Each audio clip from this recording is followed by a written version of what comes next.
Oh, hey. Hi there. How's it going? How's it going? Ooh. Hope everyone's doing okay on this fine Sunday. You know?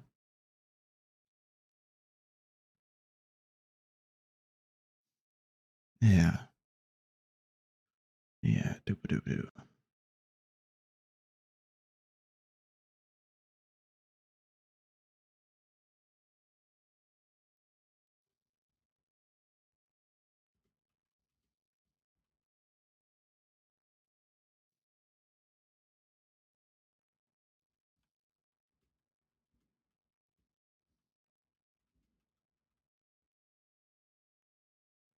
Hmm.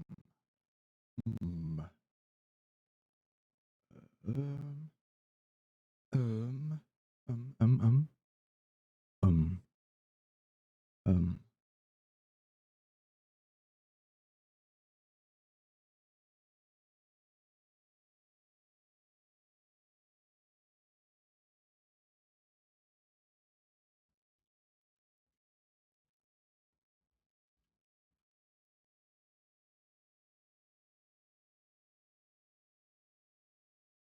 Okay. I'm kind of excited today. You know, first art stream ever. Ever. I think. I don't think I've drawn with a mouth. Mouth? Mouse. Mouse. No, I don't think I've.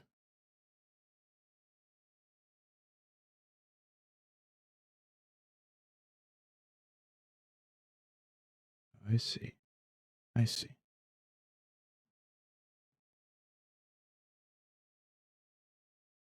Huh.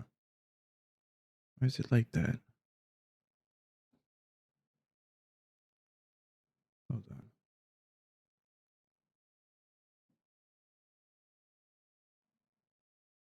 There, that should be good. Perfecto. Boom, bam, bam. Well, oh man, we got through a lot of Darkwood the past few days, up to chapter 2. Holy moly, is that such a scary and intense game? But it's so fun. It's so fun. I'm really enjoying it. Part of me wants to finish it. I don't know how long that'll take.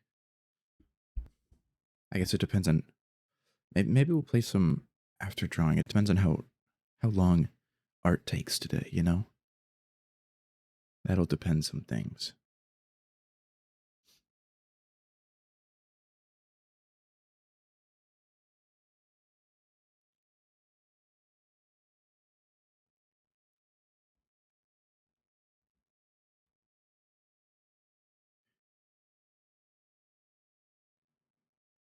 Hmm.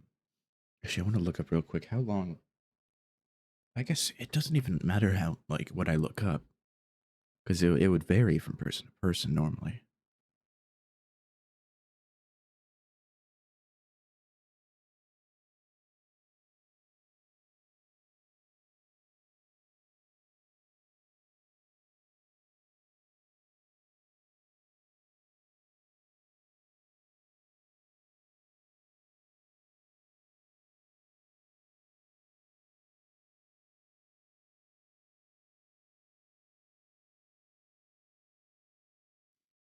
Ah, there we go. Hmm. I kind of still want to look it up though.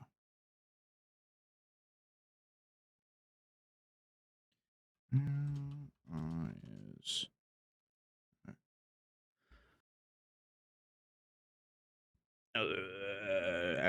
good chapter 2.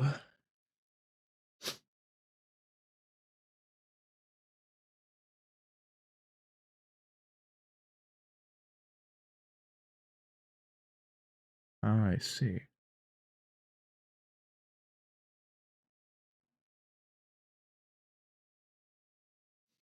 Okay, so we like it doesn't seem that blue guy in trouble.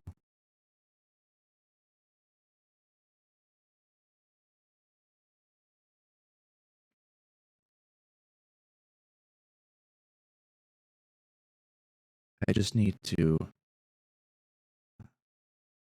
chat a bit, you know, just a bit. I don't see them. I don't see them.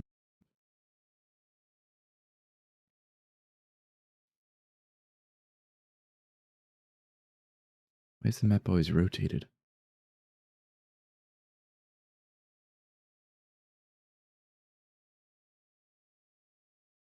Wait, that doesn't look like the map I have.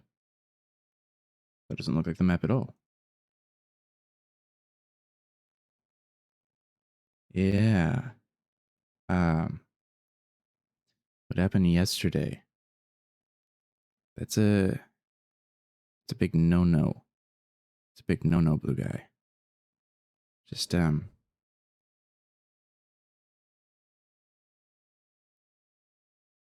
well, one of the things was I guess it happened in Lobotomy Bunny's chat, but you know, you called I don't think I can replicate it because it is a slur. But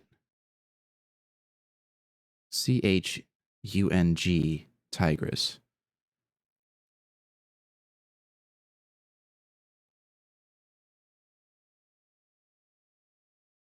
Sure, but without the extra US. Without the last two letters. That is.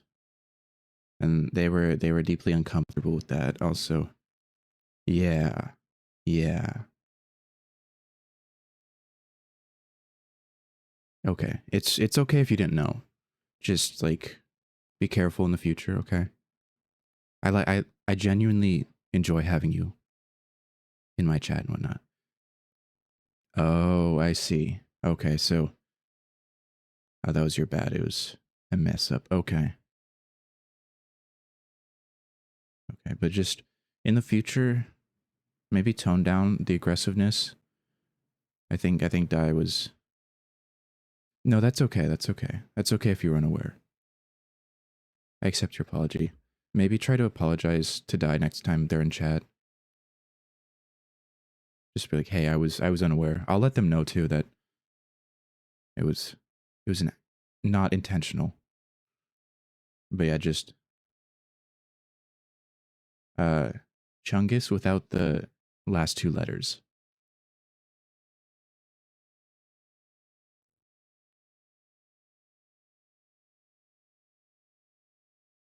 It's like a part of like a slur phrase.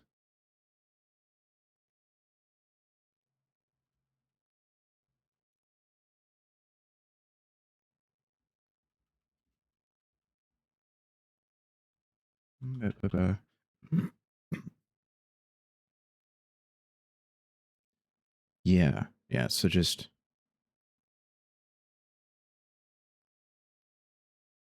yeah, no, it's obvious now. I didn't I didn't think I thought it was definitely unexpected. So I was like, what?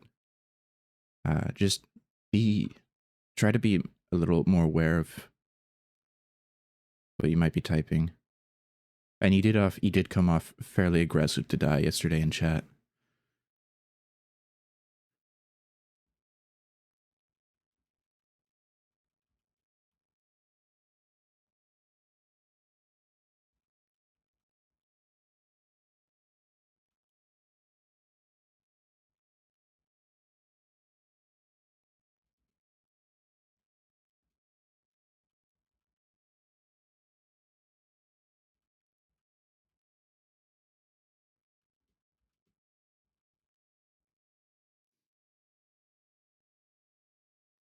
He's an entire chungus. It's okay. It's okay. I just want you to be aware. Okay. I'm glad I got to learn. Excuse me. I got to learn your side and what happened. You're okay now. You're okay now. All right. You're all right.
Well, that might be fair.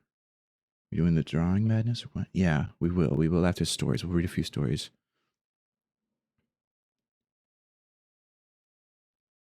Yeah, and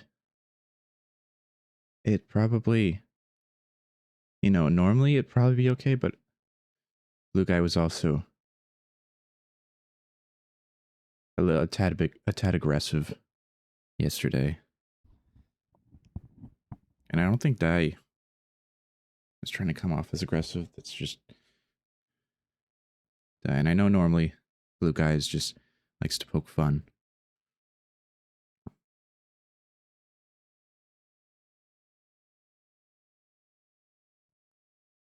And I'm glad we got that, out of the way.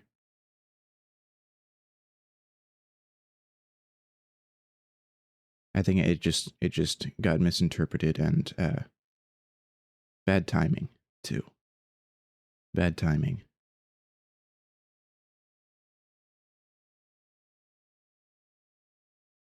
But I'm glad we got to address it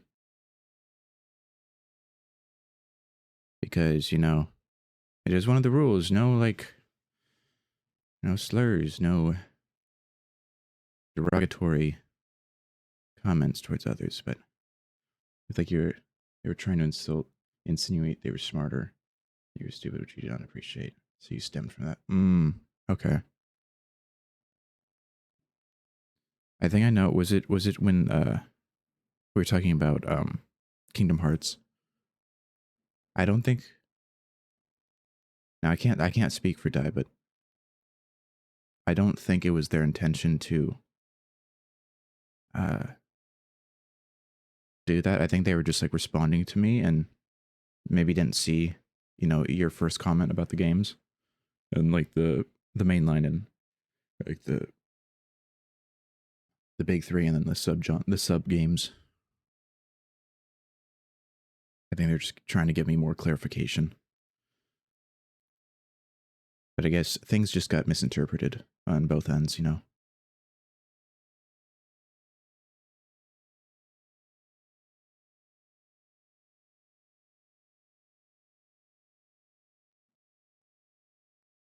But we'll be better in the future.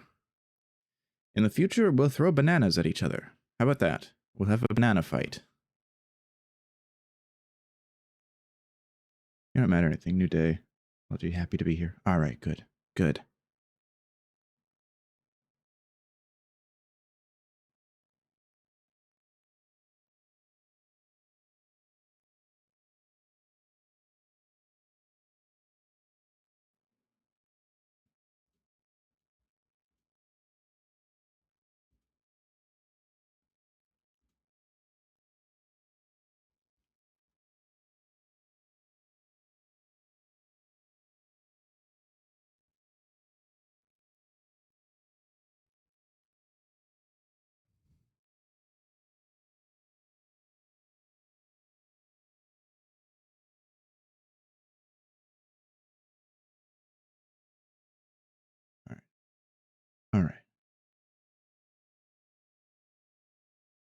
Let's go. Okay. How am I today? Um, hmm. Hmm. That's a good question. Let's see. I kind of went to bed late. That was my own fault. My dog woke me up, and then I took a nap after. Did I watch anything? Did I try to watch something? I think I tried to watch something. Yeah, I watched something. And then I took a nappy. That's why stream's late, but I feel alright. I'm excited for stream today, so that's that. How are you all doing? How are you all doing now? How's everyone's day been?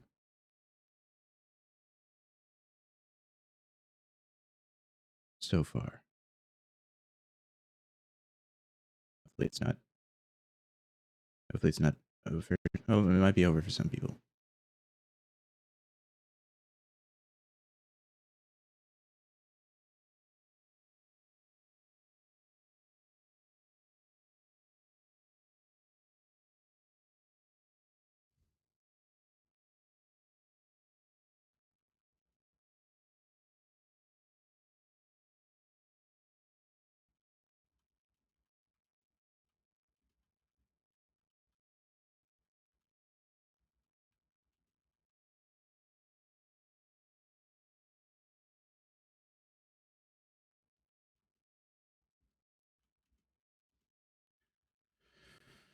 Team Spirit won Cologne.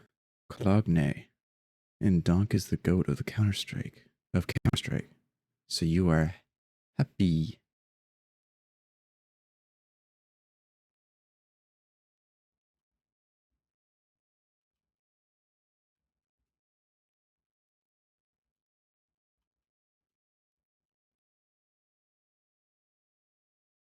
Alright. Hell yeah. Team Spirit won Cologne. Donk is the goat. So esports. Esports. I'm not familiar with esports. Is Cologne a Cologne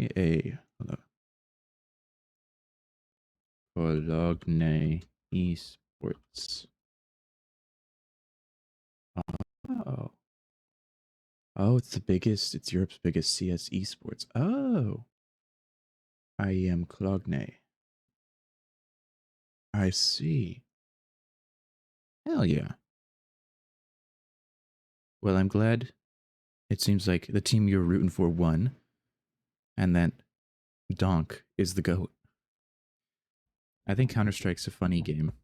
I think it's silly. It can also be like really intense. I don't whenever I've only played Counter Strike 2, but it's a Russian professional gamer. Oh, I see.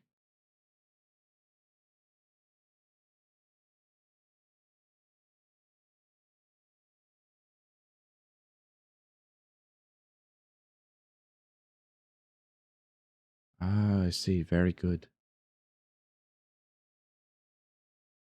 He's very good at the game. That's wicked. That's awesome. Hell yeah. I'm glad.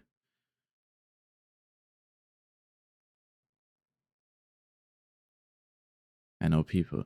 You're big in esports, you reckon? Hell yeah. That's freaking sick.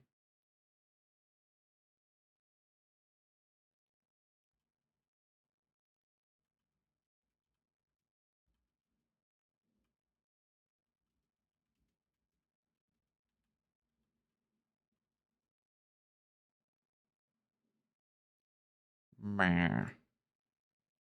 Hell yeah. I've only ever watched, I think I wouldn't even say watched. I've just, when like Overwatch esports was kind of still a thing, I would just like put them on in the background to get like the Twitch drops. So I guess that's the closest to any watching of esports I've done. So it's not too much. It ain't too much.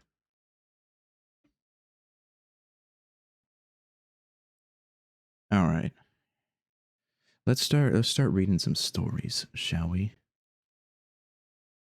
Let's start reading some stories. Some stories.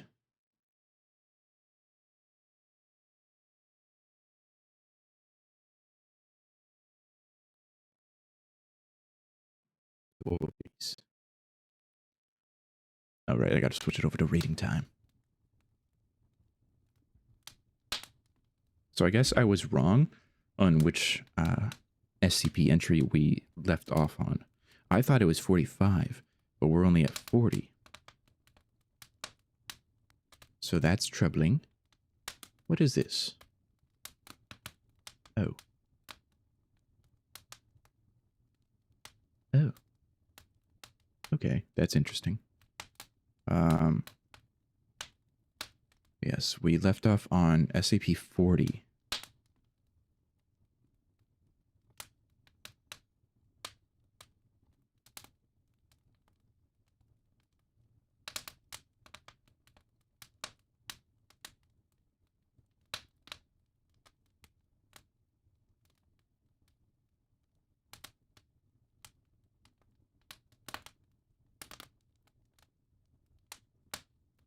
We got to go through 41 to 45. Yeah.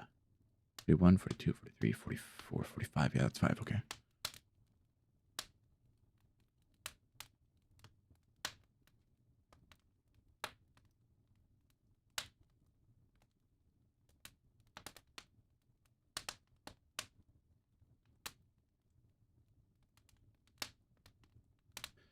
Oh, yeah, yeah.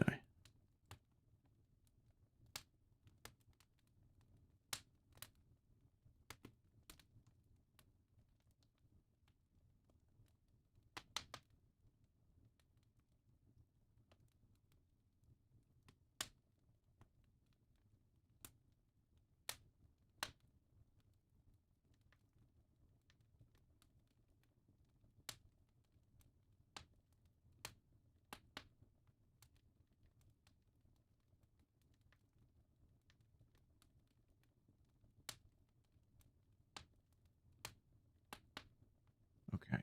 This one, 40. 40 was about... 40 was about, Hello. Hi. Hello. Hi, hi, hi. Oh, soul transfer's complete. Let's freaking go. Welcome to the lab. I'm glad to have you here.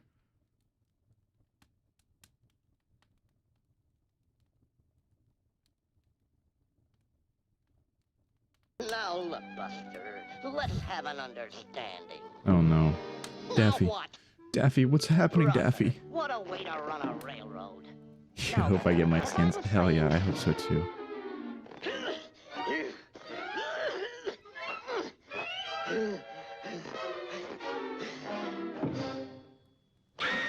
Thanks, Dog Jones. Thanks, Hot Dog Jones. I really hope so too. I hope one day.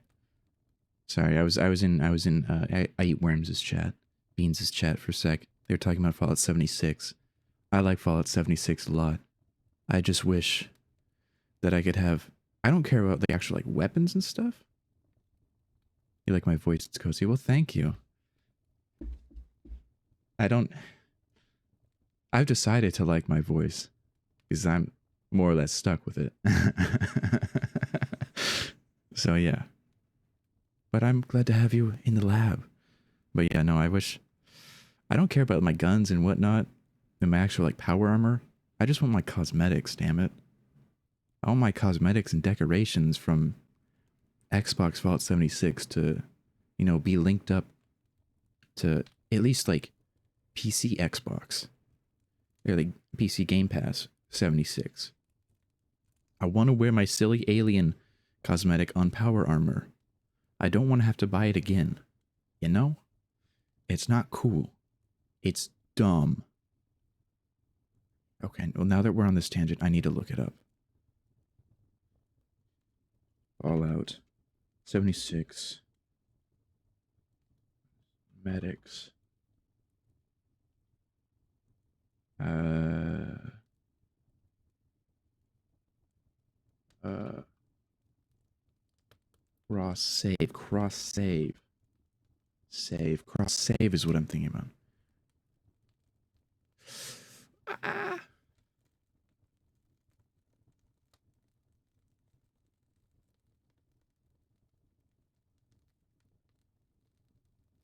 They don't allow transfers. Yeah, there's no cross save. I mean, I sort of understand it if you like are coming from like Xbox or PlayStation to like Steam. That I can, more or less understand why there wouldn't be cross save, but like I don't understand why I can't have cross save. Oh, hello, Doc. I don't understand why I can't have cross save from console Xbox to PC Xbox. They're both Xbox. Why can't I at least just have, my cosmetics save, my decorations? You know how you feel you love decorating your house and making cute little setups? Yeah. I don't care about my character. I just want my damn cosmetics that I've paid for. I want my cosmetics. How you doing, Doc? How's everyone doing? I hope you're all doing fine and dandy. Yeah, I'm actually I want to start over, like character-wise, gear-wise. I just want my damn cosmetics. Everything's good? Hell yeah.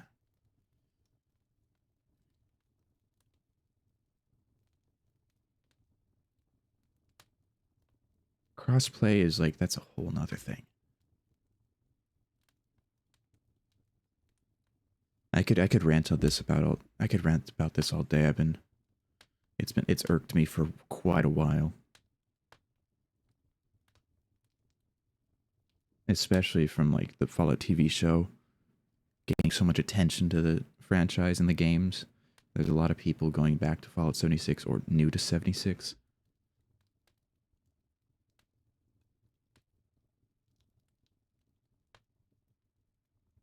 Yeah, and like literally, I'm just looking it up just on the front page of Google. So many people I've like read it in forums are just like, please, please, cross save. I don't care about cross play, cross save. Please let me have my shit. I'll pay you even more money. I'll spend more money. Just let me have it all unified. I mean, the next two updates are going to bring back a lot of people for 76. Oh, so what are the next two updates?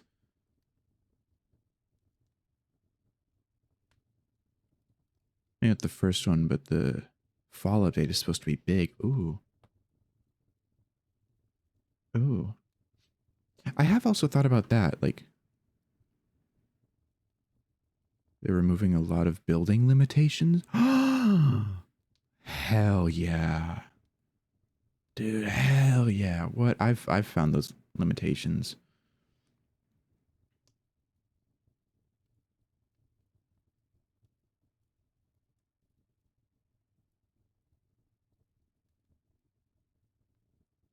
Yeah, there's so many people that are upset about cross save. Crossplay. Oh, crossplay would improve server population, reduce queue times, and allow players to play with friends. Yeah, they buff the shit out of guns. Oh hell yeah.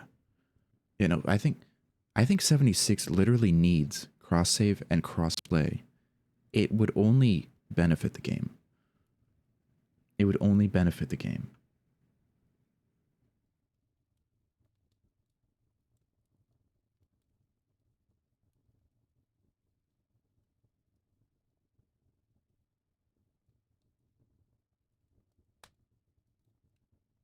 It's really unfortunate though. Like, I think also like Fallout 76 would be a cool like community night game to play. Ooh, made having an OP build less necessary. It's way more beginner friendly. Hell yeah. I like that. I can't say that I ever got too far into the game. I had some cool stuff. Some decently strong stuff, but like I never knew about any metas or whatnot. Any like optimizations, shit like that. Micro macro tuning. I never did any of that. But yeah, no, I would love to play like 76 as a community night game for those who have it. But then again, it would have to be like, unless cross save and or cross play is in effect, you know, it would vastly limit who could play. Do I have it on Steam? I don't. Wait, I gotta check. Or do I only have it on. Oops. Okay, I don't have it on Steam. That's right, I haven't bought it on Steam. I never bought the game, I've only played it through Game Pass. Which I think is fine. It just kind of sucks. It's unfortunate. It's only $9.99 on Steam. You're getting it now. Oh, hell yeah. Wait, if it's that, then I might do that.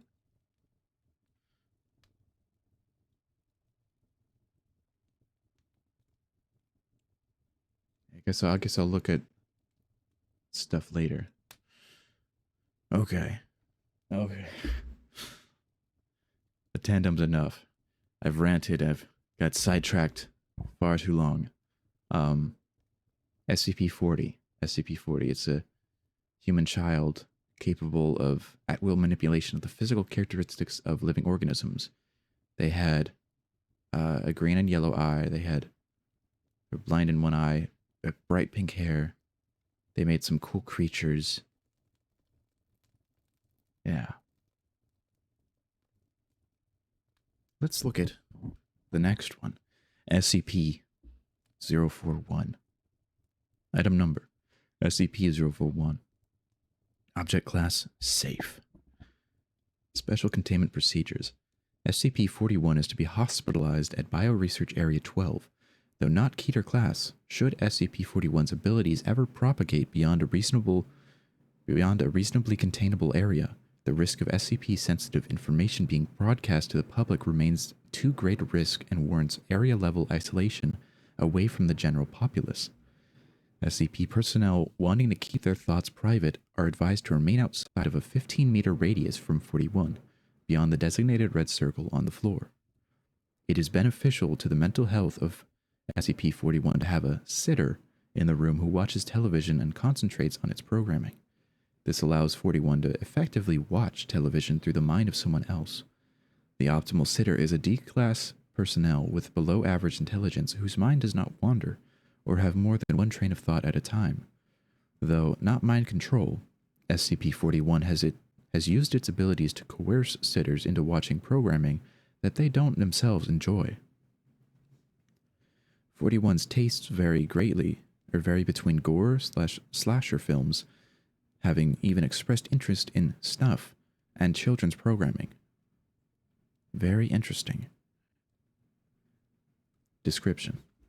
SCP-41 is a male human suffering from irreversible damage to the central nervous system, which is believed to have been caused by an infection of a rare strain of bacterial meningitis. Although antibiotics were successful in clearing the infection, the membranes surrounding his brain and spinal cord had reacted to the infection by severing many neurons connecting the central nervous system to the rest of the body. 41 must rely on a respirator to sustain his breathing.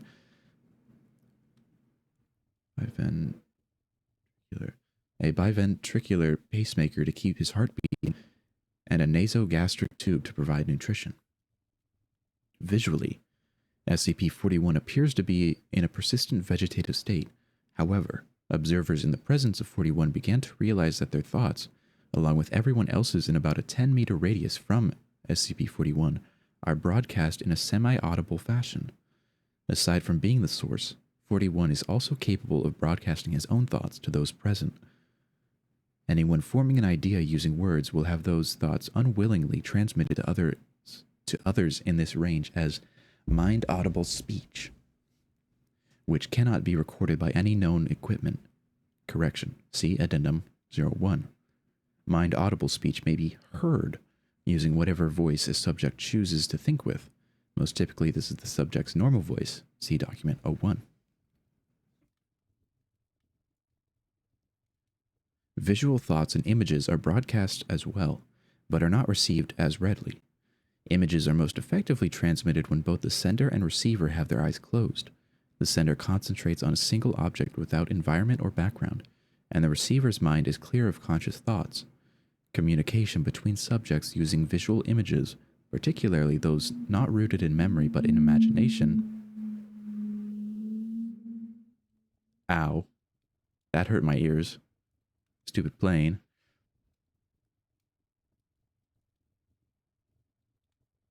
Communication between subjects using visual images, particularly those not rooted in memory but in imagination, is usually difficult. The sender typically has trouble conceiving a highly detailed mental object from a single point of view, while the receiver will often try to fill in gaps of missing information, ultimately resulting in the receiver seeing a different image from what was sent. The most difficult imagery to be successfully broadcast appears to be a person's face, particularly if the image is of one person in motion. Although able to transmute his thoughts to others, SCP-41 is not very talkative. Attempts to persuade 41 to divulge any information about his abilities have been so far fruitless. SCP-41 is typically silent and normally will not respond to any direct attempts at communication. However, 41 appears to have a sense of humor, as he interjects occasional comments into conversations of others. He's a little funny man, a little funny guy.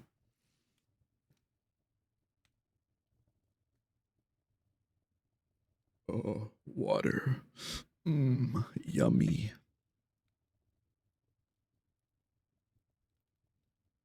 Excuse me. Addendum 01. While researcher Blank was taking voice notes using a digital audio recorder, a fellow researcher was changing the television in SCP-41's room. While the television was on a channel static, disembodied voices could be heard filtering through the white noise. Attempts to record mind-audible speech and with white noise generators and sound recording equipment have begun to yield modest results. Though most audio is garbled, and recorded sounds may or may not be voices and are widely left toward individual interpretations. Addendum 2. It has come to my attention that several personnel have used SCP-41 as an ad hoc she likes me not detector. Oh, as an ad hoc she likes me not detector. This is one of the most appalling things I've ever heard. We are safeguarding potential world-destroying objects. Are we safeguarding potentially world-destroying objects, or are we in third grade? Dr. Klein. Document 01. Researcher's quote. You know, the first time I was in that room with Ken and 41, I kept hearing this singing. It was this little girl's voice singing some kid song. It wasn't the TV, and it definitely wasn't a radio. It was in our heads, you know? So I think, if I was stuck in bed without anything else to do, I'd sing like a little girl too. And then this voice comes into my head. Hey, it's not me. I don't know that tune. And then old Kent looks at me, gone all white in the face, Note: this event occurred after SCP-239 was placed in a chemically induced coma. Any connection between the two SCPs is currently unconfirmed. And this is the end of SCP-41's entry. Very interesting. It's got to be funny. With that kind of ability, you can cause a lot of pranks, a lot of silly pranks. Hunts. On to the next one. Item number: SCP-042. Object Class Safe. Special Containment Procedures. SCP-42 is currently housed within Minimum Security Paddock 12 at Bioresearch Area 32. Despite 42's seeming disinclination to attempt escape at this point, security measures must still be maintained at all times. Previous attempts to maintain the health of the ground cover in Paddock 12 have failed to date. Despite regular watering, SCP-42's presence leaves the ground parched wherever it treads. As it has not been determined what happens to added water, the program of watering has been discontinued as unnecessary and potentially hazardous to the local water table. Monitoring of local well levels and sampling of the area's water is to be carried out on a weekly basis. To the right, we have an image with the description, SCP-42 being made to stand through the use of electrified fence wire. SCP-42 is a horse. A horse. A hunt. Oops, too far. Just a little bit. Personnel interacting with SCP-42, including any handlers, medical personnel, feeders, and custodial staff, must submit a thorough search, including data redacted, prior to entrance into Paddock 12. Any personnel attempting to smuggle a weapon or an object which can be used as a weapon is to be immediately data redacted. Personnel are to undergo psychological screening once per week after interacting in any way with SCP-42.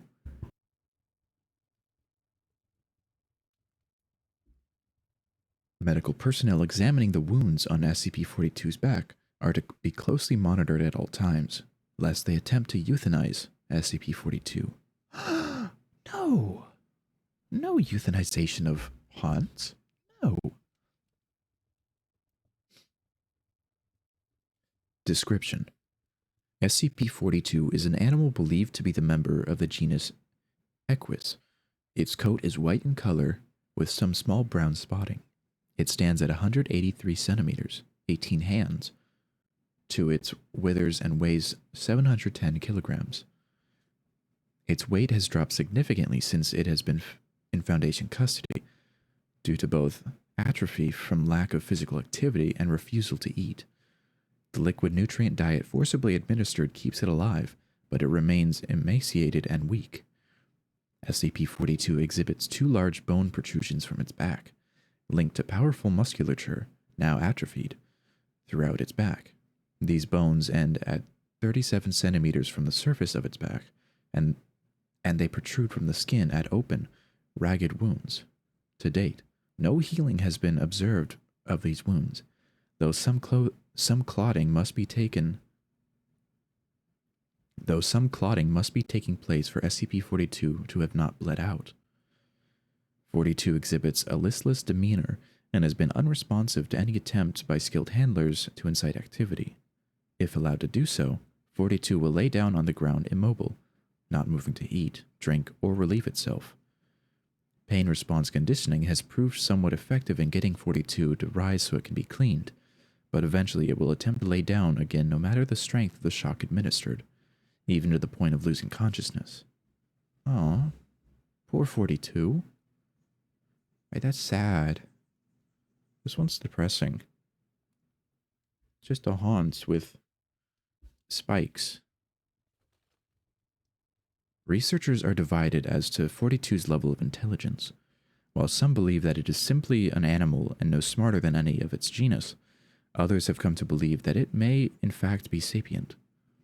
It has been shown to make eye contact with persons entering Paddock 12, most of whom describe its looks as pleading.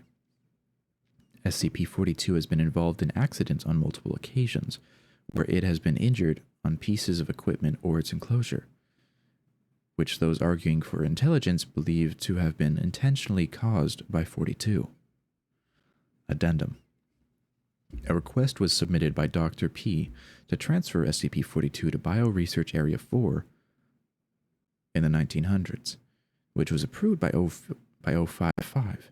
Dr. P altered transportation documents to indicate that SCP-42 was to be airlifted rather than transported by armed convoy.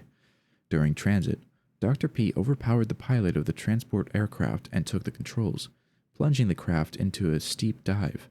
Passengers and cargo experienced nearly a minute of weightlessness before security personnel regained control of the aircraft and leveled off. As Dr. P was being bound and the plane landed, SCP-42 broke free of containment and kicked 2 security personnel to death in the cargo area. Cargo bay security footage shows that after this point, SCP-42 approached Dr. P and touched its muzzle to his face. Dr. P exhibited signs of euphoria while contact was maintained, but when additional security personnel subdued 42 with tranquilizer darts, and contact was broken, he collapsed into a catatonic state from which he did not recover. After a hearing concerning his actions, Dr. P was euthanized while under Foundation medical care in the 1900s. Oh. Super horse. Super horse. That was SCP-42. An odd horse.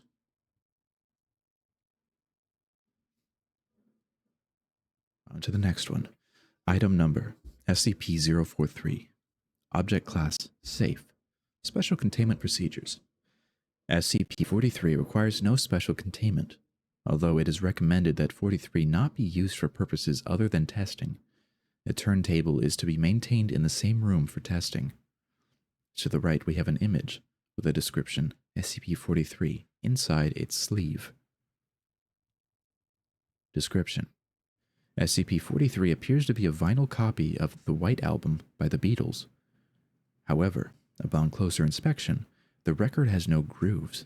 In spite of this, the record will play from start to finish regardless of the starting position of the needle. When the 29th track is reached, instead of playing Revolution 9, the disc stops spinning and faint breathing can be heard. Occasionally, the entity responsible for the breathing will speak in a male voice. The entity will respond to questions and shows a profound encyclopedic knowledge of the music industry, musical theory, and obscure trivia about many bands and artists. However, the entity refuses to answer questions regarding the Beatles or its own personal details. Inside the jacket, a small handwritten note was found reading, "Limited edition, 1 of 1. Thanks, John. XXX." Magic? What are these? So the first one was musical theory.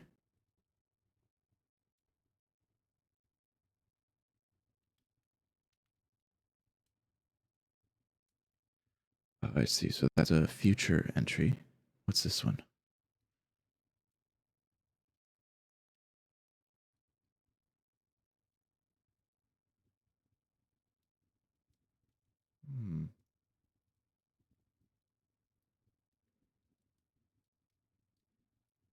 Interesting. A story that... Does it relate to 43? Relates to 12.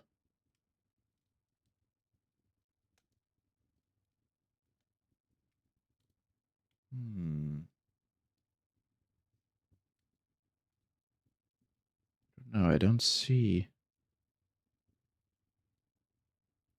Maybe they mention it? Questions regarding the Beatles.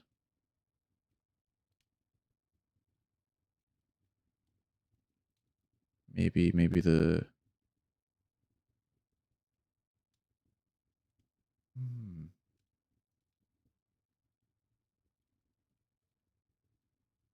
I guess this one just...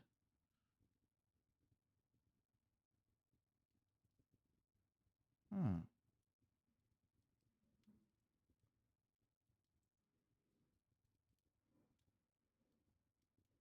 Interesting.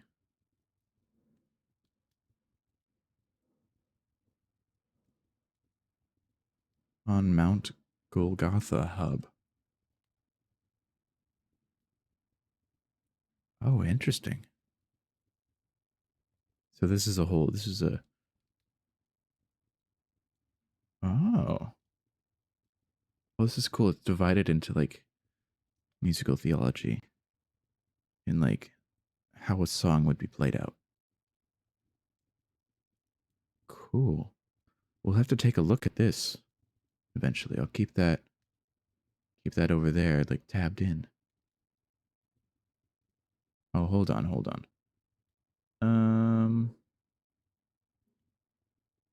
One second. I gotta sign in. I'm not even signed in. What the freak?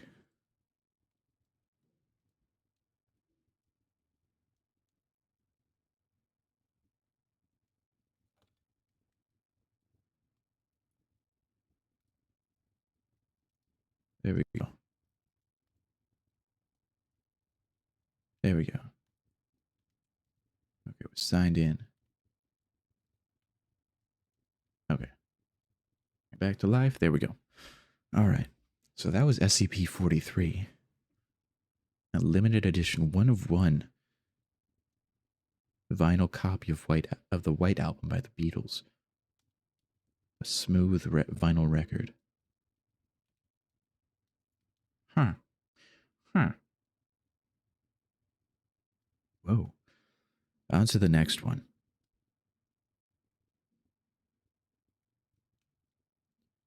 Item number SCP-044.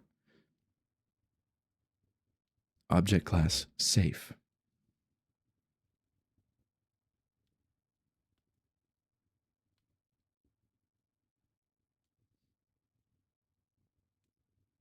Special containment procedure.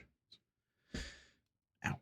A constant stream of hydrogen ions, unbound oxygen atoms, and other trace-free radicals emanate from the muzzle of SCP-44 at all times.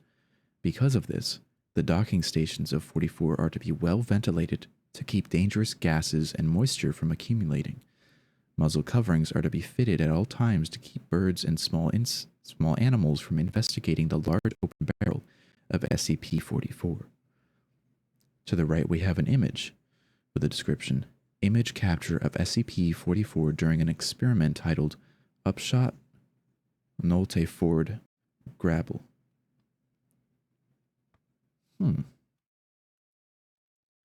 Addendum. In the 2000s, as SCP-44 has not been involved in any significant incidents in the blank years it has been held by the Foundation, SCP-44 has been reclassified as safe.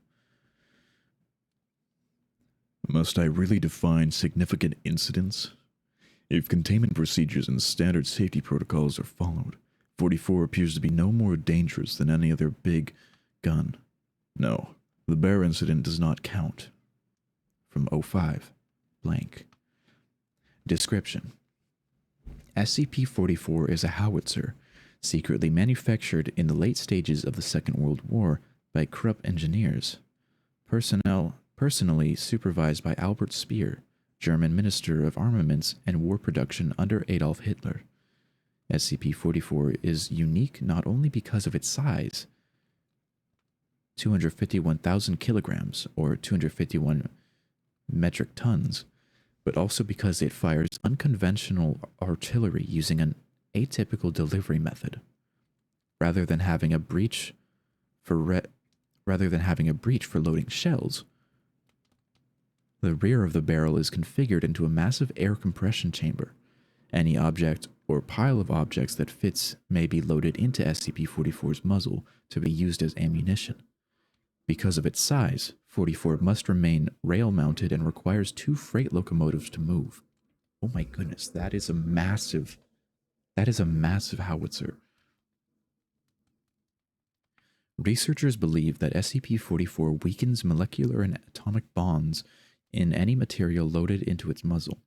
However, the method by which 44 affects molecular bonds is not known, due primarily to the numerous complex mechanisms that compose the housing and workings of SCP-44. In fact, some mechanisms appear useless and seem to do nothing other than spin or make noise, even when SCP-44 is not supplied with power. Both equipment and personnel have been lost while exploring the inside of 44's barrel. When SCP-44 is fired, all matter within its barrel is ejected at a high rate of speed as a glowing red slug, proportional in size to the amount of mass loaded into the muzzle. Upon striking a solid object or the ground, the slug explodes with a yield proportional to the mass of the original ammunition. At no less than a blank % mass-to-energy conversion rate. That was a 3-digit percentage. Potentially. The yield will increase somewhat the longer the slug remains in the barrel. The greatest known yield was achieved when the administrator's 8,900 kilogram, 19,500 pound personal diesel pickup truck was loaded in its entirety into the muzzle of SCP-44 and fired in the pictured experiment. Oh, They shot a truck. They shot a truck out of a howitzer. That's crazy.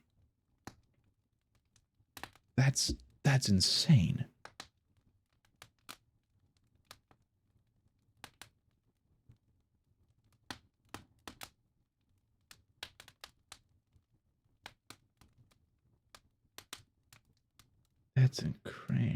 That's insane. Oh, so the authorities will be here any second. I've got bad news, Jelly Jams. I said that in the wrong order. Oh well, I think I got the message across.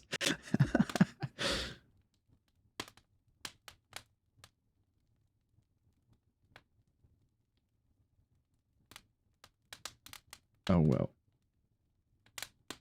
And here we go. Prepare, fortify your minds, Jams. Fortify your damn minds.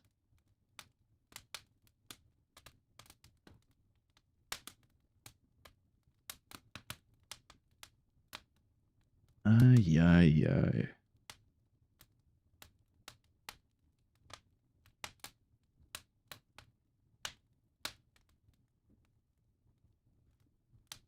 But that was SCP-44. I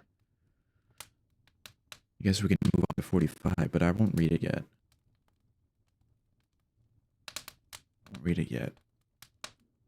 I'm actually gonna be... I'm gonna go to the bathroom real quick. Okay? I'm gonna go to the bathroom. You guys... I don't know, go to the bathroom too. Just get up, stretch. Have a little breaky break. It's been an hour already.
Ooh, the authorities are gone. Good, I'm back.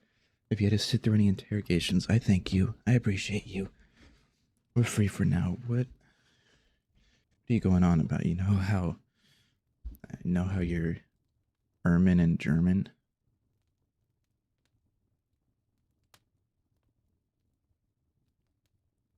I don't know, but that makes sense to me. Ermin, German, German, Ermin, German.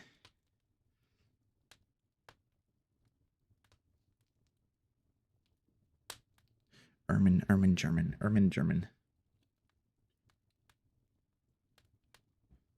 German, German. No! Ermin and German? German? German, okay. What's German?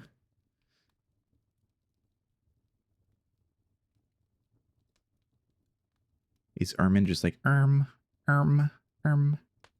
German. Grr. Are you just Ermin? Ermin. Grr. Grr. When you ip dap and flu flap. Obviously. Oh, and then you ip dap and flu flap and Ermin and German. Ermin and German. Oh, okay, I get it. I get it now. I get it.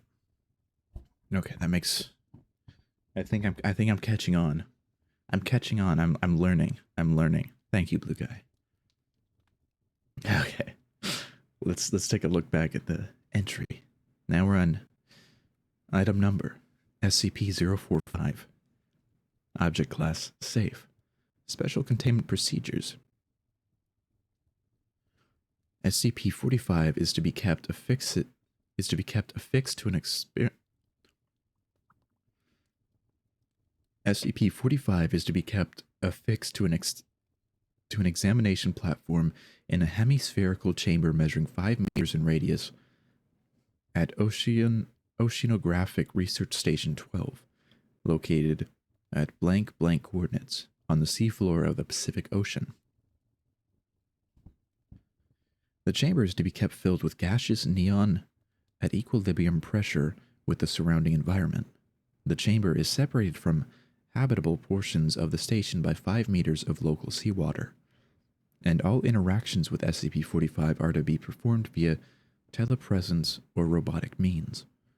The bindings that attach 45 to its platform are fitted with quick-release latches, which are to be released when necessary to prevent a containment breach.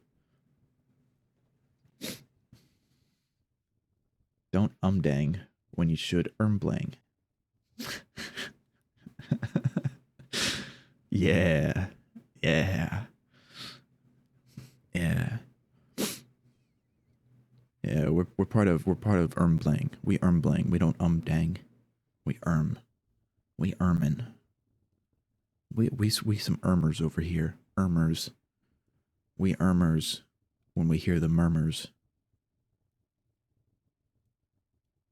Given the seismic activity associated with SCP-45, if the containment chamber is damaged or breached by seismological activity, SCP-45 should be recovered by remotely controlled drone vehicles and kept at least 10 meters from human inhabited spaces until such time as repairs can be completed to the optimal containment chamber.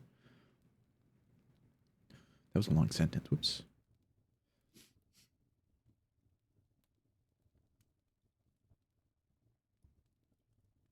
Description. SCP-45 is icosahedron. SCP-45 is an icosahedron composed of ice-12 heavily occluded with planar fractures in a regular complex pattern. 45 has an average radius of 1.7 meters and a density of 2.7 grams per centimeter cubed, which is approximately twice that of non-anomalous ice-12. I'm gonna be for real. I don't know what the hell any of that meant. I don't know what ice 12 is. Icosahedron. Heavily occluded with planar fractures. I know what a complex pattern is. It's a pattern that's, complex. SCP-45 remains in a stable state at temperatures ranging from 0.074 to 500 Kelvin, approximately negative 273 Celsius to 227 Celsius, and pressures ranging from 0.4 pascals to 3 gigapascals, approximately 3.95 microatmospheres to 29,600 atmospheres. Although it is possible to melt or vaporize SCP-45 at temperatures and pressures outside of these ranges, the H2O involved is attracted to itself by unknown means and will remain within very close proximity unless forcibly separated. The water will refreeze as soon as conditions return to a position inside SCP-45's stable range, and any subportions kept separate prior to refreezing will freeze into smaller icosahedrons identical in form and properties to the total amount of SCP-45. Based on available evidence, it is currently believed that SCP-45 is a three-dimensional projection of a hyper-icosahedron. Research is ongoing to determine how 45 is able to maintain a stable, lower-dimensional projection and whether this can be adapted for use when interacting with other dimensionally anomalous SCP items.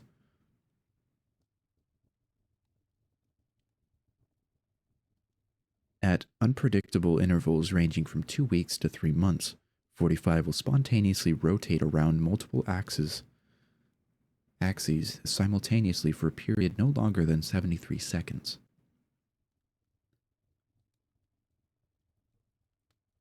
Fun fact, the numbers 7 and 3 are the most guessed numbers.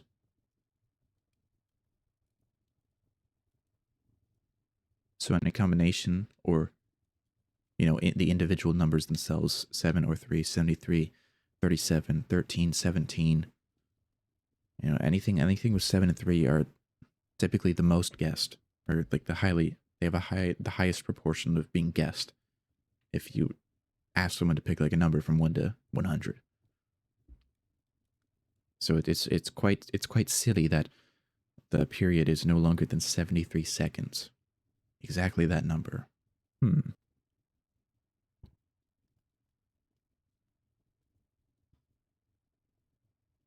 During this period, a series of small seismic events under 2.5 on the Richter scale will occur in the immediate area of SCP-45. If 45 is prevented from rotating, the seismic events increase in strength logarithmically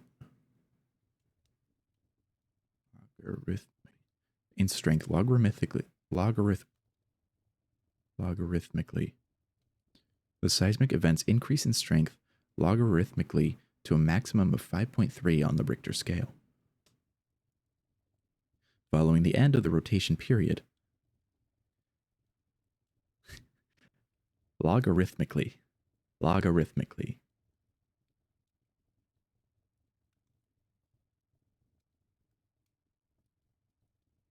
Math.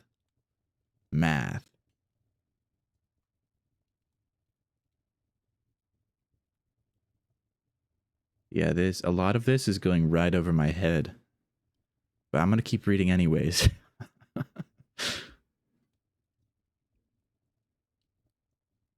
Following the end of the rotation period, the radius of 45's effect will temporarily double for the same amount of time that it rotated. Oh boy. Now we've got elements. Okay. Stay strong, chat. We're almost through this file. Fortify your minds. When gaseous nitrogen or argon come within 3.7 meters of any portion of SCP-45, they are replaced by different compounds. N2 is replaced by liquid water at a conversion rate of 1.0 mole N2 to 1.98 mole H2O. And AR is replaced by crystalline NaCl, table salt, at a conversion rate of 1 mole AR to 4.26 mole NaCl. That I understand. That's the one thing I understand. I mean, I can understand a good portion of this. Yeah, see, that's right. At least they're using proper terms. Like it's all sound scientifically and mathematically. In theory.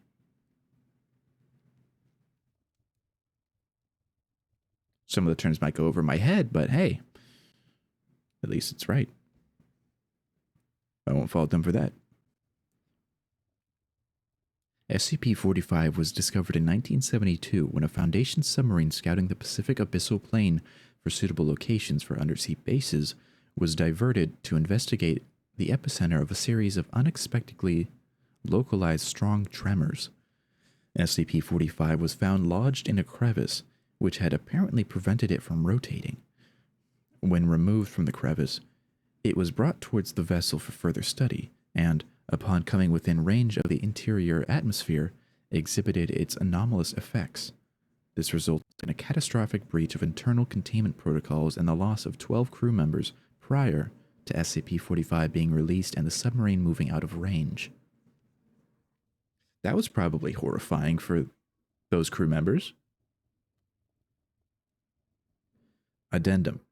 Following several years of testing, it was accidentally discovered that SCP-45 also converts hydrogen gas into a random mixture of simple amino acids at a rate of 1 mole H2 to 0.04 mole amino acids. However, this conversion only occurs when the gas is diffused in saline water, such as that produced by SCP-45. Analysis of the seafloor surrounding the location where SCP-45 was discovered has revealed a large community of microfauna and microflora that is approximately 3 times as diverse as would be expected given the geography and location.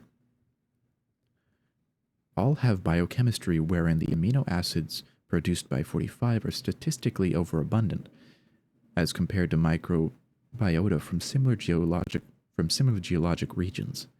Additionally, all thrive when immersed in pure saltwater devoid of other organic materials.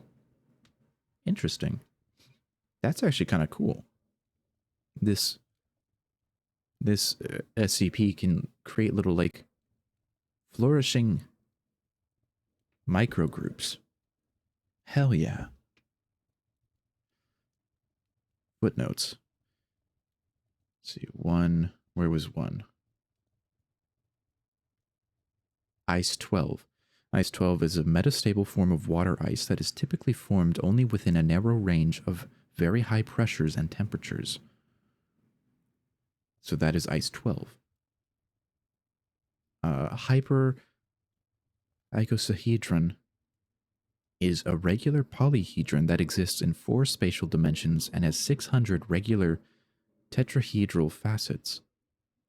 And then argon. Nitrogen composes approximately 78% of Earth's atmosphere by volume. Argon composes approximately 0.93% of the Earth's atmosphere by volume. Cool.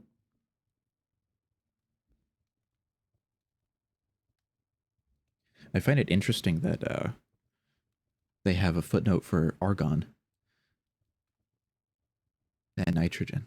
That's pretty silly compared to like the other things, the other footnotes. It's really tame. Now let's go all the way to 50. Why not? I'm feeling good today. I'm having fun. That was SCP-45. Let's move on to the next one. Item number SCP-046. Object class Euclid. To the right, we have an image with a description, separate offshoot of SCP-46, composed principally of members of the genus Pteridium. It looks kind of like ferns. Special containment procedures. The land surrounding SCP-46 has been purchased and surrounded by multiple layers of security, including fencing, barricades, and lethal effect traps. Multiple signs marking the area as private property are to be prominently displayed. The area is to be heavily guarded at all times to prevent access by civilians to SCP-46. All personnel working around or within a 50-kilometer radius of 46 are to undergo rigorous medical testing to ensure the absence of any potentially life-threatening illnesses. Additionally, increased mental health examinations are to be administered to ensure that no personnel, inclined or potentially inclined towards self-harm or self-destructive tendencies, are allowed within the 50-kilometer radius. Any injured personnel are to be evacuated to a hospital outside of the 50-kilometer zone around 46. All vegetation surrounding 46 is to be destroyed, and all animals attempting to access 46 are to be terminated and destroyed before reaching its outer perimeter. Holy moly. That's actually insane. Any personnel showing unusual interest either in SCP-46 or in traveling to the region near 46 are to undergo medical examinations as detailed above. Any modification to these containment procedures are to be approved by O5 Command before being added to this containment document. Any personnel attempting to modify this document without appropriate authorization are to be demoted and reassigned. Description: SCP-46 is a predatory botanical mass located in southwestern Kentucky. 46 is composed of two parts. 46-1 is a large mass of vegetative matter, composed largely of plants indigenous to the region. Uh-oh. Uh-oh. Don't dox him.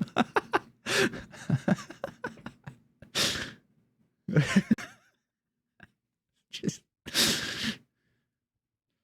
Well, I guess Kentucky is like... I don't know how big it is. It's a state. It's big enough. Colonel Sanders gets his chicken from there. That's where Colonel Sanders gets his chicken.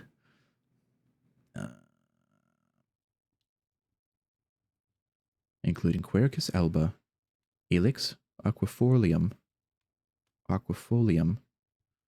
Ilex aquifolium, and Lonicera sempervirens, though several offshoots composed of other plant species are also present.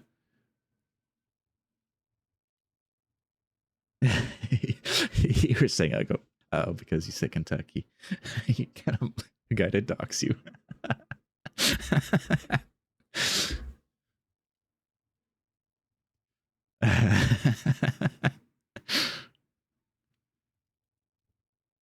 Everybody listen. The one person who lives in Kentucky, it's Doc. He's the only resident of Kentucky. Only Doc. No one else. Only Doc. No one else gets to live there. It's Doc's place.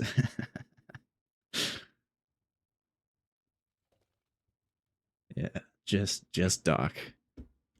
Doc is Kentucky. Doc is Kentucky.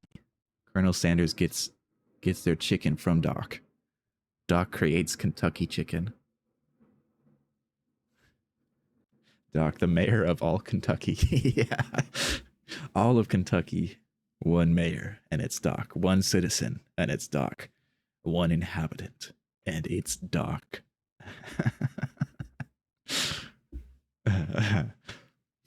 Okay, where was I? So present.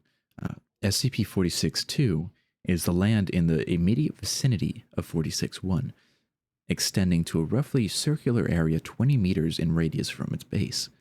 This area is 46's primary feeding area.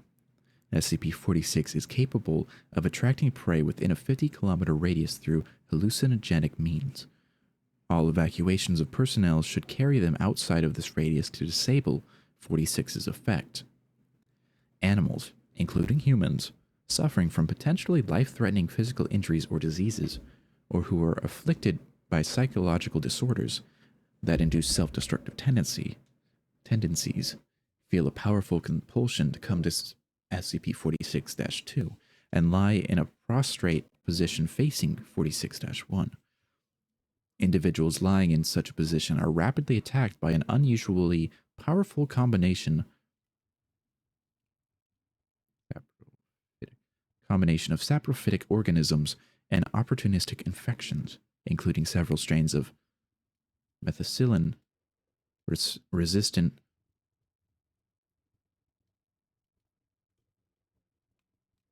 Staphylococcus aureus. Methicillin resistant Staphylococcus aureus, or MRSA, known to induce necrotizing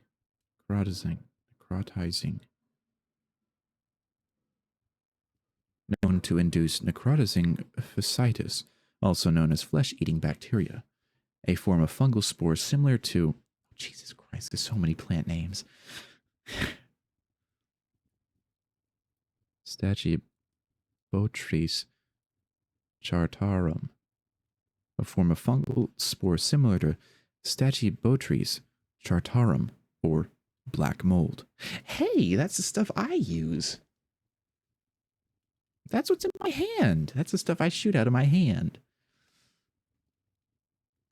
Which poisons prey organisms and induces paralysis. And finally, complete consumption by several heretofore unknown species of insect that emerge from the inside of 46-1 during the final stage of feeding. Good evening, Bones. Good evening, Die. Mold. Yes. We're learning we're learning the scientific names of different plants and bacteria, black mold. Yeah. Yeah. The last one was a doozy. The last entry was a doozy. Lots of scientific jumble. That kind of, some of it went right way over my head.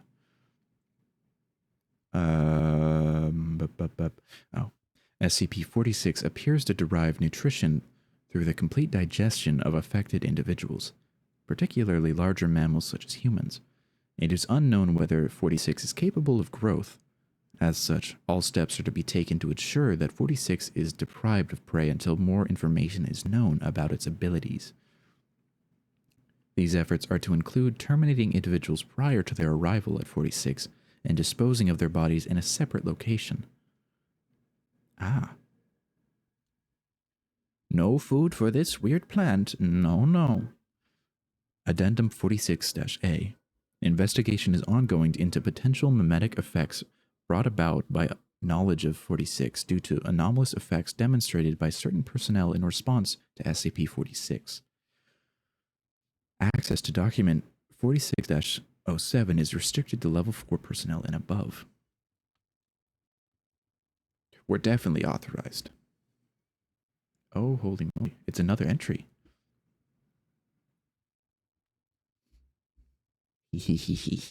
Rubbing my hands together like a fly. Secret document.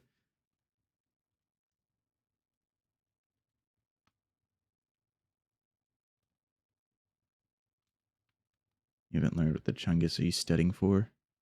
Not really studying for anything.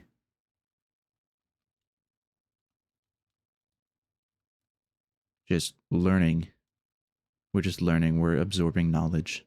That's what we do here. We learn. We're not learning for any particular reason. Just learning to learn. Learning to learn. I like learning. It's fun. Learning's fun. Sometimes it might be, real morbid and not pleasant.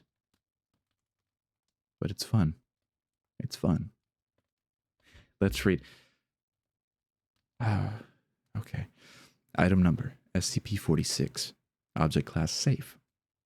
Special containment procedures. The land surrounding SCP-46 is to be cordoned off, marked as private property, and surrounded by multiple layers of fencing. The area is to be guarded by no less than 10 guards, though minimal armaments are required. While knowledge of 46's effects is not to be made widely known, personnel afflicted with life-threatening diseases may be permitted to enter 46-2 after psychological screening for self-destructive tendencies. Likewise, D-Class personnel selected for termination may be effectively exposed to 46-2 to facilitate this process. Due to the lack of threat to Foundation security, individuals not employed by the Foundation may be permitted to access SCP-46. Though Foundation needs for access take first priority.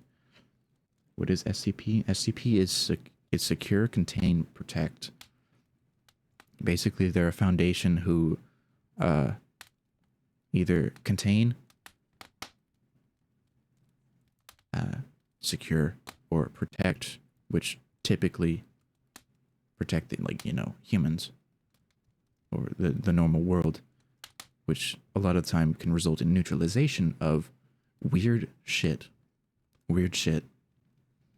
or anomalous entities, such as this weird plant that does weird things, or that one SCP that's like a concrete sculpture, where if you blink or look away from it, it moves really, really fast and snaps your neck. But as long as someone maintains eye contact, it does not move. So weird shit like that. Weird shit. They Coilhead IRL? Exactly. Yeah, Coilhead IRL. I mean, Coilhead is inspired by that SCP-173. So yeah. Weird shit. Basically, stuff you'd find in Lethal Company would end up being SCPs, or probably are SCPs, or based off of.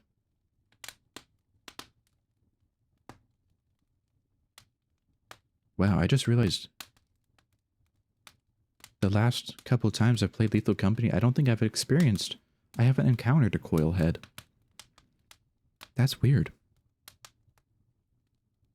That's weird. Huh. I miss them. I think they're silly. Anyway, let's keep reading.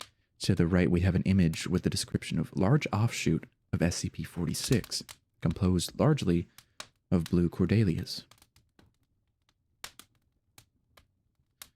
Description. SCP-46 is composed of two parts. 46-1 is a cylindrical area 5 meters in diameter and 30 meters tall, containing several species of plant matter.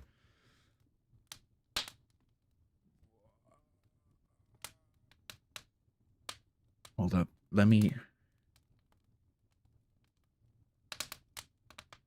I already read these? Quercus alba, Helix aquifolium. Okay, including Quercus alba, white oak, Helix aquifolium, European hollybush, European hollybush, and Lonicera sempervirens, Kentucky honeysuckle. Though several offshoots composed of other plant species are also present. No anomalous traits have been detected in the molecular composition of the plants. SCP-46-2 is a clearing of grass extending approximately 20 meters around 46-1. SCP-46's anomalous effects extend principally to animals, including humans, that are threatened by chronic or debilitating illnesses or injuries. 46 is frequently visited by such individuals. Humans of this type report having felt a compulsion to travel to 46's location, often reporting that the location came to them in a dream. Psychological evaluations have consistently shown that such individuals were not previously aware of either the Foundation or SCP-46 specific properties.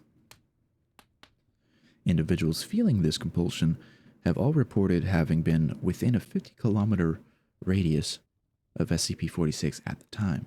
This is believed to be the outer range of the object's compulsive range. The outer range of the object's compulsive range. Individuals who come to SCP-46 consistently describe a dream in which they lie down in the vicinity of 46-1 and rest. Immediately upon entering 46-2, individuals suffering from chronic pain or traumatic mental conditions will describe their symptoms as receding, accompanied by a feeling of calmness, relaxation, and euphoria. Individuals lying down in front of 46-1 will begin to be covered by several vines similar to runners of Cynodon dactylon plants, also known as Bermuda grass, followed by the apparent sprouting of C. dactylon all over the body. SCP-46 has no compulsive properties, and its effects will only manifest on individuals willing to experience the effects voluntarily. Interesting.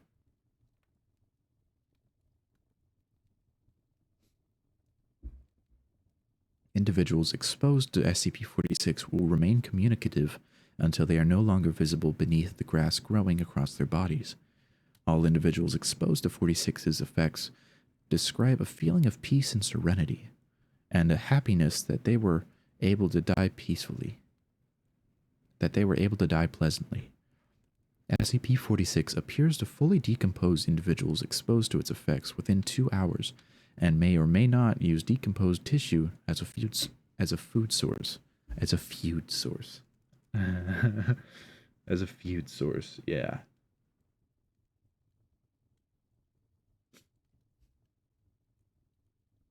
Addendum 46-1.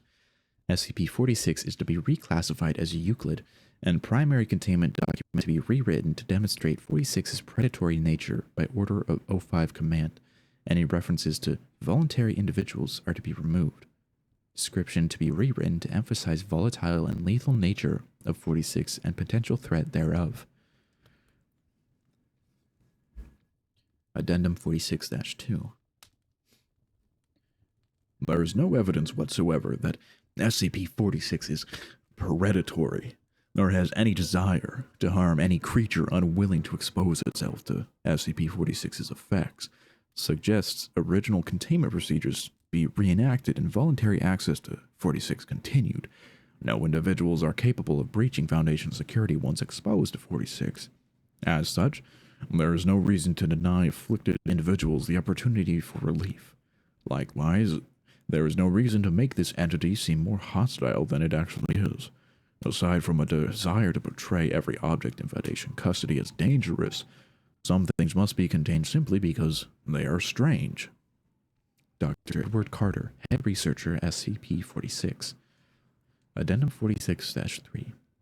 Dr. Carter, Principal Researcher for SCP-46, is to be removed from his position and reassigned to the SCP-1250 project. Addendum 46-1 stands by order of O5 command. Deadly plant. Do not touch the plant, chat. Do not get near the plant. Do not look at the plant. Do not perceive the plant. Do not the plant. Let's move on to the next one.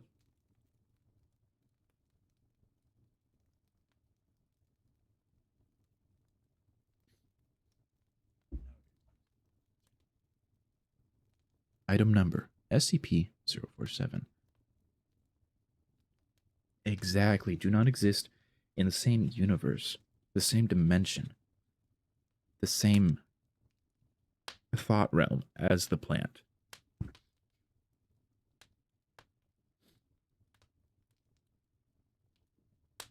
My chat break? Did my chat break? I don't know. Did it break?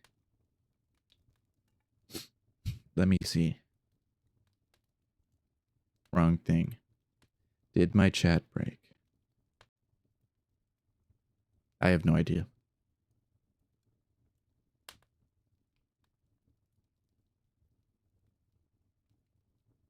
I have no idea. Maybe it did. I have no clue.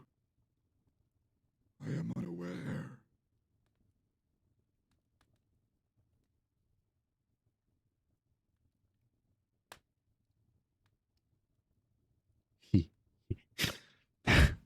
I forgot I have that as that 7TV emote as derp. I thought it was like a potato or a chicken nugget. It's a snake. It's a little snake. Anyway, item number SCP-047. Object class Keter.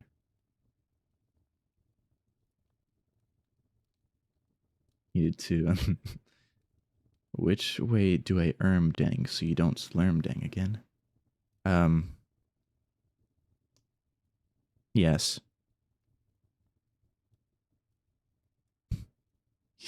Yes.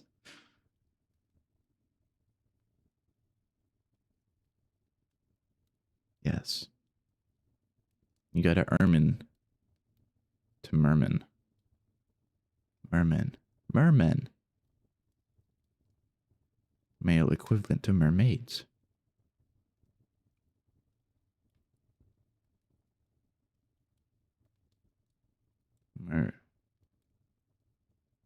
Maid.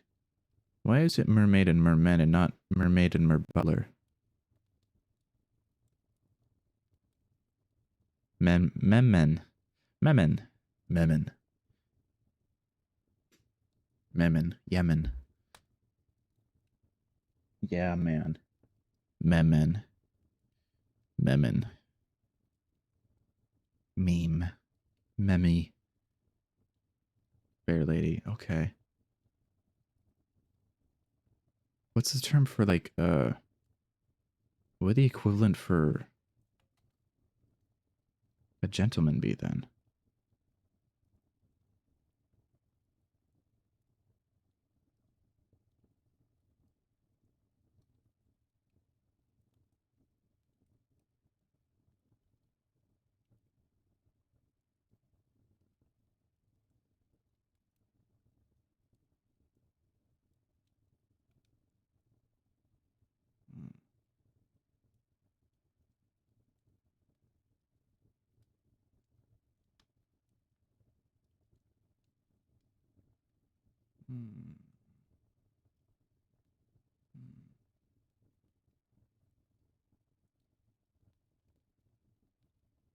Probably maiden. Male equivalent. Male version of maiden. Bachelor. Short for maiden. Yeah. A bachelor. Bachelor. Merbatch? Merbatch. Mermaid and merbatch.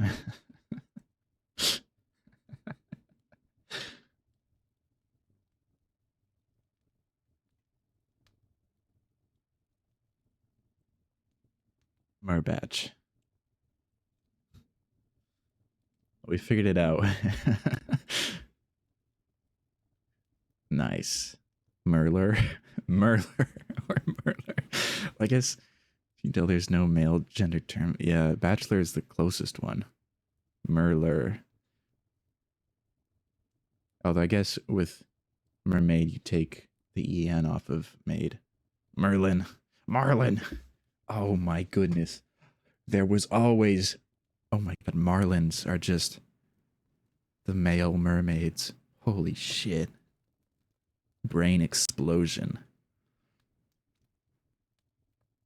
Brain explosion.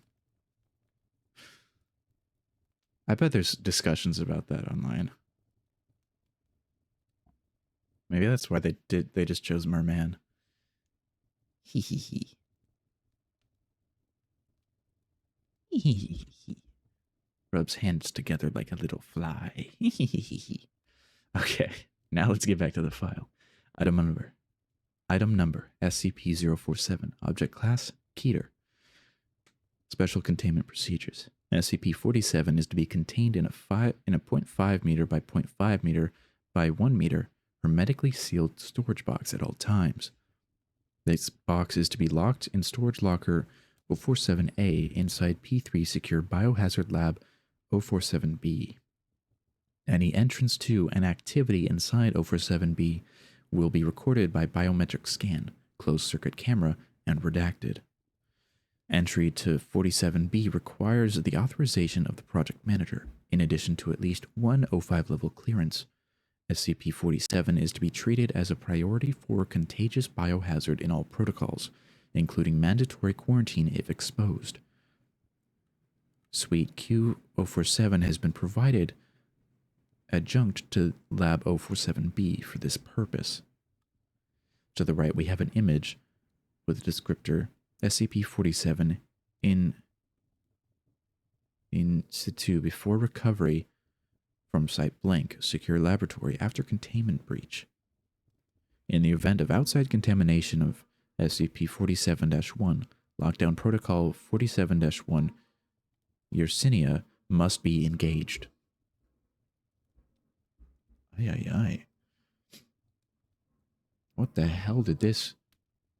Oh, there's an image down there. Okay. Oh my. Description. SCP-47 is a heavily rusted, breached gas cylinder made of an iron-redacted alloy. When exposed to open air, the material of the cylinder evaporates slowly, producing a previously undocumented mutagenic gas. The gas has no effect... Eukaryotic. This gas has no effect on eukaryotic organisms, example humans, but profoundly alters prokaryotes, showing preference for common human microbiota, the natural microorganisms that live on the skin and throughout the body. On rare occasions, these mutations produce a superbug, collectively known as SCP-47-1, a natural commensal with enhanced survivability and therefore opportunistic pathogenicity. Therefore, opportunistic pathogenicity. The pattern of changes induced by 47 suggests that these highly infectious microbes are, at least to some degree, selected for.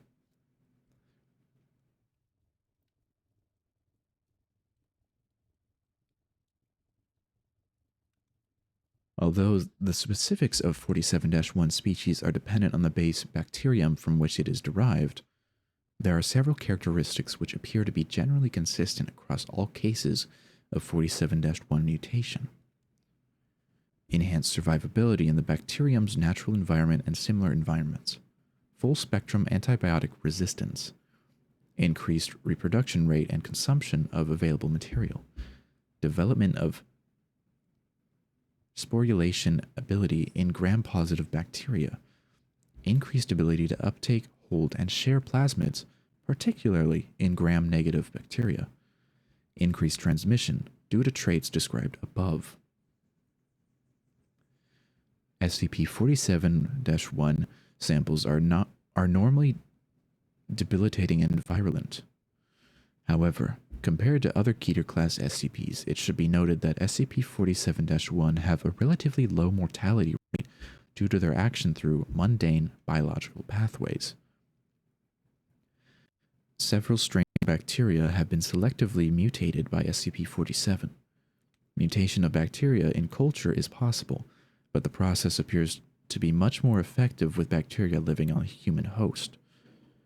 Generally, mutation of natural commensals for experimental purposes is encouraged. After the containment breach of January 30th, 2010, see report Yersinia 47-01 2010, mutation of already pathogenic. Hold on, let me get a sip of water.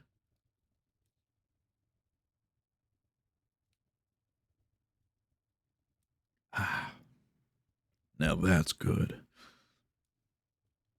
Mutation of already pathogenic species is banned and all existing samples must be destroyed. 3 particular species of 47-1 mutated bacteria are of note due to their involvement in the containment breach of the 2010s. To the right, we have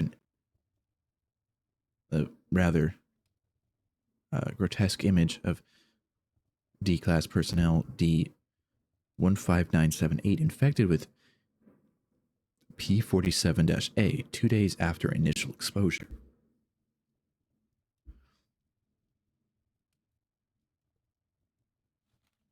Oh, dear Lord. Okay. Propionibacterium. Propionibacterium 047A is a strain of Propionibacterium acnes mutated by SCP-47. Let's see the details. Pathogenicity, severe skin colonization around sebaceous glands, modification of skin pH to levels that become toxic to skin cells, massive inflammation and immune cell infiltration, eventual breakdown of skin structure leading to sepsis, transmission, transmitted by skin-to-skin contact, can remain active on inorganic surfaces for up to 5 hours. Lethality, approximately 40% are mortal. Approximately 40% mortality rate. Runs its course in 2 to 6 weeks. Very visible symptoms within 5 to 10 hours. Contagious within 2 to 5 hours. Handling. As soon as visible symptoms form, victims must be quarantined. Deceased victims should be incinerated. Oh.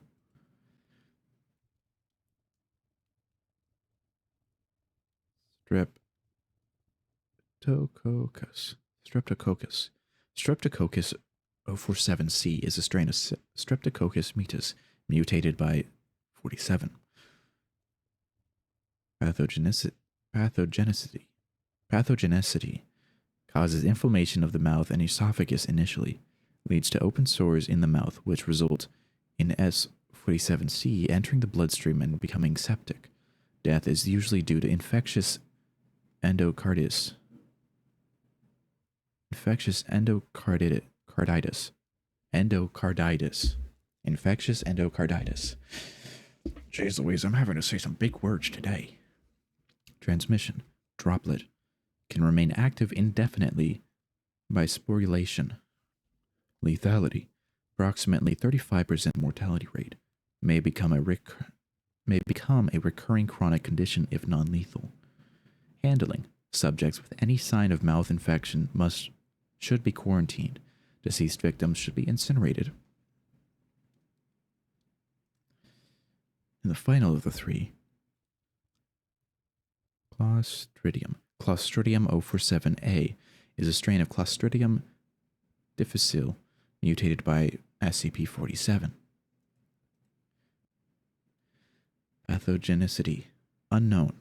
C047A was developed from tissue culture and has never been exposed to a human. No samples remain in Foundation control. Transmission. Unknown. Presumably transmitted through fecal contamination, as with C. difficile,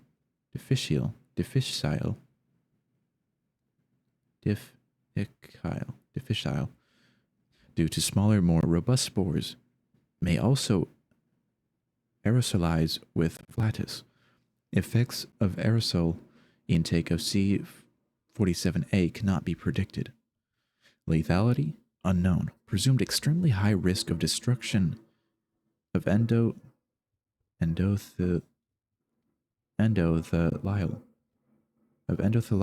lining of gastrointestinal tract, leading to inflammation, sepsis, toxic megacolon.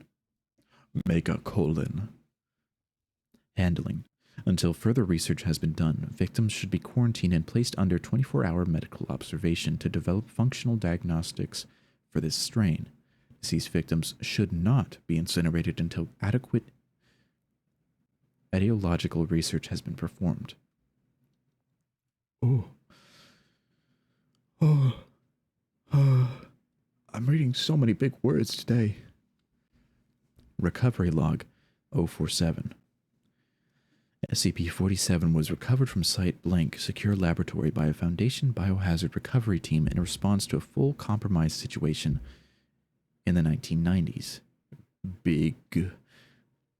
Testing logs indicate that the research team was attempting to contain data expunged.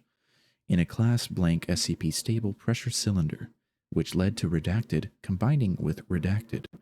A full molecular biological analysis of this is available in redacted. The initial release of gas when SCP-47 was structurally compromised was sufficient to cause a microbial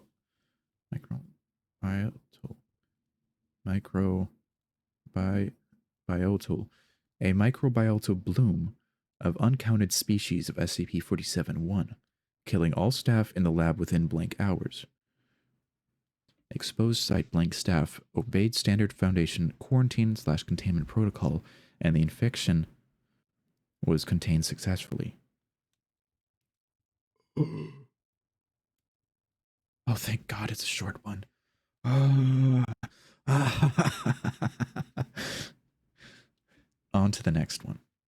Item number SCP-048. Object class none.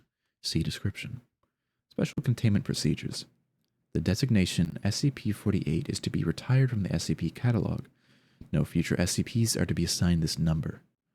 Description. SCP-48 has been long considered the cursed SCP number by SCP staff.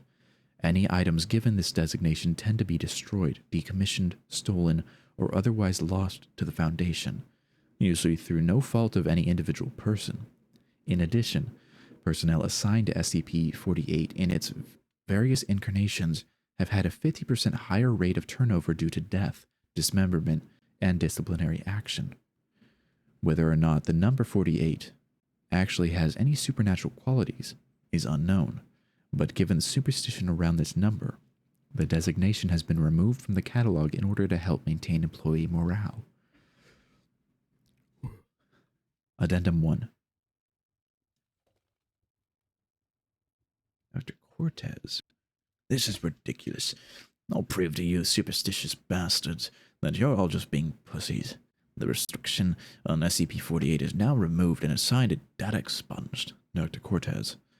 Addendum 2. SCP-48, data expunged, was accidentally thrown into the trash this morning and lost.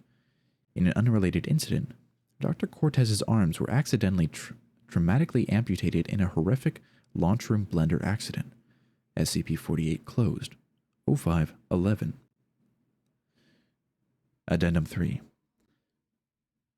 SCP-48 has been once again removed from the archives after it became highly apparent that no such vampire boat had ever existed, much less came under Foundation control. It's currently believed that this error occurred when a low-level researcher attempted to save his awesome story idea to his hard drive and instead overwrote the blank slot reserved for SCP-48. Said researcher has been removed from any and all archival duties of the time being, or for the time being. 05-11.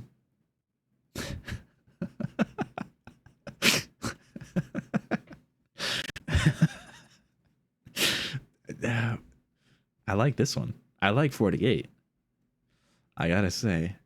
Oh, I got really bad news. The authorities, they've caught up to us again. I think they're about to be here any second. This is bad. Accidentally traumatically amputated in a horrific launch. Oh, I read that wrong. Lunchroom. Not launch room. I gotta reread that now. Addendum 2. SCP-48, data expunged, was accidentally thrown into the trash this morning and lost. In an unrelated incident, Dr. Cortez's arms were accidentally traumatically amputated in a horrific lunchroom blender accident. SCP-48 closed. 05-11. Banished. Banished to the ad dimension. Addendum 3. SCP-48 has been once again removed from the archives after it became highly apparent that no such vampire boat had ever existed, much less came under Foundation control. It's currently believed that this error occurred when a low-level researcher attempted to save his awesome story idea to his hard drive and instead overwrote the blank slot reserved for SCP-48. Said researcher has been removed from any and all archival duties for the time being. 05-11. Okay, now I take a break. I drink some water.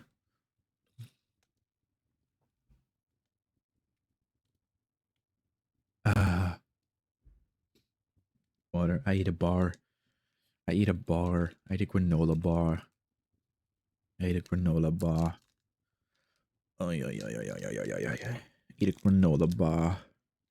Why not? Why not? Why not eat the granola bar? Hmm.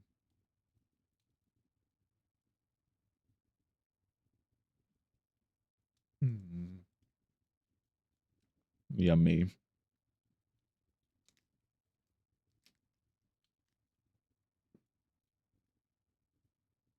Hmm.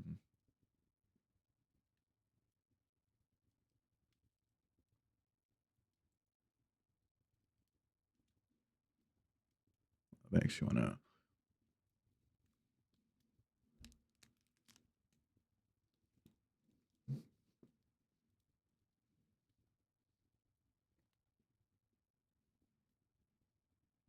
So, what does this creature look like?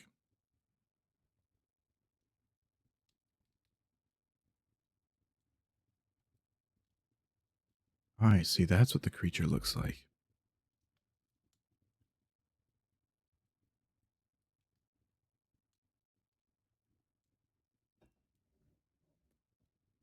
Put the water bottle back? Yeah. I put the water bottle back.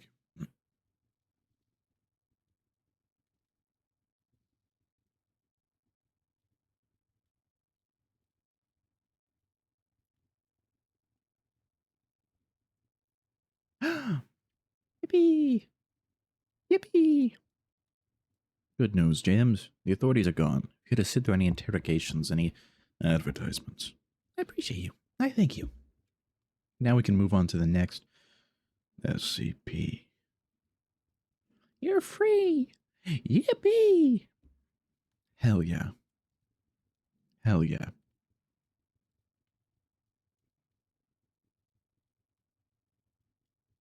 Whoa, whoa, whoa, whoa.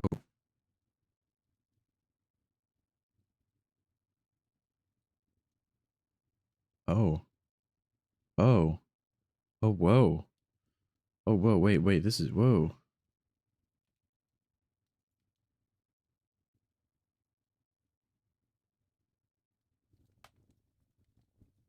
This is interesting.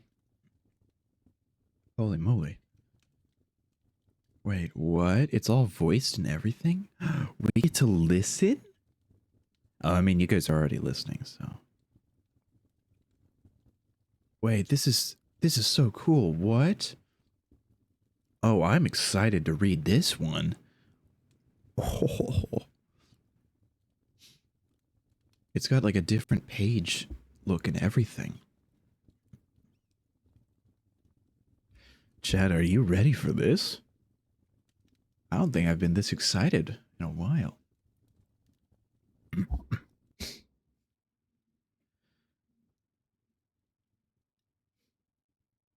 uh, to the right, we can see an enlarged view of this SCP. Plague Doctor.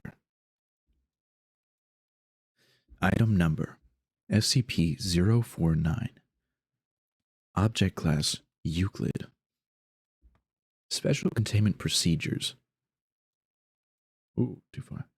SCP-49 is contained within a standard secure humanoid containment cell in Research Sector O2 at Site 19.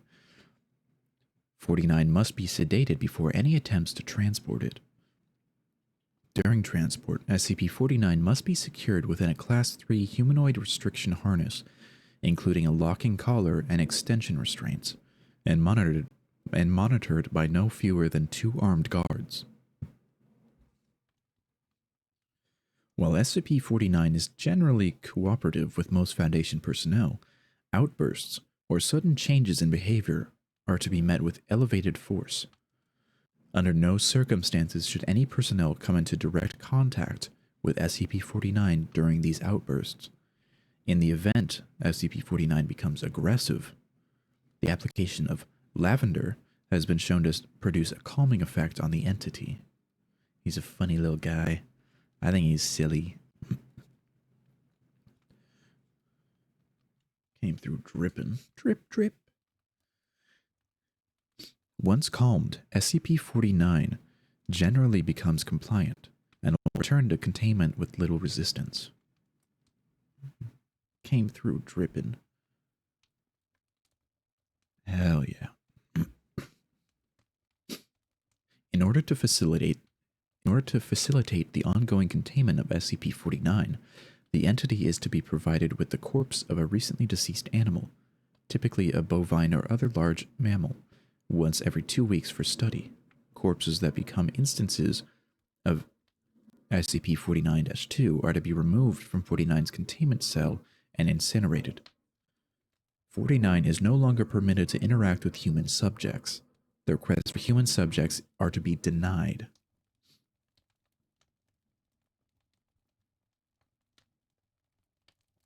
Well, I wonder how Jasper's gonna react to this. Blue Guy ZZ asked me, why is Blue Guy so swag and cool compared to everyone else, especially Doc? Ah, the mystery of Blue Guy and their undeniable swag. Perhaps they possess some secret blend of charisma, irony, and an excellent taste in drip that leaves everyone else in the dust. As for Doc, well, while a plague doctor mask may scream spooky chic, it can't compete with the effortless vibe Blue Guy radiates. So keep basking in that coolness, Blue Guy. The rest of us mere mortals can only aspire to reach such heights of swagger. Came through dripping for real.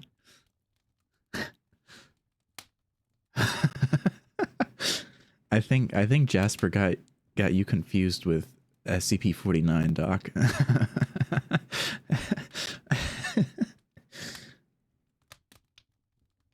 As expected. Well, it seems like Jasper humored you today, Blue Guy.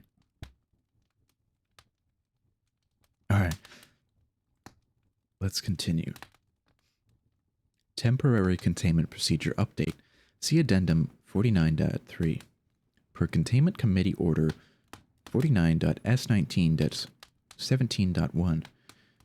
SCP-49 is no longer permitted to interact directly with any members of Foundation staff, nor is to be provided with any additional corpses to be used in its surgeries. This order shall persist indefinitely, until such time a consensus regarding the ongoing containment of 49 can be reached. He seems to know what is up. That's a fair enough assessment.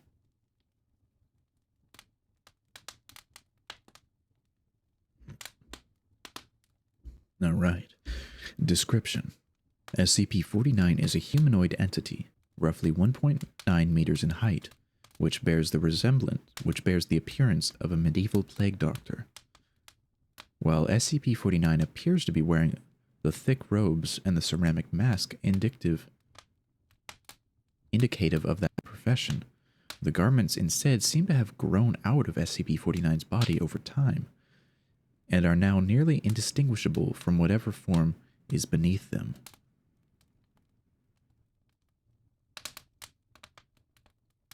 X-rays indicate that despite this, 49 does have a humanoid skeletal structure beneath its outer layer. Interesting.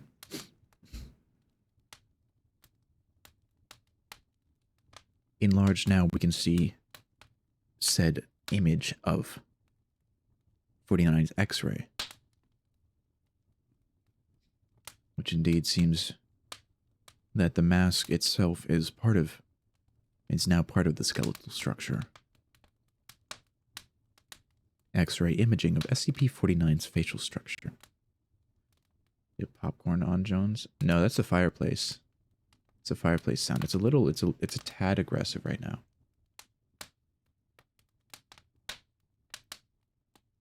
Crackling fireplace sound.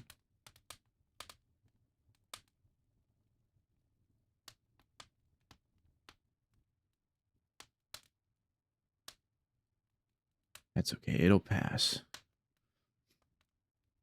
SCP-49 is capable of speech in a variety of languages, though tends to prefer English or medieval French. While 49 is generally cordial and cooperative with Foundation staff, it can become especially irritated or at times outright aggressive if it feels that it is in the presence of what it calls the pestilence. Although the exact nature of this pestilence is currently unknown to Foundation researchers, it does seem to be an issue of immense concern to SCP-49. SCP-49 will become hostile with individuals it sees as being affected by the pestilence, often having to be restrained should it encounter such. If left unchecked, 49 will generally attempt to kill any such individual. SCP-49 is capable of causing all biological functions of an organism to cease through direct skin contact. How this occurs is currently unknown, and autopsies of 49's victims have invariably been inconclusive.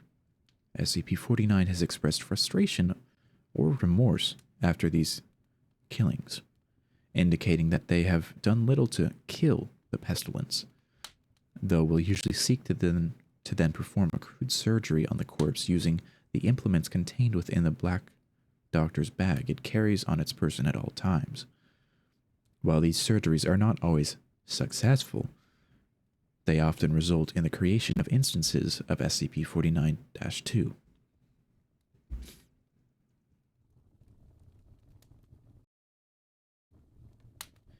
SCP-49-2 instances are reanimated corpses that have been operated on by SCP-49. These instances do not seem to retain any of their prior memories or mental functions, having only basic motor skills and response mechanisms. While these instances are generally inactive, moving very little and in a generally ambulatory fashion, they can become extremely aggressive if provoked, or if directed by SCP-49. 49-2 instances express active biological functions, though these are vastly different from current understood human physiology. Despite these alterations, 49 often remarks that the subjects have been cured. Interesting.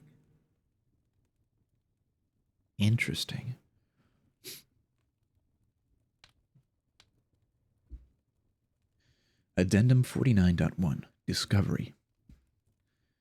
SCP-49 was discovered during the investigation of a series of unknown disappearances in the town of Montauban in southern France.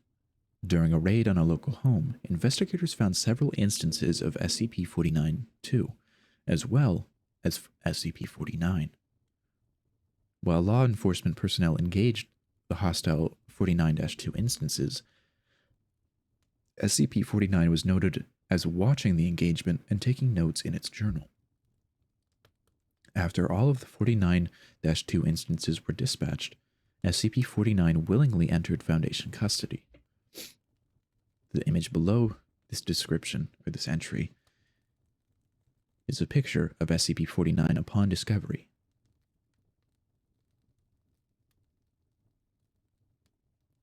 Enlarged for viewing pleasure. The following interview was conducted by Dr. Raymond Ham during the initial investigation.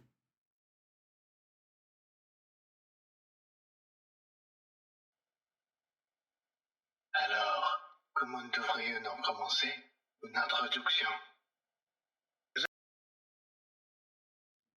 Interviewer, Dr. Raymond Ham, Site 85. Interviewee, SCP-49. Begin log. Alors, comment devrions-nous commencer une introduction? Is that French? Can we get a translator? The King's English.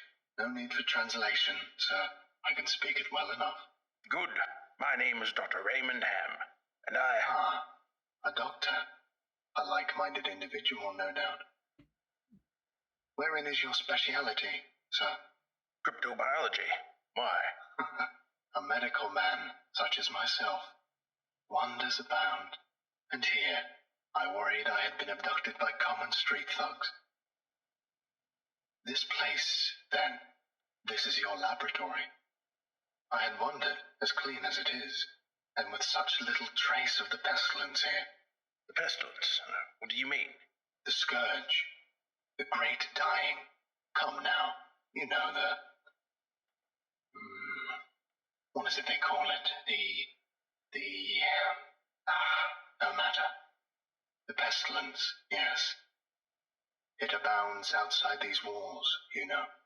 So many have succumbed, and many more will continue to, until such time as a perfect cure can be developed. Fortunately, I am very close. It is my duty in life to rid the world of it, you see. The cure to end all cures. When you say the great dying, are you talking about the bubonic plague?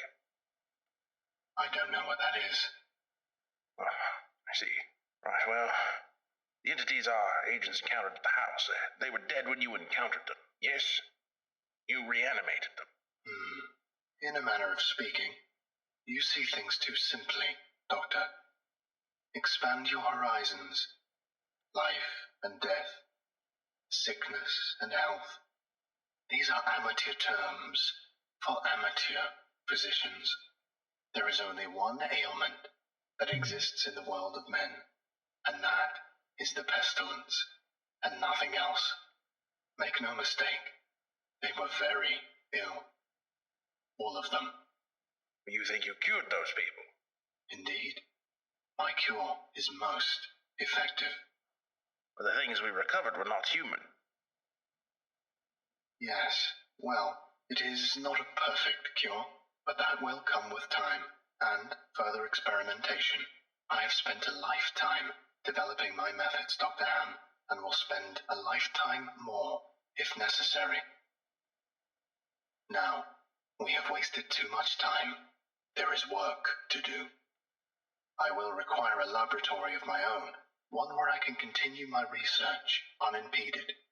And assistance, of course, though I can provide those on my own. In time. Oh, I don't think our organization would be willing to... Nonsense. We are all men of science. Fetch your coat and show me to my quarters, Doctor. Our work begins now. End log. Interesting. I like this one. I like 49. He's cool. That he reminds me of the Pathologic game series. I don't know why, just the way he talks about the pestilence. The way he conducts himself reminds me of Pathologic. Specifically Pathologic 2, because, you know, that's the only one I've played so far. I haven't beat it, though. Not yet. Interviewer's note. While SCP-49 is capable of communicating in a very human way, there's a strange sense of unease that one experiences when in its presence. Make no mistake, there's something very uncanny about this entity indeed. Additionally, we've confiscated that pointed stick that SCP-49 keeps waving around.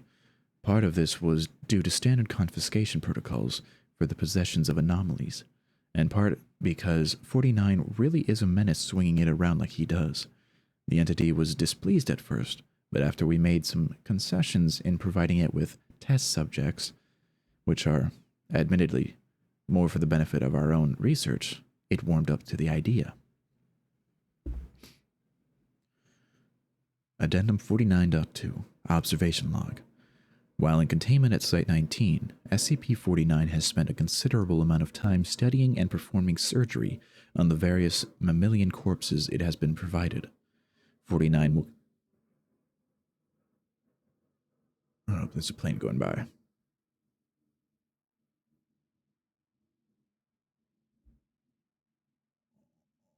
"49 will routinely spend several days performing surgery, and then, regardless of whether or not the corpse becomes an instance of 49-2, spending several more days documenting its findings in a thick leather journal stored within the doctor's bag. 49 will often seek to share its findings with members of Foundation staff. The following is a log of several occasions during which SCP-49 was observed operating on a mammalian corpse." Interesting. He truly is a man of science, as he says. Observation Log 049.OL.1 Summary. Subject to SCP-49. Preface. A test subject, D-85123, was introduced to 49's containment cell. The entity expressed sincere gratitude towards all members of the containment and research staff. Observation notes. SCP-49 began by asking D-85123 several standard medical questions.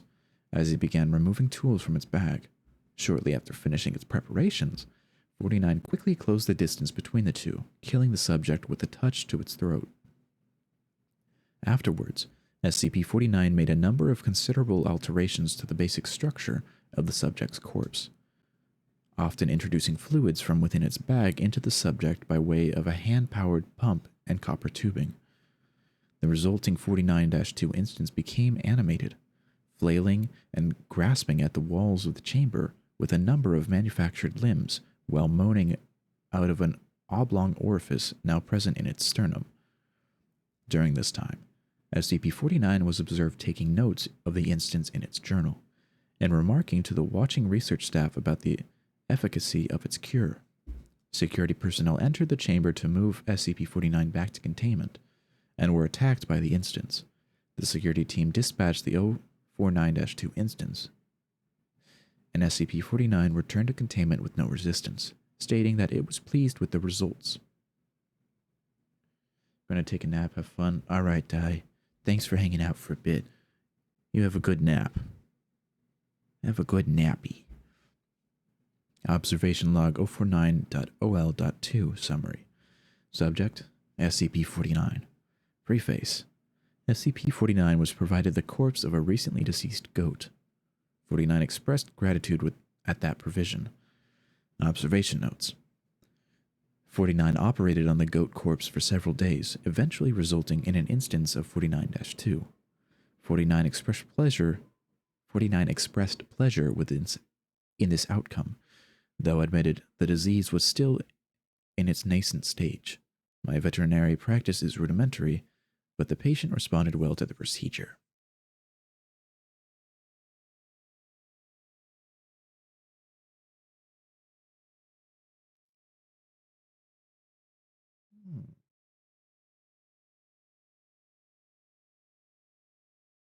Observation log 049.OL.3 summary. Subject SCP-49. Preface. 49 was provided the corpse of a recently deceased orangutan. 49 expressed noted gratitude at the provision due to the similarities between the orangutan and common human physiology. Observed notes. SCP-49 spent several days operating on the orangutan, reanimating it several times. However, 49 appeared to be discontent with the results it experienced, returning the creature 3 times after its initial reanimation for additional work. After it was unable to reanimate the corpse a 5th time, SCP-49 turned the corpse over to Foundation staff for incineration, stating, "I have learned so much from this, though I fear my early optimism was misplaced. I hadn't yet come across such a stumbling block on my road to the cure. More subjects like this would do a great deal in advancing my research." Observational log 049.OL.7 full. Subject SCP-49. Preface. SCP-49 was provided the corpse of a recently deceased bovine. 49 expressed mild annoyance at the provision, though accepted it nonetheless. Observation notes.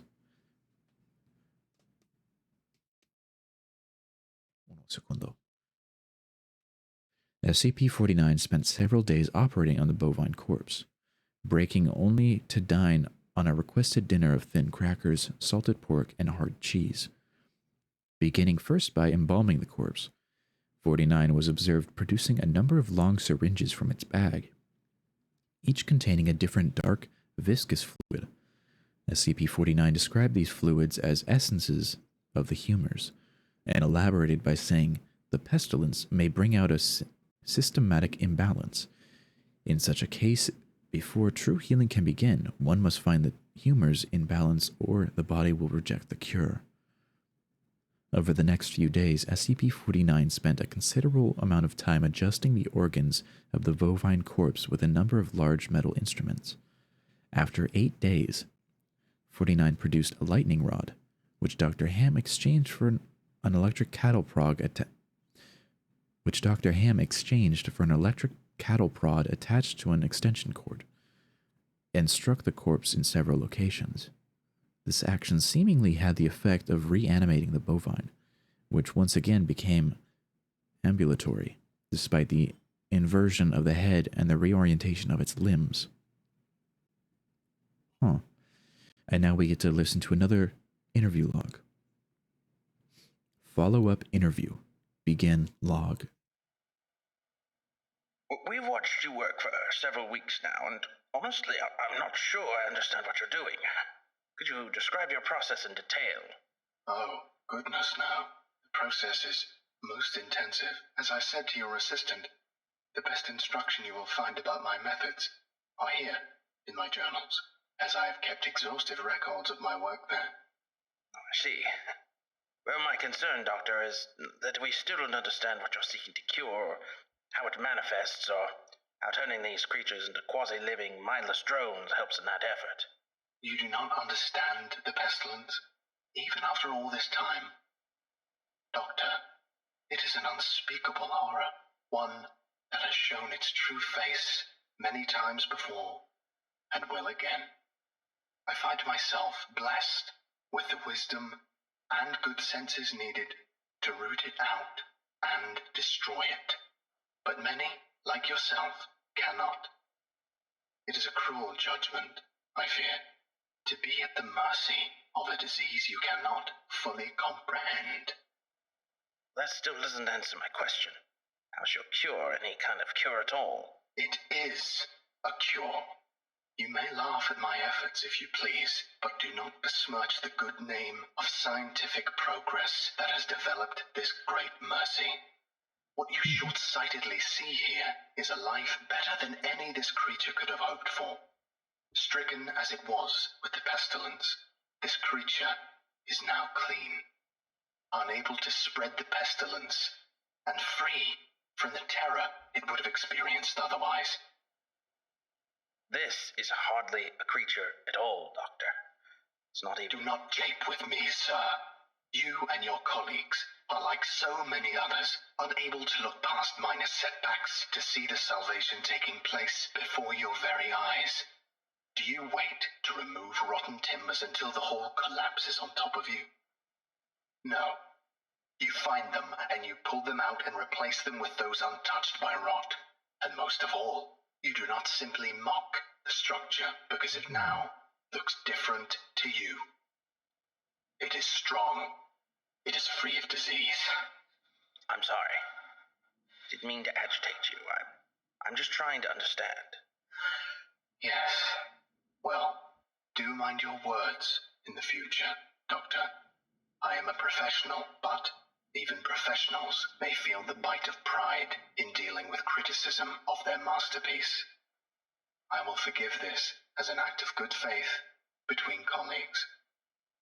Is there anything else I can help you with? No, that will be all. Another test subject on the usual schedule. You know my preference of subjects with more human anatomies. End log. Attending researcher's note. SCP-49 does seem to genuinely want to help other humans, though it has not yet been able to provide a concrete example of what exactly it is trying to save us all from. I have watched it now over several weeks, and while the outcomes do not seem to ever change, SCP-49 continues to claim that it is growing closer to its perfect cure. I think the entity may be more aware of the reality of these outcomes than it would like us to think.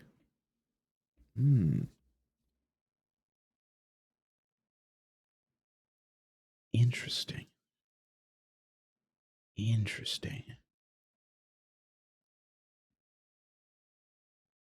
I think this is just so fascinating.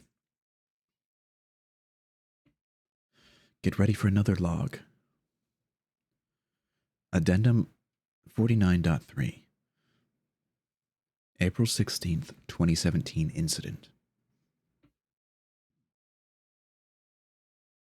Starting shortly after SCP-49's initial containment, Dr. Ham conducted a number of interviews with the subject regarding its anomalous properties, and over time began to note its displeasure with its subjects and the SCP-49-2 instances.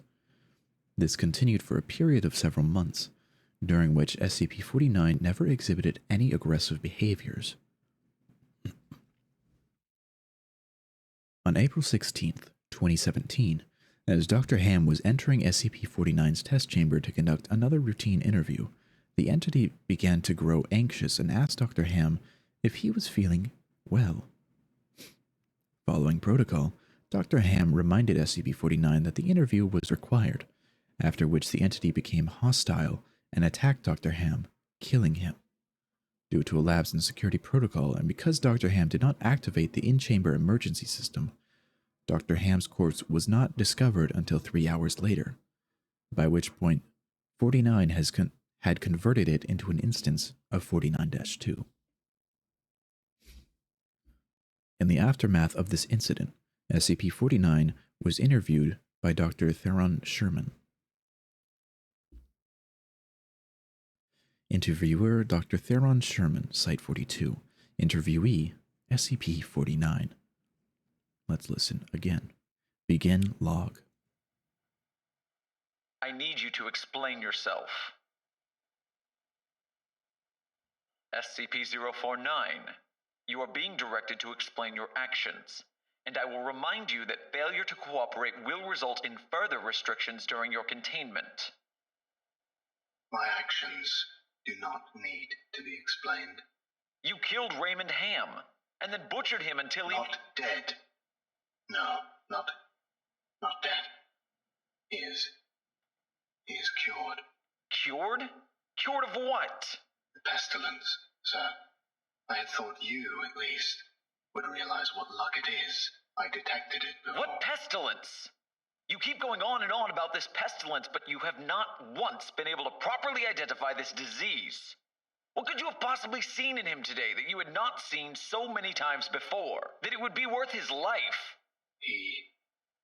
The pestilence presents and progresses in unforeseeable fashions, and has a queer way of creeping into the unprepared. And call it what you want, Doctor. It was a mercy I did to him. He is cured. He is a vegetable. I would not expect you to understand.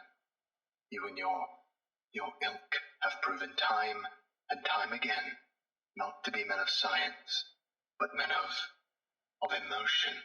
You cannot appreciate the horrors I have seen. Those many millions who have succumbed to the pestilence and been changed. Your cure cost Ray his life. No, good sir, I have saved it. You would allow this world to slip back into the despair of disease and death, ignoring that I have created a miracle. And what disease? What pestilence? He was a healthy man. He was a good doctor. I'm offering it freely to the afflicted. You are not worth this argument, sir. You are short-sighted and foolish. Dr. Ham was sick, and I cured him. I am the only one who can do this.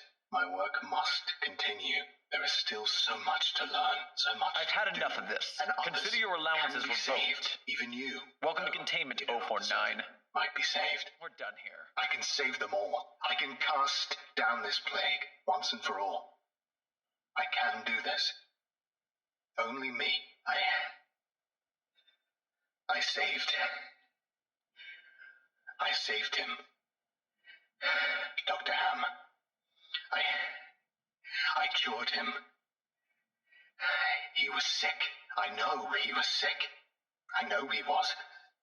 And you are all sick, but I can save you. I can save all of you because I am the cure. End log.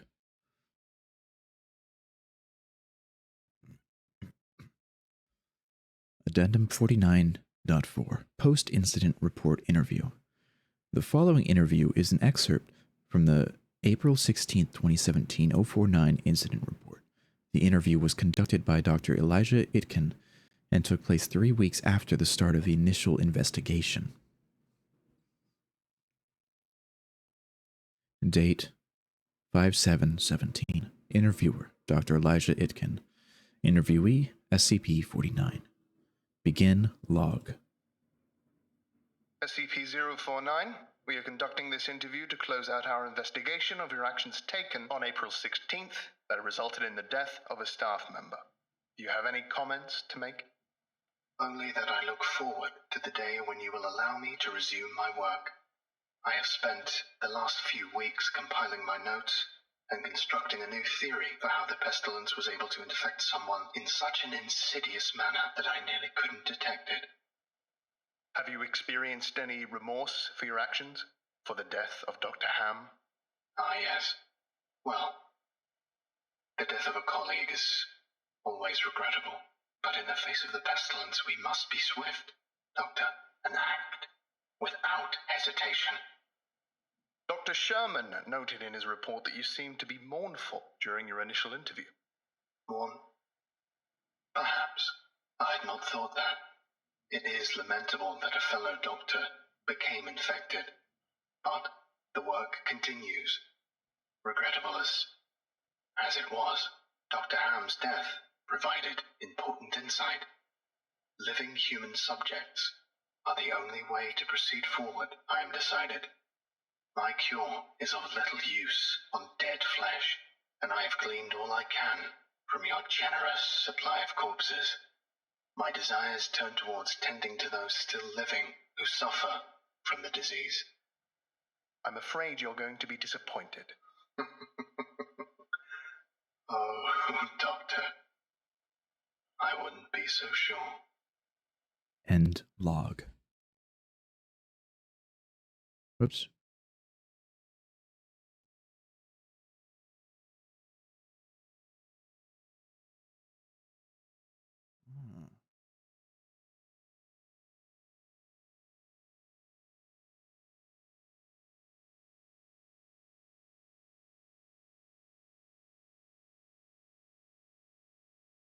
A story.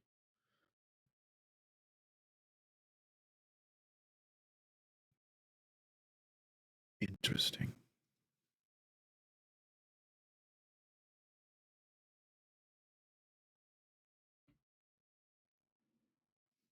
Sure. Let's read the story. Let's read the story relating directly to 49. He felt it, the unmistakable sensation of the pestilence. It was impossibly small, but unimaginably intense. Like a needle in his eye, it was faint but pungent, as though the disease had been festering undisturbed in containment for so long that its miasma had built and wafted out, enough for him to taste the scant particles of tainted air. He had lost track of time in his cell. Doctors had used to come and bring him specimens to study, to perfect his methods. That had ended long ago, when the doctors had realized that they themselves weren't free from the disease.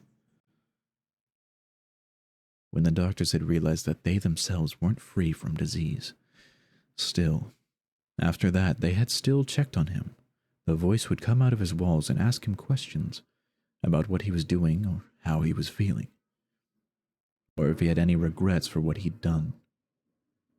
Regrets. The thought was as foolish as any he'd ever had.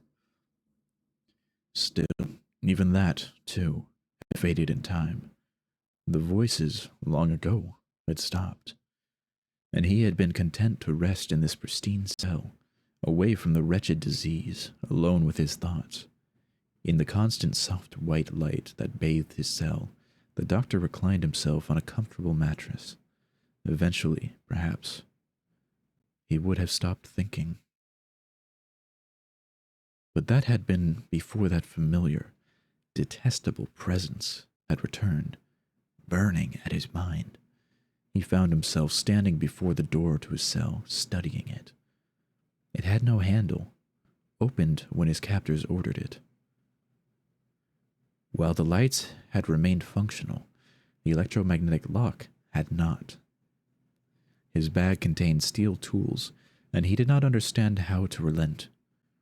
It took a tremendous amount of doing, but he got it open a crack, wide enough to put his weight into it. He didn't know how long it took to widen it enough to pass through. He didn't really register the passage of time anymore.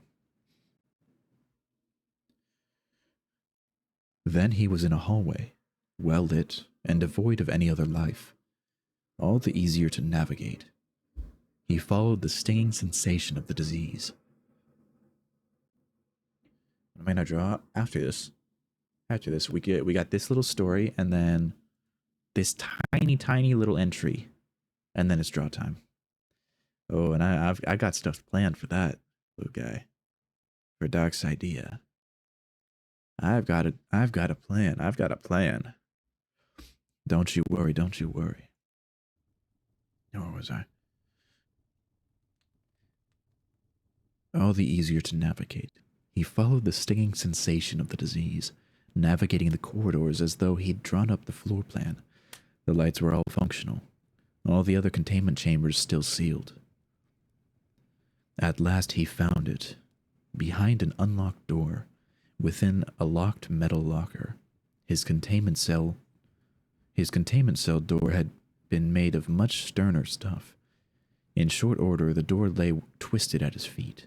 He pulled a rectangular metal box from the locker, studying it intently. His finger found a button, pressed it, and the box's lid swung open. Supercooled, preservation gases mingled with the air outside the box for the first time in a long time. He might as well have been struck in the face. Vapor, colder than ice, wafted in a great cloud from the unsealed box, and he dropped it to the floor with a clatter, which echoed throughout the silent facility. He steeled himself, kneeling down, lifting the face-down box aside, and gingerly plucking the tiny black speck from beneath it with his index finger and thumb. Behind his mask, he grit his teeth. He held the mosquito up to his eyes.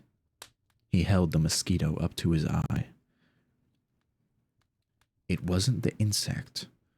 It was the sack of blood which the creature had engorged on. The upturned metal box became his operating table. Black bag slamming unceremoniously to the ground. His hands dove inside, withdrawing an empty brass syringe and a vial of thick black fluid. The needle plunged through the cork stopper, filling the glass cylinder halfway with the viscous pitch. The needle withdrew, then pierced the engorged mosquito's body, withdrawing the plagued blood within to mix with the black medicine in his syringe. He left the insect's dry husk on the box, bringing the syringe level with his eye. He shook it, tapping the glass with his finger to encourage the reaction. He considered the dead husk of the insect still before him. It wouldn't do to let any lingering trace of the pestilence remain in the poor creature. When he was satisfied with the mixture, the needle found the insect's blood sac again, filling its tiny body with the cold, black mixture.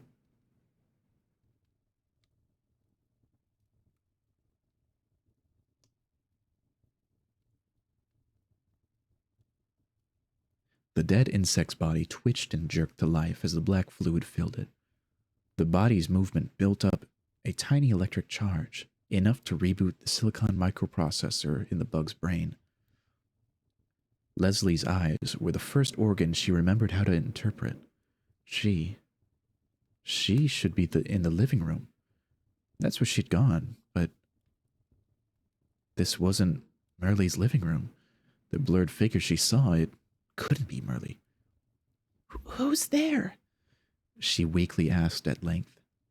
The clarifying black blur shifted, coming more clearly into focus. Where is Merle? There is no one here but me and you. The black form shifted and came closer, until white filled Leslie's vision. She made out the icy gray eyes observing her. Oh, God, where am I?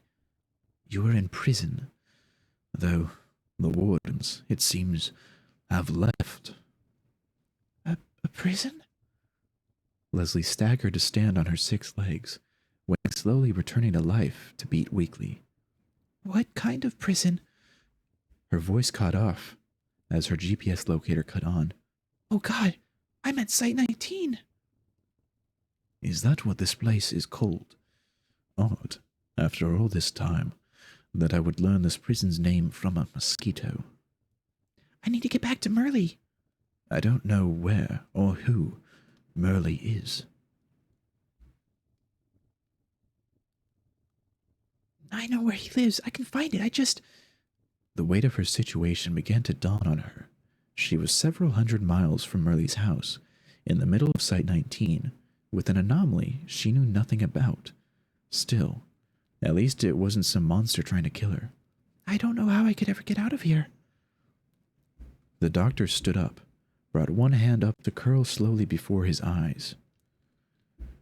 I have gotten myself this far, and now that I have no further reason to stay here. Then you'll help me get out of here? Leslie's wings bore her up to land on the black-gloved hand. I will. I can't thank you enough. Thank you. Leslie gathered herself, ceasing her trembling. My name is Leslie. Thank you. Doctor. Thank you, Doctor. The wind blasted the landscape mercilessly, as it had every day, at least today. There was no astringent rain. Sick, gray-black clouds roiled overhead. The pair had walked for nearly a week, and had not yet encountered a single living person. The few animals they had seen were sick, mangy things. Leslie felt the sky weigh down on her like a dark gray iron blanket. She was having a hard time remembering what the sun looked like. She was afraid she might start to forget Merle's face. We're close, she said to break the monotony. Just a few more miles and then... She didn't dare finish the thought. The sound of the doctor's feet crunching through the parched landscape was barely audible over the rush of wind. And then we will arrive, he finished for her. Tell me, Doctor, why did you come all this way with me? You could have left when we got out, gone your own way. Merely because I wanted to. Thank you, Doctor. Leslie didn't know what to do when they arrived at Merle's house. The barren streets howled with the wind, but Leslie could only hear the wails of damnation. The lights were off, the door hung open. No one had been in here in decades. They went inside. The familiar living room would have made her retch if she were physically able. Merle wasn't here. How long? Leslie asked after they had stood in silence in the room where she had died. The question wasn't directed at her companion. She checked the clock on her internal positioning system. How long? He repeated, unsure. 200? I've been dead for 200 years? She wailed, collapsing in the palm of the doctor's hands. Then Merle is dead.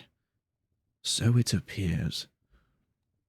Everyone is dead, she said, seeming able to grapple finally with the fact. Everyone and Merle. She repeated to herself until the words lost meaning to her. The doctor sat on the frayed, ragged carpet, resting his back against the wall. The hand in which Leslie mourned held out before him. He asked, Where will you go now? He lived here. So now I will live here. It will be just like it was. She couldn't continue and fell to her side, against the rough but comforting leather. She had no tears, but her sobs racked her nonetheless. Any minute, Merle will come through the door. Then I will wait for him, here with you.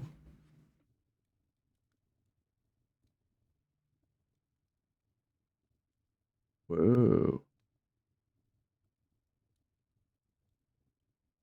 OCT. Interesting. So that was the story directly relating to the doctor. Very interesting. All right, on to the next one. The next and final for this Sunday. Item number SCP-050. Object class Euclid. Wah. Hi, Theseus. Hi. Don't worry, stream's not over yet. I got doodling to do. This is the 10th SCP entry we've read today. Or I've read today. 41, 42, 43, 44, 45, 46, 47, 48, 49, 50. Yeah. Object class Euclid. Special containment procedures. So far, all attempts to contain SCP-50 have proven fruitless.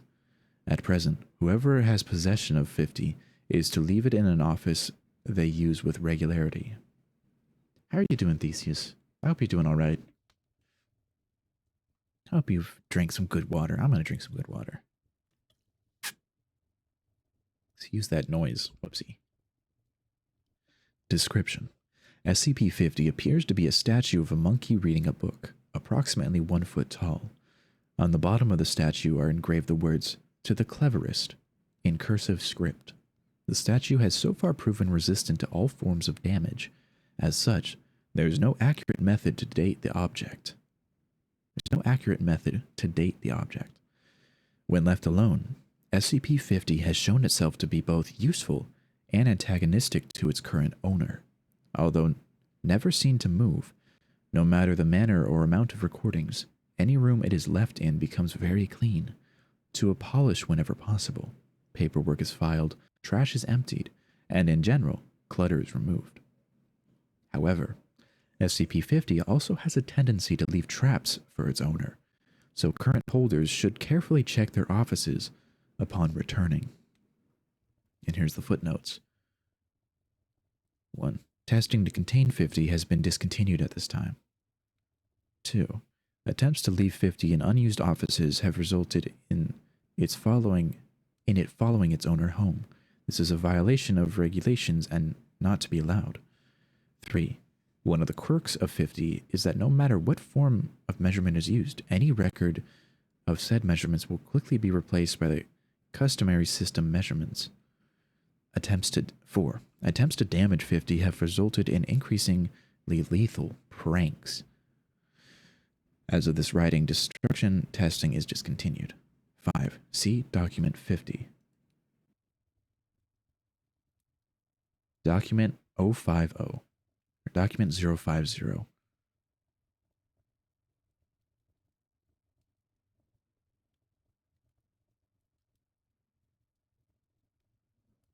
Oh.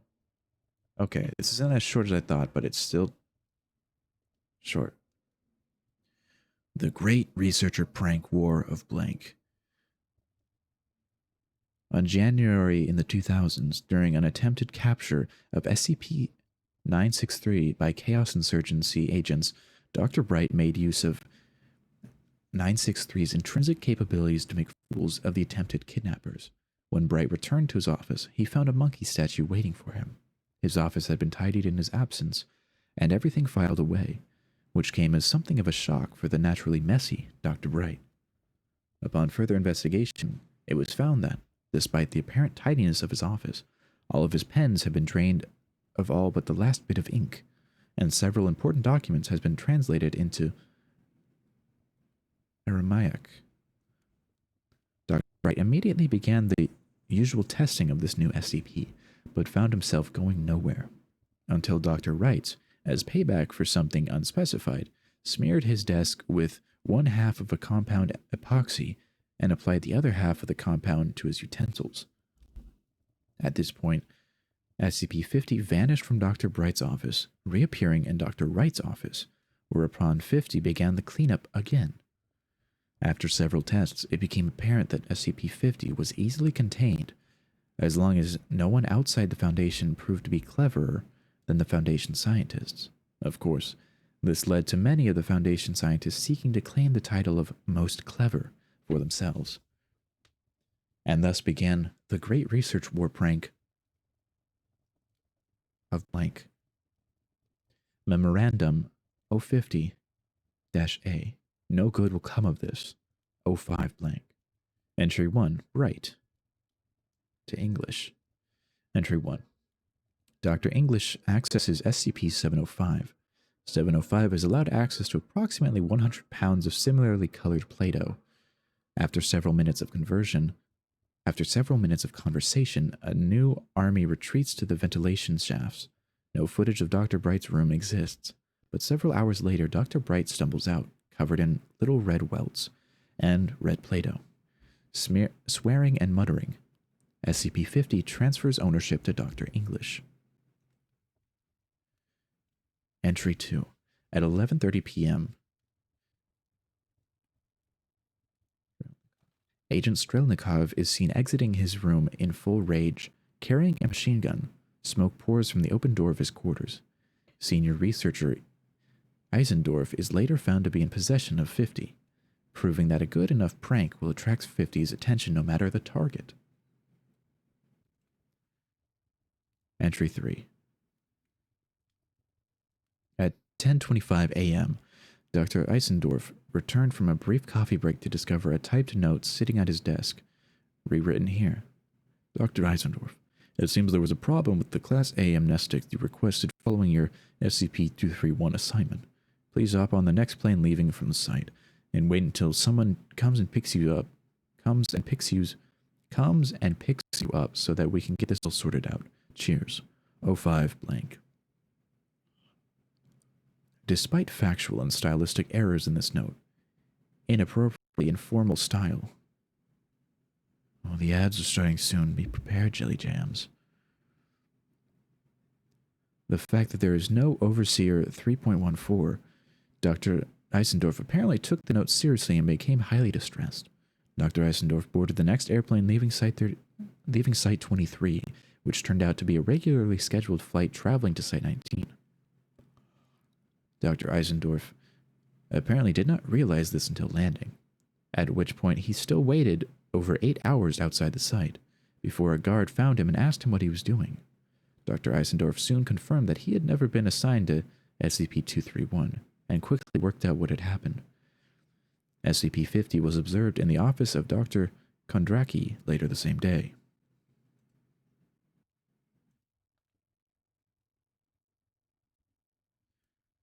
At 7:28 p.m., 2009, Dr. Kondraki was called away by Assistant Researcher House under the pretense of a SCP-173 containment breach.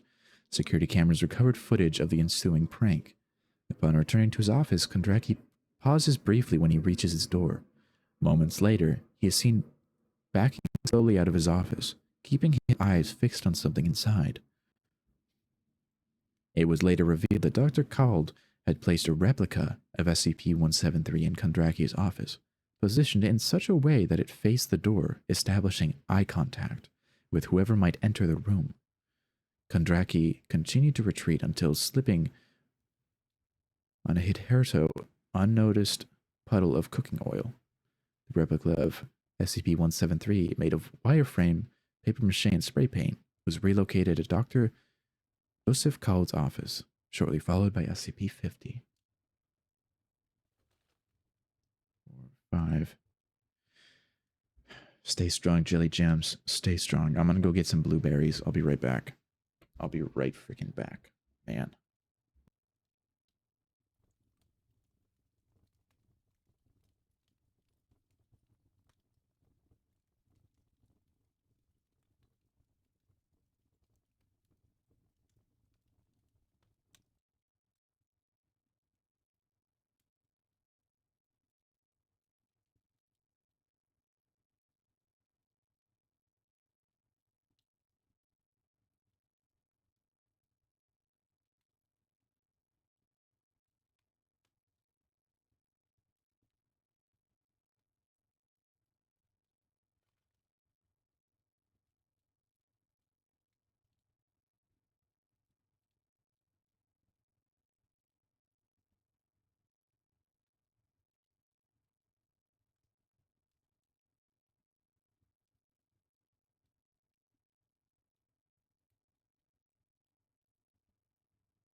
The ad break is over. This is so good.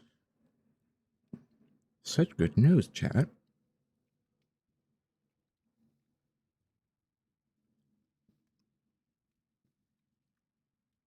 If you had to sit through any interrogations or advertisement, I thank you. I appreciate you. You're free now. For the moment.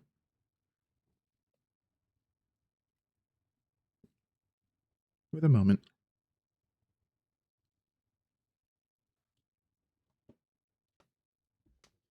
All right, let's continue this real quick, and then we can move on to freaking art. Entry 5. Upon returning to his office in 2009, Dr. Cald was surprised to find the statue replaced with a note. The authorities. Yeah. We can't let them know about the crimes we've committed, Theseus. Specifically, the crimes you're thinking of. Reading. I can't believe no one's thought of this. The statue was later located in the staff locker of Agent Yorick, who had simply stolen it. Fair enough. Entry 6. Statue returned to Cald. Yorick's living space in utter disarray. Agent Yorick is found unconscious. The words, "to be earned," tattooed on his forehead through unknown means. Tactical nukes. From blank 2009 to blank 2009, maintenance teams were called 27 times to Dr. Cald's office while he was out, all having received orders to install, repair, or remove a piece of furniture from the office, apparently at random. Dr. Cald became increasingly paranoid about these intrusions, considering his possession of SCP-50. At a certain time, of a certain date in 2009, decided to bring his paperwork and the SCP back to his quarters and work from there. Upon entering his quarters, Dr. Cald was doused by the contents of a bucket carefully balanced on the entrance's door jamb. Ownership of SCP-50 changes to Dr. Light.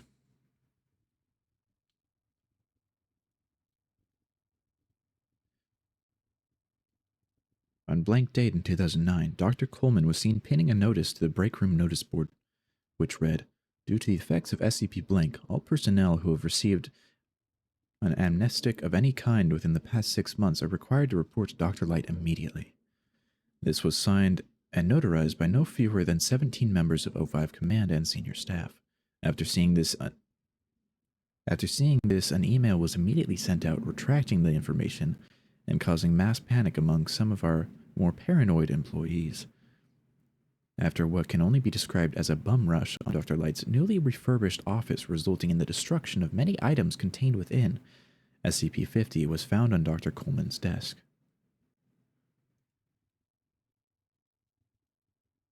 Entry 9. On blank date in 2009, Dr. Coleman was called out of his quarters by an email from an unknown source. 5 minutes later, security footage showed Dr. Okagawa entering Schumacher's quarters, carrying a bag with unknown contents and leaving the room a few minutes later without the bag. Upon returning, Coleman discovered a dead rodent which appeared to have been slathered in secretions of SCP-447. Personnel in adjacent rooms reported hearing a stream of profanity, followed by a thud. Worried researchers found him passed out on the floor, while the slime was later identified as green gelatin from the kitchen, and the dead rat was a rubber toy. SCP-50 was later found in Dr. Okagawa's office.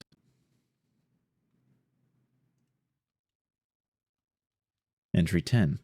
Video log from blank date 2009, 12:34 p.m. Dr. Okagawa leaves for the cafeteria, presumably for lunch/late breakfast. Researcher Chapelsky is seen entering Dr. Okagawa's office, carrying several testing vials and SCP blank. Left the office 5 minutes later, closing the door behind him rather hurriedly. Okagawa returns 10 minutes later, opens the door, and is snagged by a large tentacle which pulls him into the office and shuts the door behind him. A security team is dispatched to Okagawa's office and discovers him entangled by a giant squid. The team is seen trying to neutralize the cephalopod and free Okagawa. The animal's remains were subsequently destroyed. 50 has been relocated to researcher Chapelsky's office. Entry 11. Entry 11-1. 2012, researcher Chapelsky came into work at approximately 0800 hours and promptly received a pie in the face, courtesy of Project Director Jones. SCP-50 was found on Jones's desk after that afternoon. What? That wasn't original at all, Dr. Bright. Entry 11-2. In 2012, Project Director Jones reported his post researching SCP blank. Reported to his post researching SCP blank. Upon entering the facility, he was met by researcher Chapelsky, who threw 2 pies at his face. SCP-50 was found in researcher Chapelsky's office 10 minutes later. Entry 11-3. 2012, Chapelsky entered his office to find Project Director Jones waiting for him with 3 pies, which he promptly threw at the researcher's face. SCP-50 appeared in Jones's workplace that evening. Guys, I think we broke it. Project Director Jones. Entry 11-4. In the middle of the workday, Dr. Bright entered Jones's research lab with 4 pies, which he threw in his face. As he was leaving, security footage records him saying, "This better not fucking work." SCP-50 was on Bright's desk upon his return. Notes. God damn it. Dr. Bright. Okay, no more fucking pies, alright? Project Director Jones.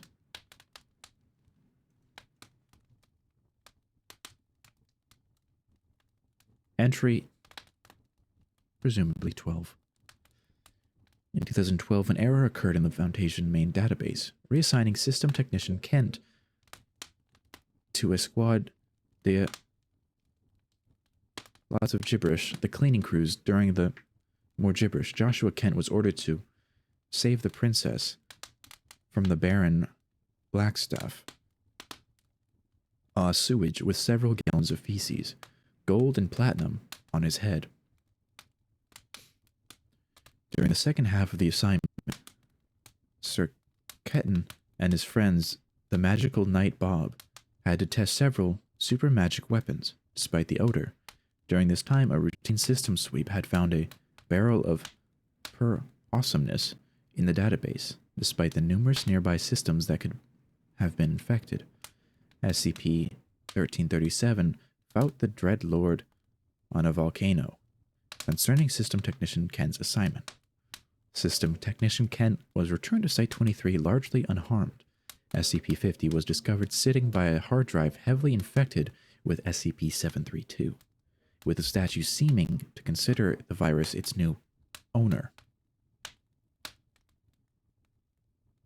Entry 13, data expunged. Entry 14, data expunged. Entry 15.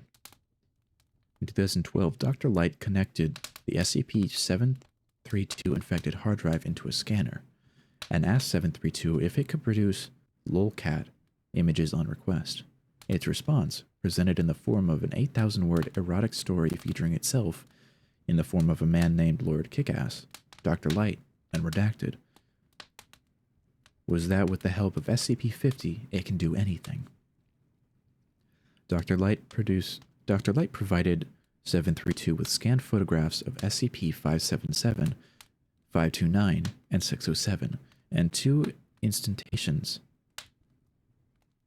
of SCP-331. 732 produced 10 lolcat images for each photograph.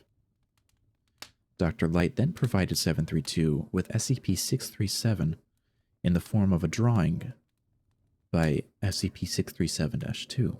As a result of this, 732 was rapidly overwritten with an estimated 63 gigabytes of text describing SCP-637's actions and appearance. Whether this information could have filled all available computer memory is unknown, as the last actions of the Lord Kickass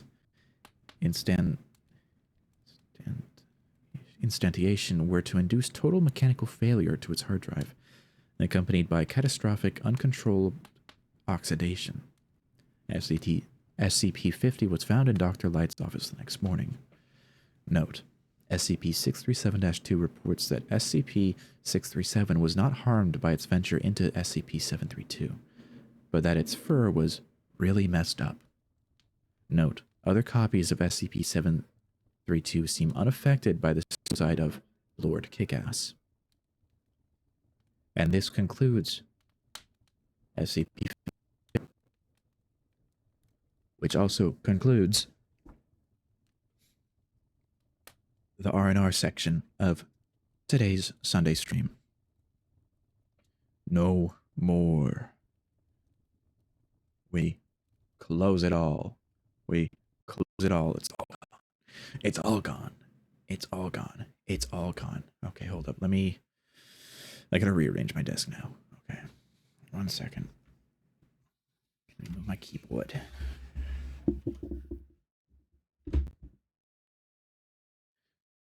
Move my keyboard and such things and goobly gogglies.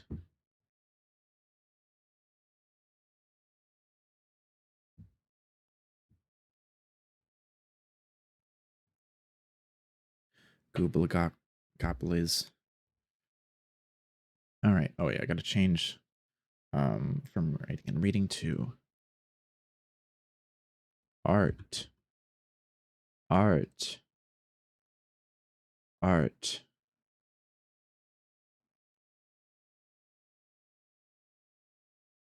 Art. Art. All right. Doc, are you there?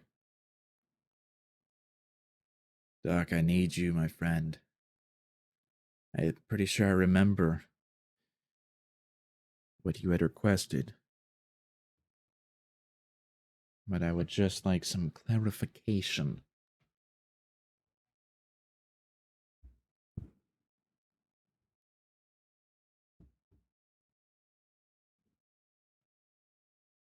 Oh, can go right there with the freak. I never even thought about that. Okay. Okay. So I'm pretty sure that Doc had requested myself, Doc, and Blue Guy hanging out, and Tony Chen lurking in the background. First, I need to reduce the size. That's good enough. Yep. Okay. Let's see. I already have an idea of what I'm going to do. So in the middle here, be the focus.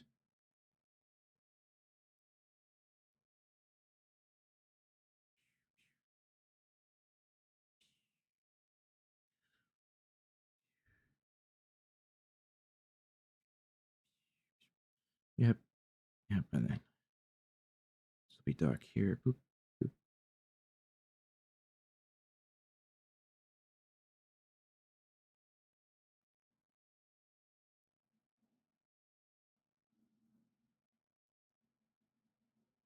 Upward.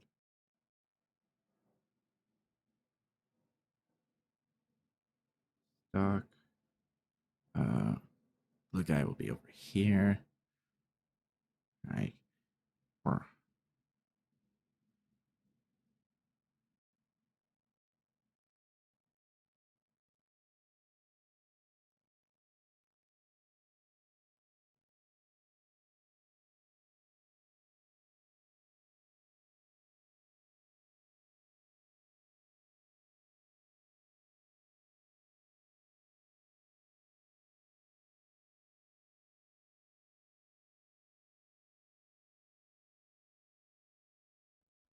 Whoops. The guy. Oh wait, glasses.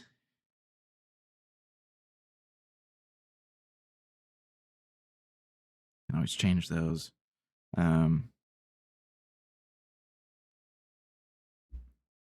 Let's see.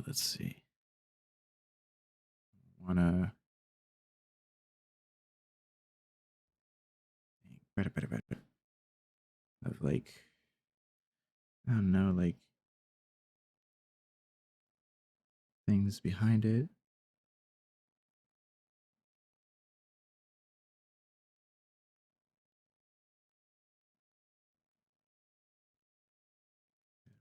Up, up, up.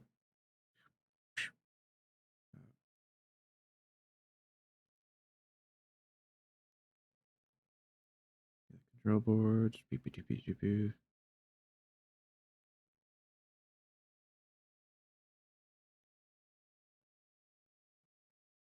Control boards. Doop, doop, doop, doop, doop.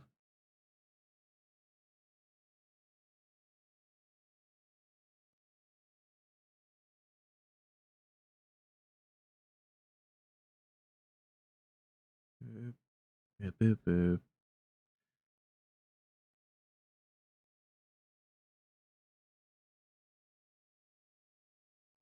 Boop, boop. Yep, there we go. That's setting up the scene nicely.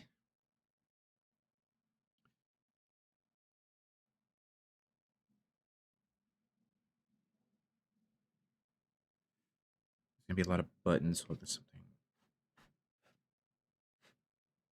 Oh, okay. I'll just stick there. So we're gonna put like a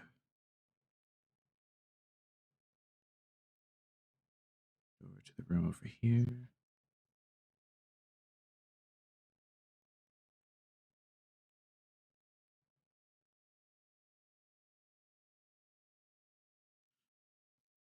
Yeah, yeah, there we go. Might enlarge all of this a bit. Probably. I'll probably enlarge all this. Oh, I should probably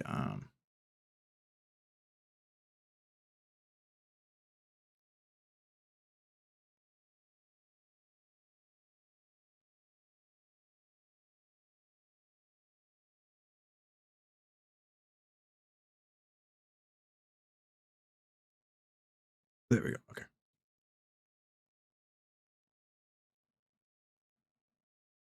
All right, all right.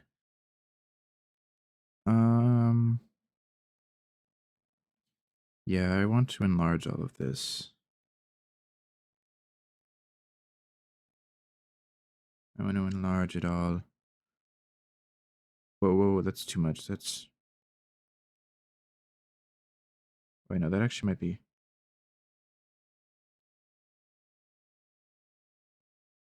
Might enlarge it a little bit more.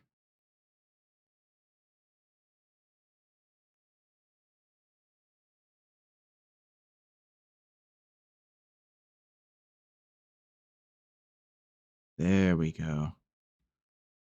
There we go. Ain't this nifty? Ain't this neat?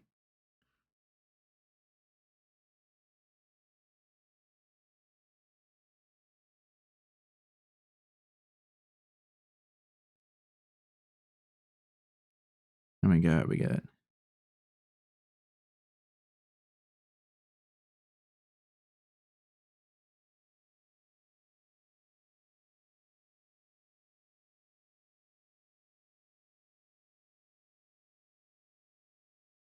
Tony Chen over here.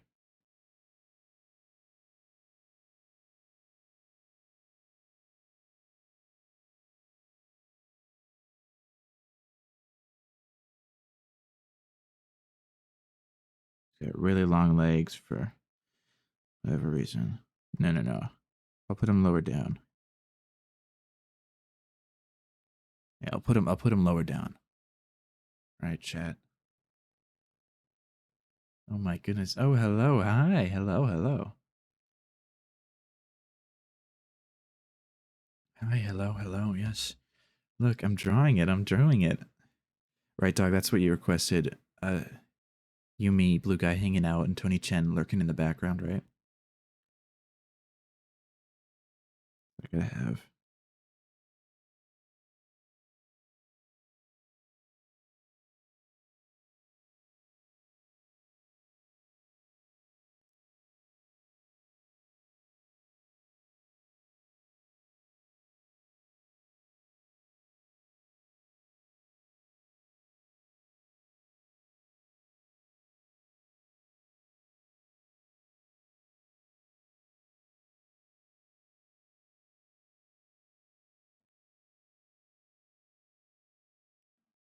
He's got a pompadour.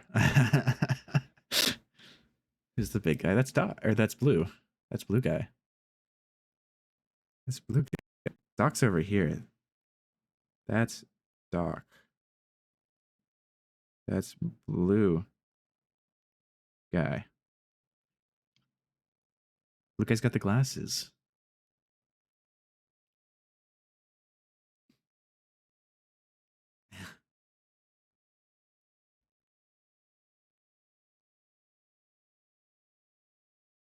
No, I want to.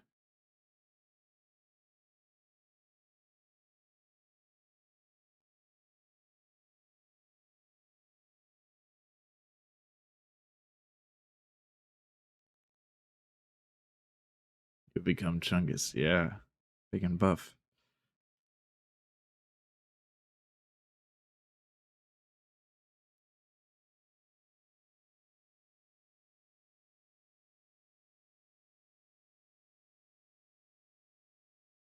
And then you'll never guess, but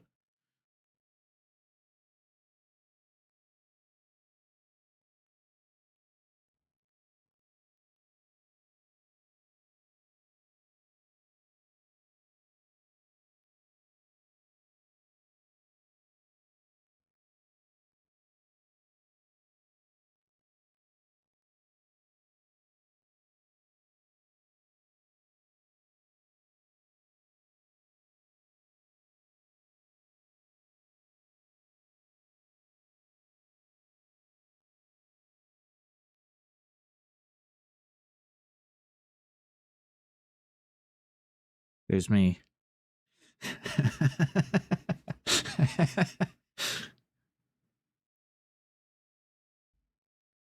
What are we drawing? Hi Jamie. Today we're drawing Doc. Doc had enough points saved up to have me doodle whatever he wanted. So he chose to have himself. So that's Doc. That's Blue guy. And that is Tony Chen. Oh, and then that's me. That's me. That creature's me. It's obviously not done yet. This is just the planning stages.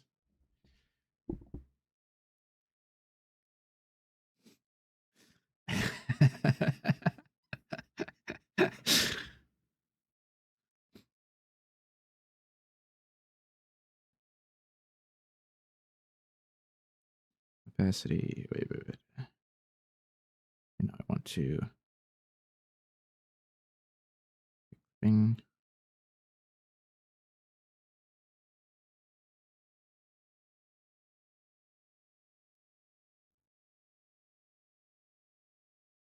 Why is it so late?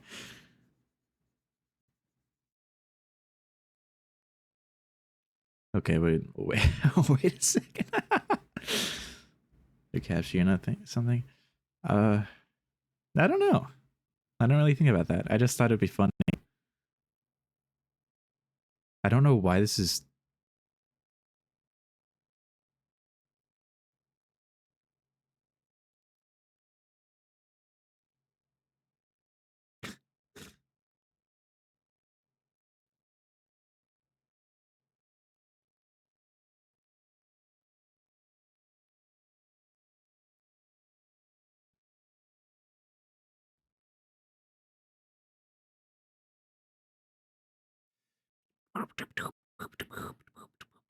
Opacity.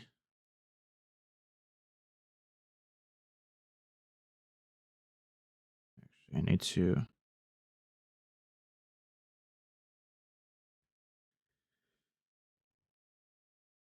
I'll do gray.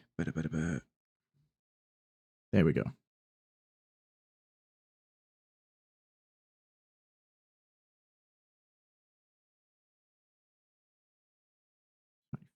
That one will be opacity.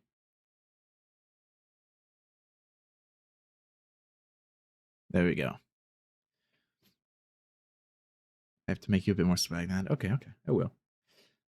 Oh, well, this is just like, setting the stage, more or less.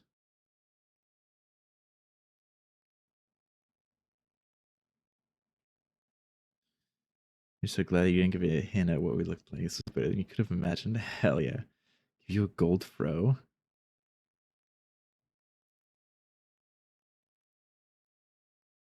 I could literally give you like a gold chain that just says like swag. No, I won't do that.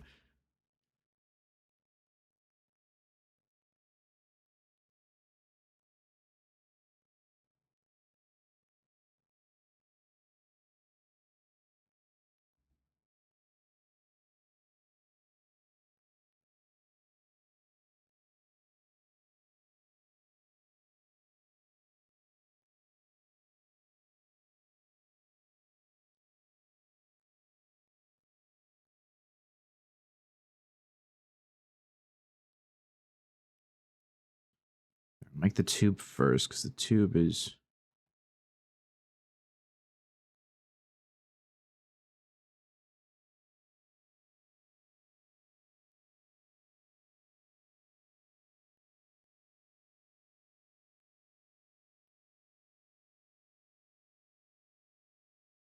Oh, that one was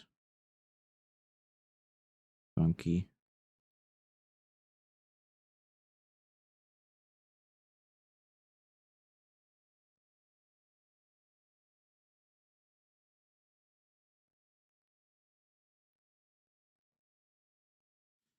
Tube. Tube. You're in tears, Doc 7, the time of his life. Hell yeah, I'm glad.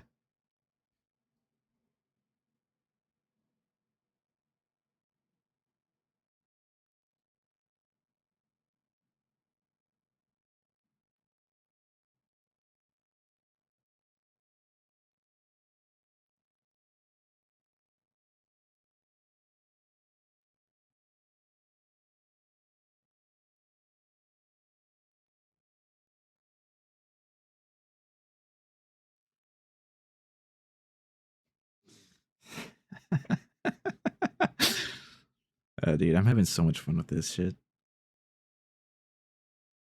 This is awesome. I gotta get the like scene.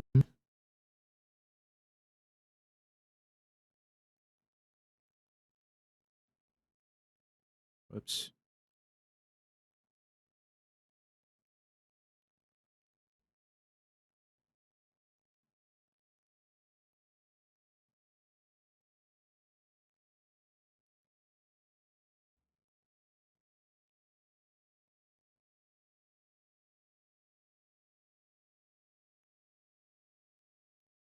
There's part of the door frame. There we go. There we go.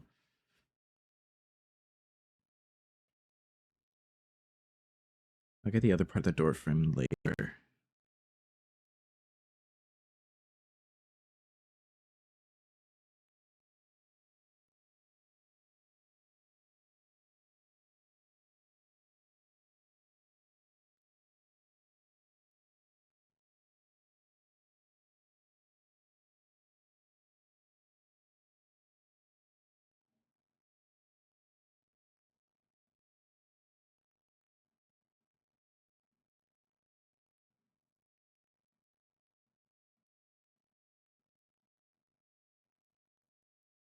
Prop, prop.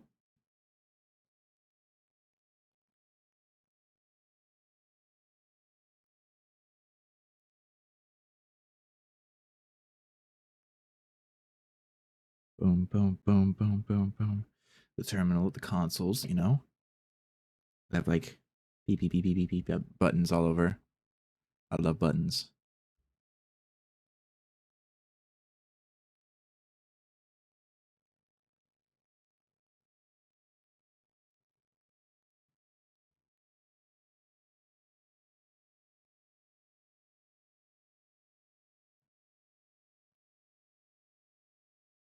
Whoops.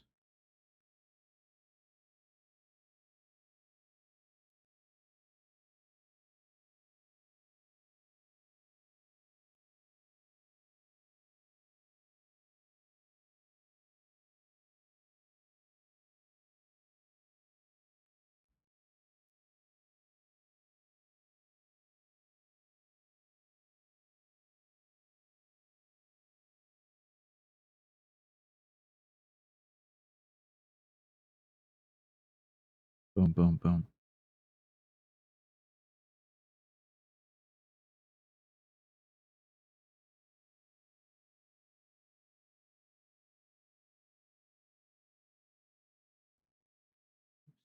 Whoops, whoops, whoops, whoops, whoops. I hope you guys enjoyed the process of this.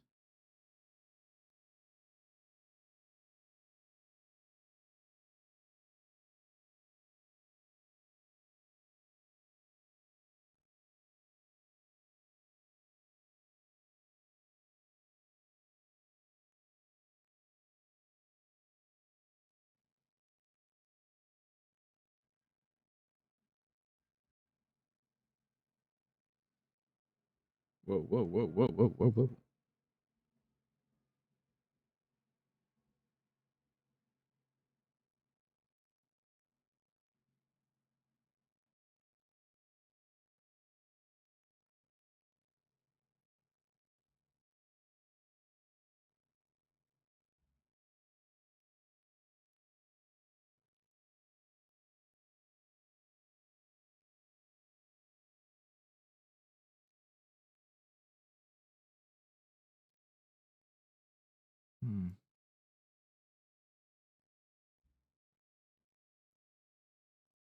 I gotta redo this side.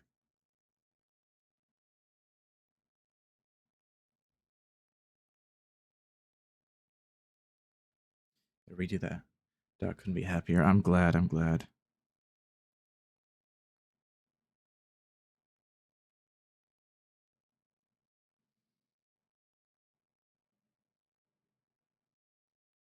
Yeah, okay, that's better.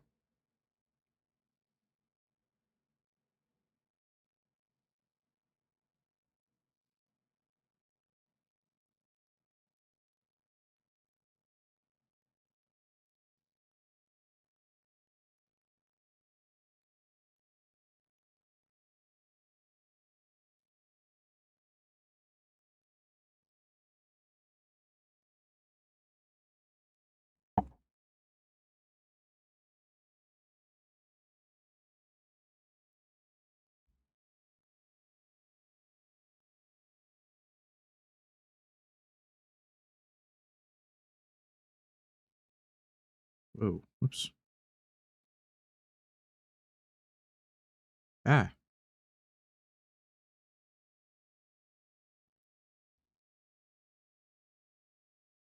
Ah.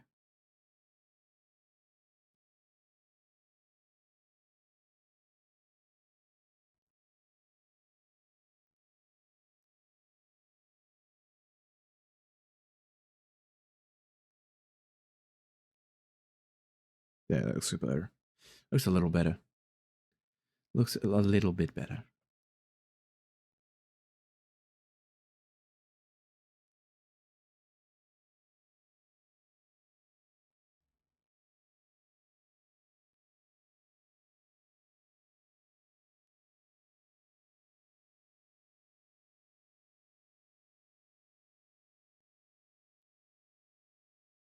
God damn it.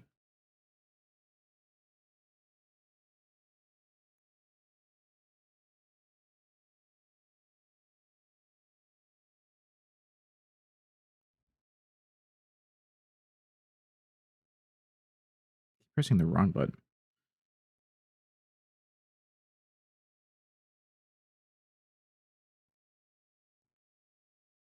Yeah.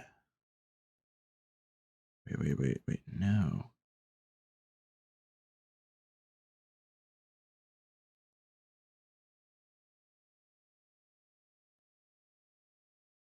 No. That won't do.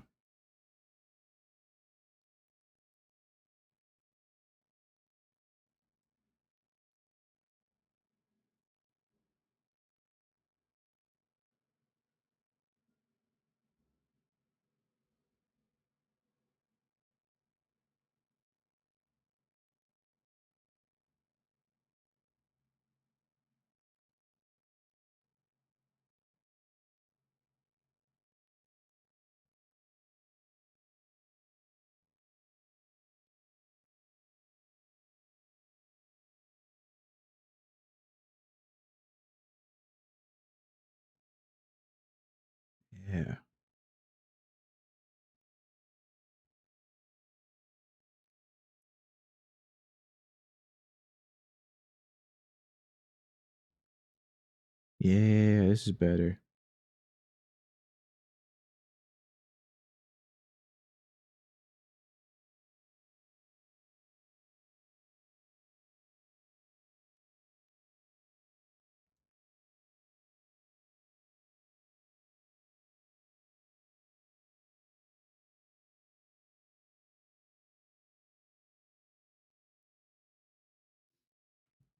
There. Now it's distorted from the tube.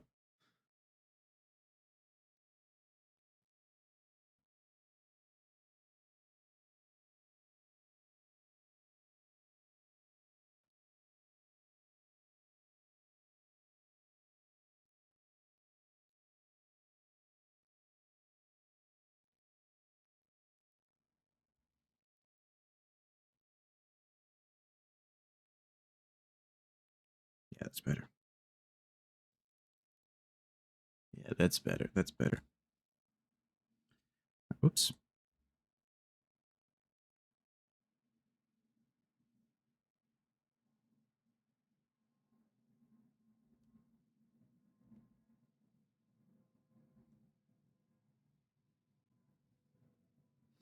There. Yeah, this is going good now.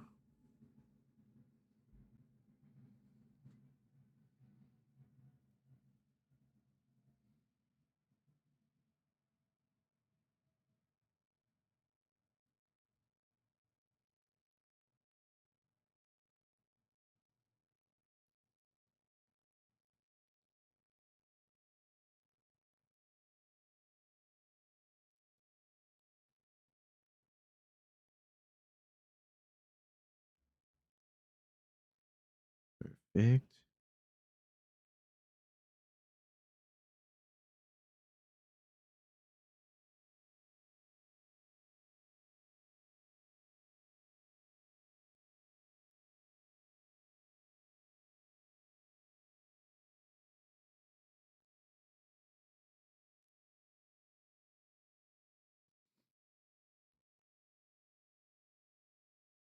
Okay, now we gotta add more doohickeys.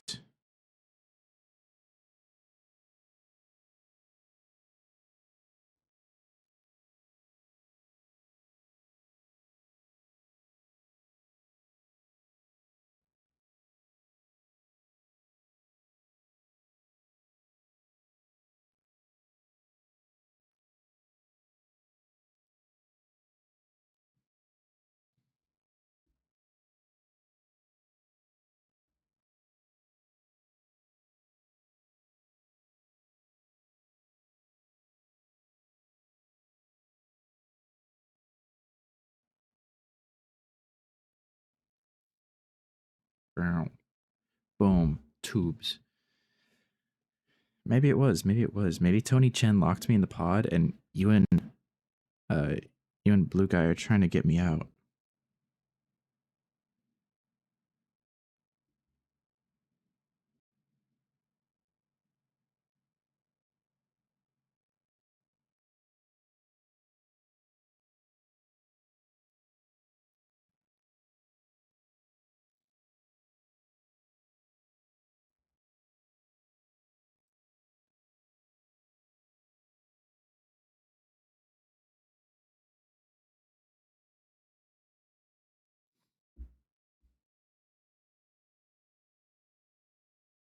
Boom. Bam.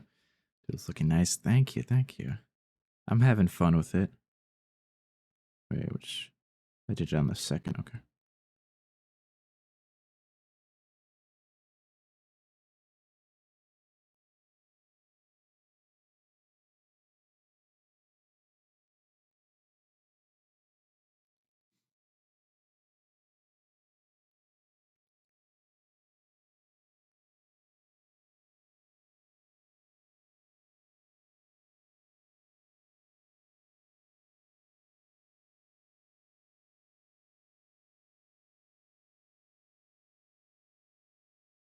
Eraser, eraser. Change that to like also 6. There we go.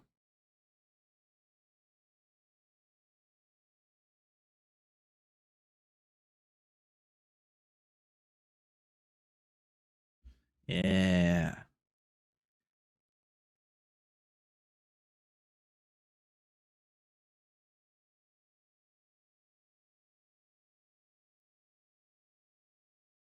That's enough. There.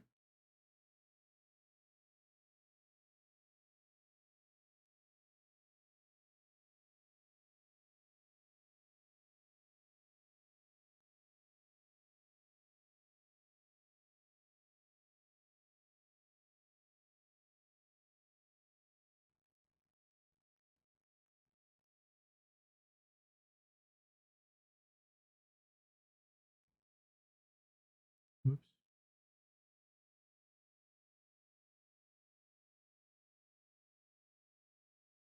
Buttons.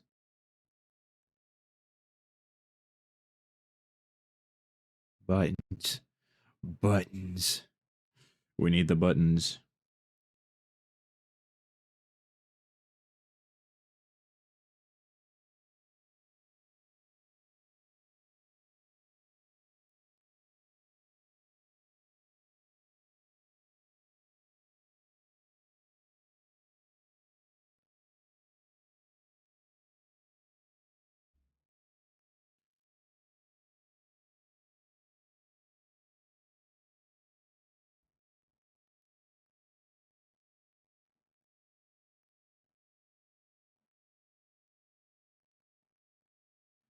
Uh,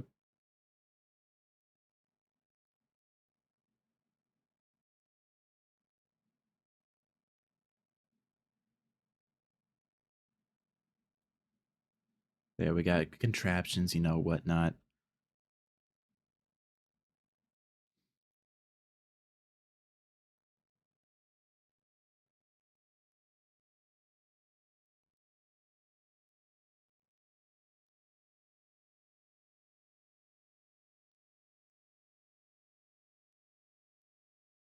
Big button. Perfect. Oh, now that's a good looking terminal if I've ever seen one. Hell yeah.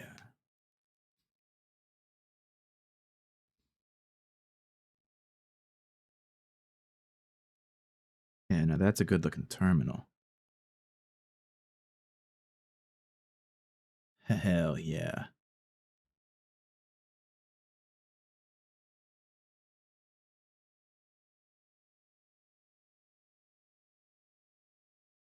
Now we just gotta kind of do some more things with this.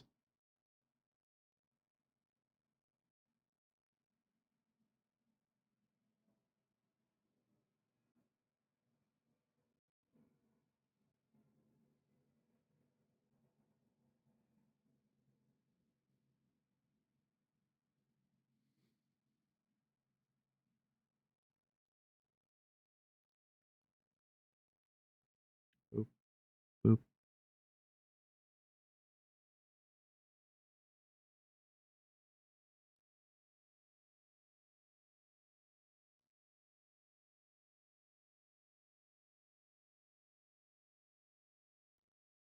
We got a reader thingy. We've got a few more buttons.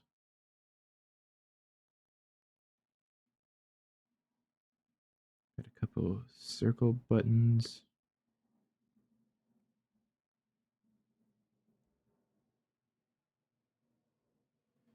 Circle buttons.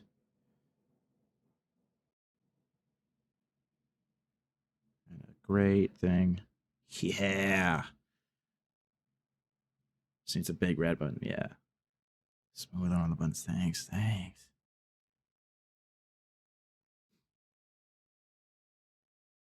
Yeah, we gotta have the buttons.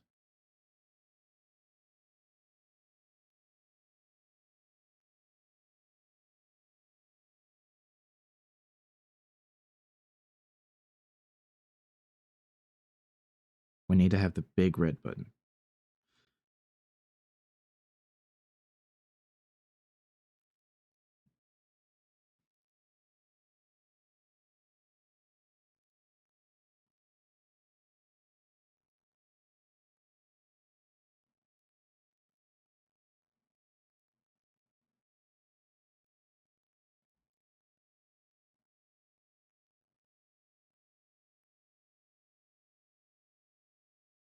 Now the big red button.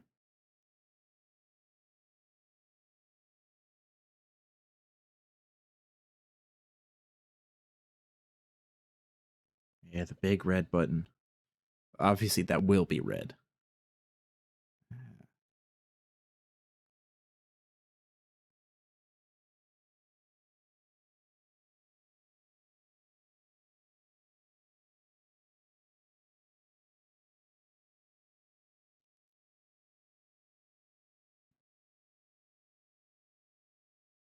Key slot. Another key slot.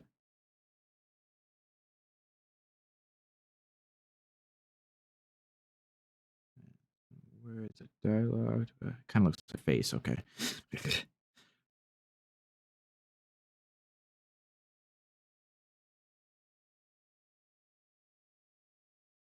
Buttons. Yeah.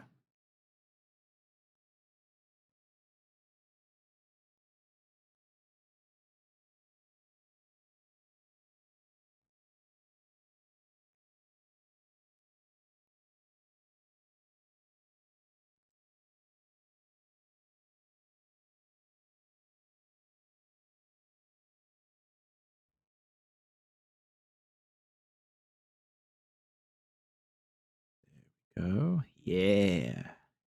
Yeah.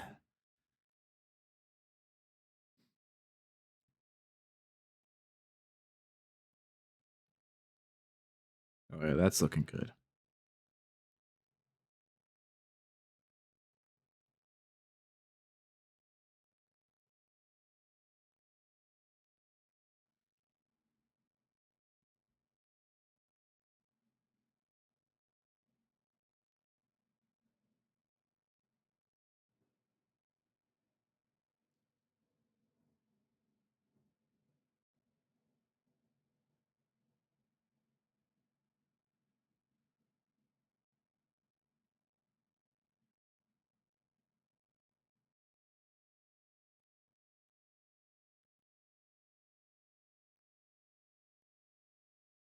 There.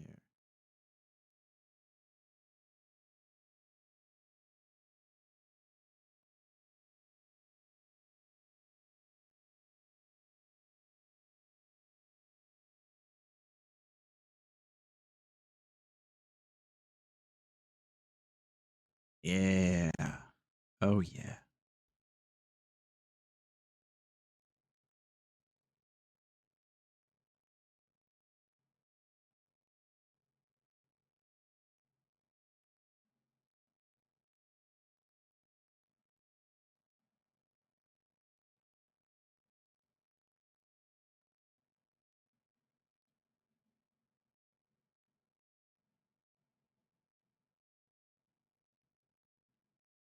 Hell yeah.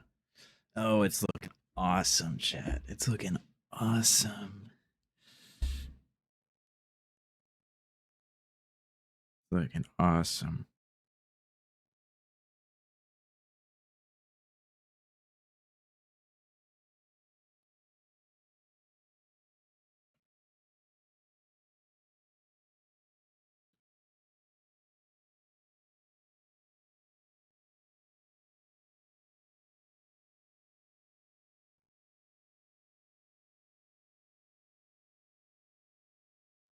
Now eraser.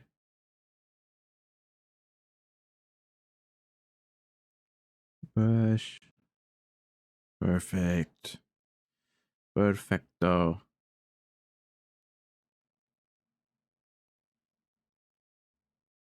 Hell yeah. Hell yeah, chat.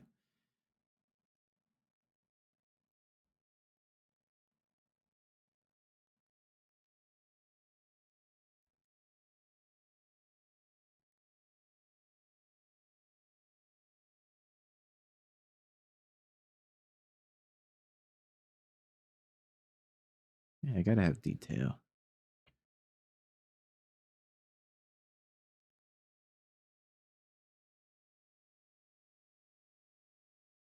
Ooh.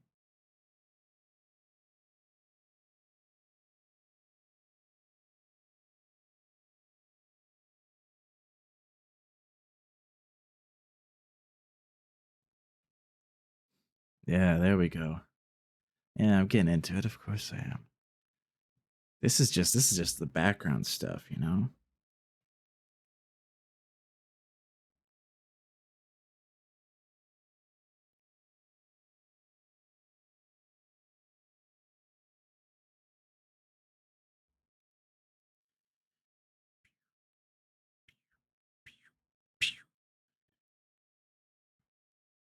Save this. New layer. All right, let's do Tony Chen first. Let's do Tony Chen.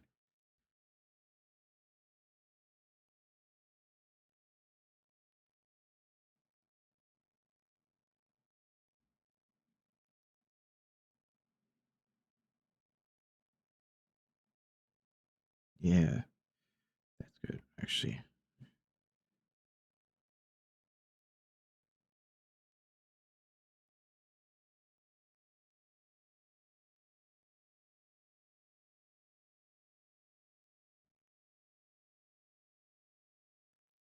There we go.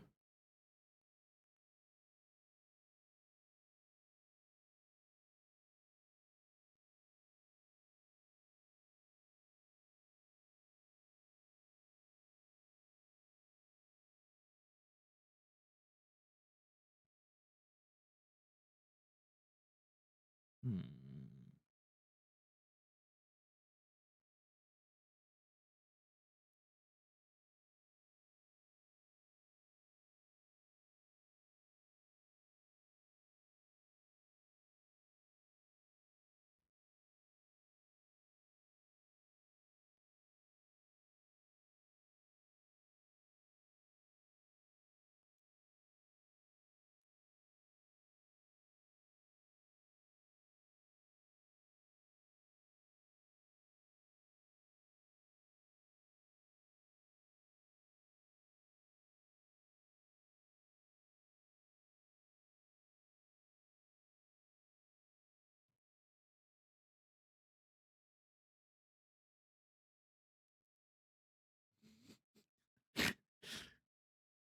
I'm using a tablet. I'm using a tablet.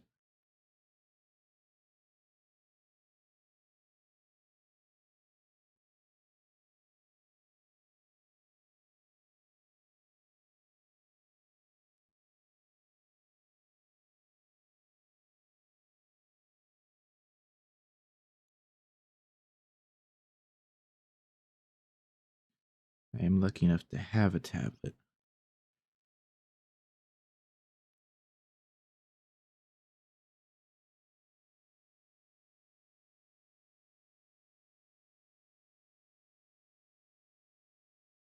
There, that's looking good for Tony Chen.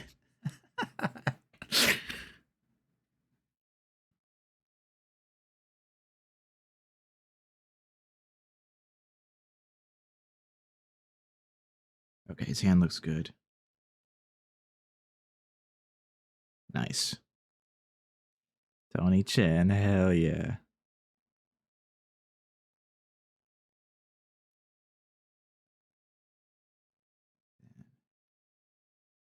Probably rename that. Rename that TC. This one, rename as Doc. Now we got BG. Now we got me. ME. Perfect. TC. My mouth or mustache. Where? Are you talking about this guy? Talking about this guy? What's happening? I'm drawing Doc's redeem. He had enough points and it redeemed. He redeemed me to doodle something. So I'm doodling Doc something. Mouth stash. Ooh. So bad news jams. The authorities? They're on their way. Oh. That's mouth. Do you want a mustache? Do you want a moustache? I can give you one. Yeah, not the authorities.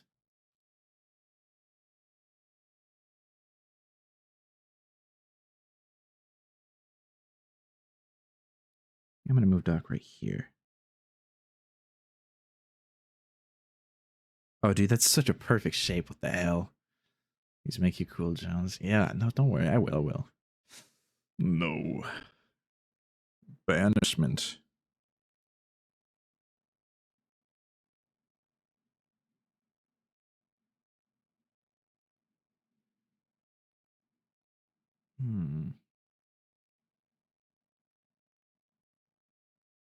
That's what I wanted to do.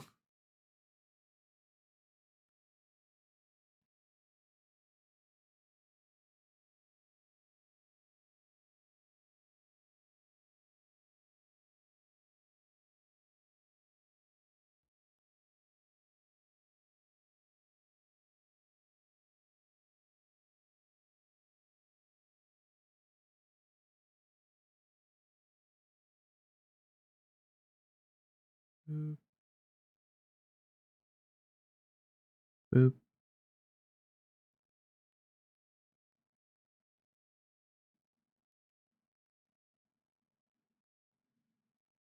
That's Doc's clipboard. Oh, man. Oh, man. I can't believe the authorities are on their way back.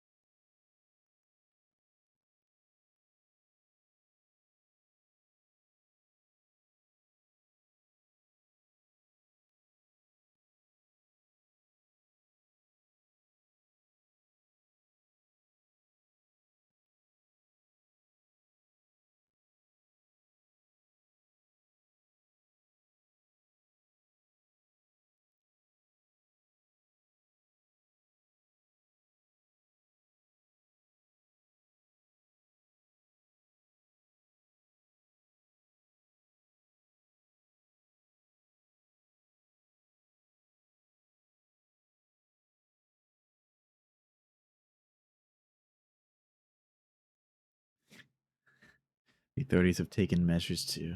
They're interrogating you about your nukes. Oh, they released you. Oh. Well, nice. Didn't mean to do that.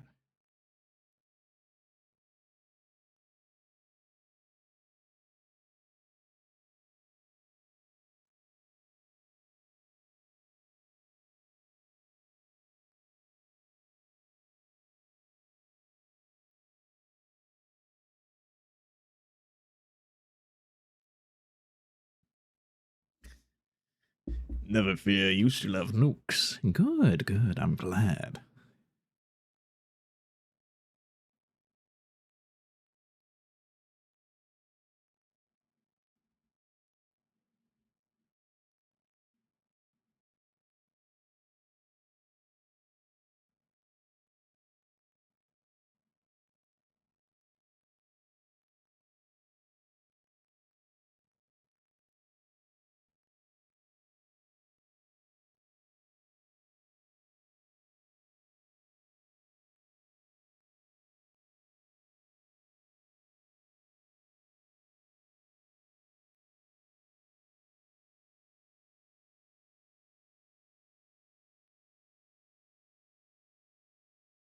There.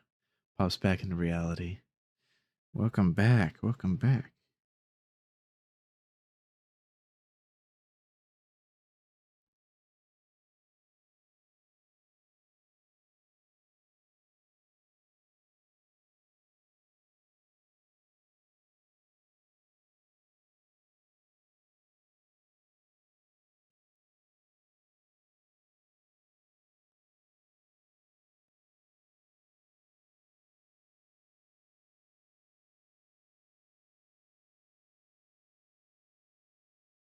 Yeah.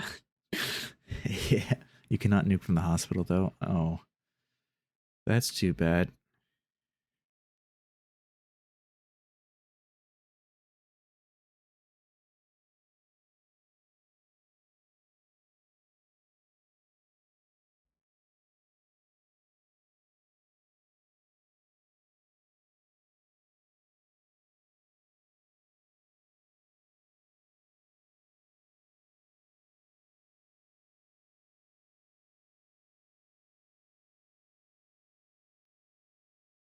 There, Doc. No,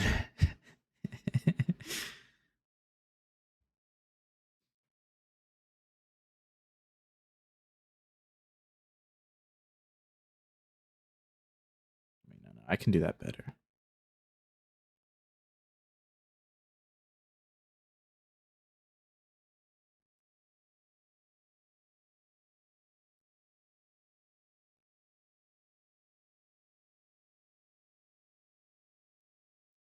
Oh, so welcome back from the ads. If you had to sit through any interrogations or advertisement, I appreciate you.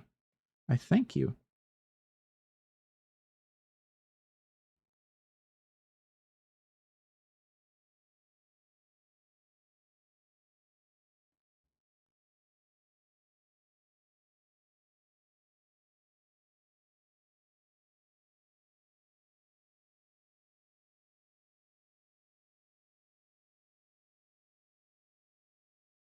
Uh,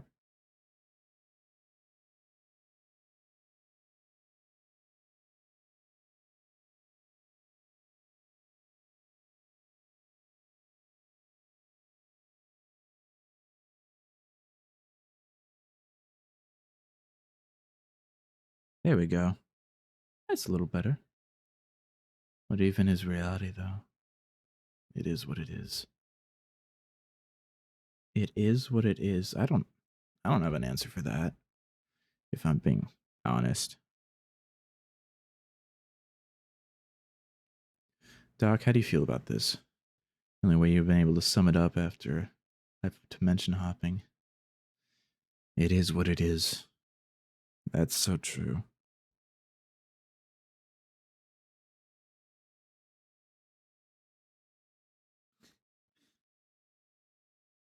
Looking good. All right.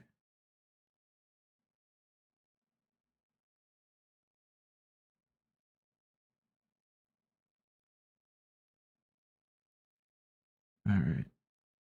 Now, blue guy.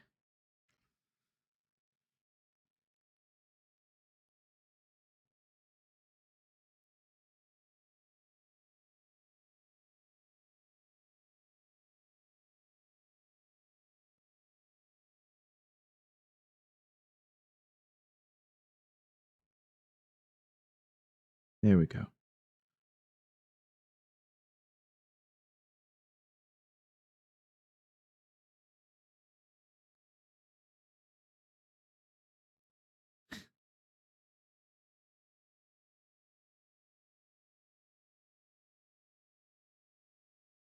Yeah.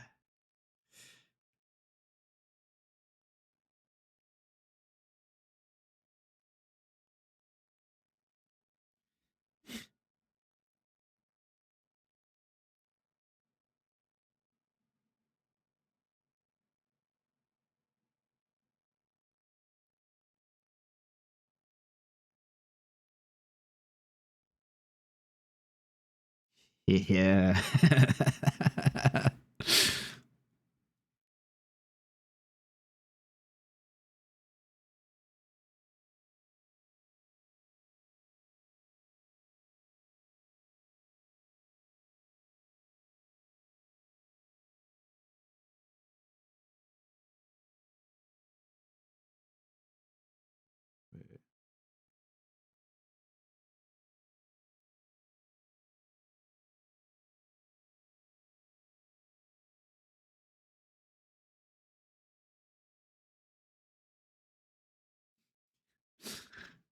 So around. Don't worry, I'll change that. To be honest, you absolutely love the first blue guy design. But don't worry. I'm just building the body right now. I'm making all the pieces.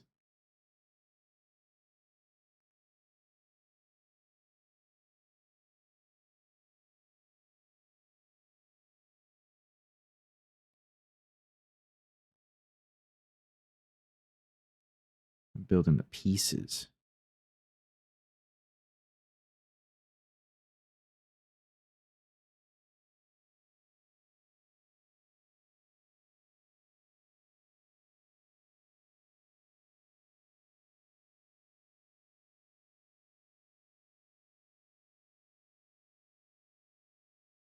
Oh, what the? What? Why am I not using the eraser?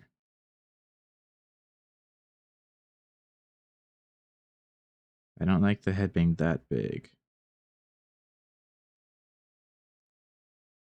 You know?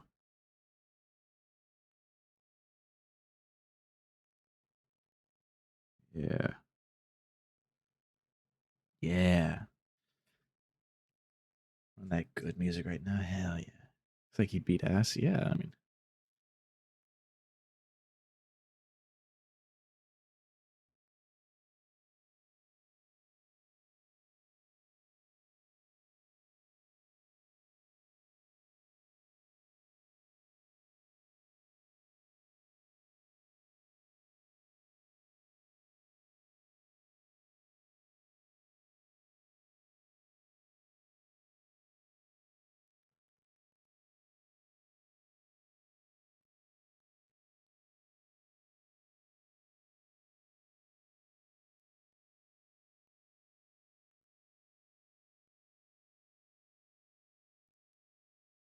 Oh, that was close. Yeah, there we go. He's scared of you. He's scared of you.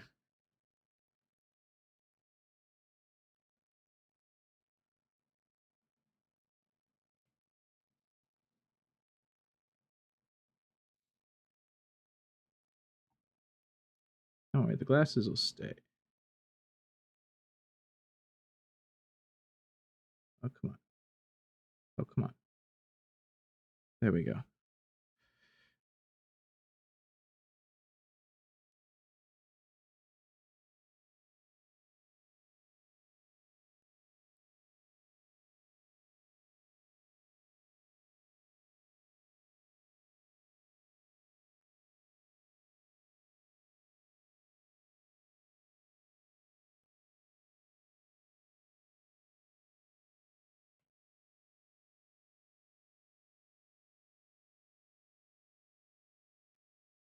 Oh, hell yeah. Oh, hell yeah.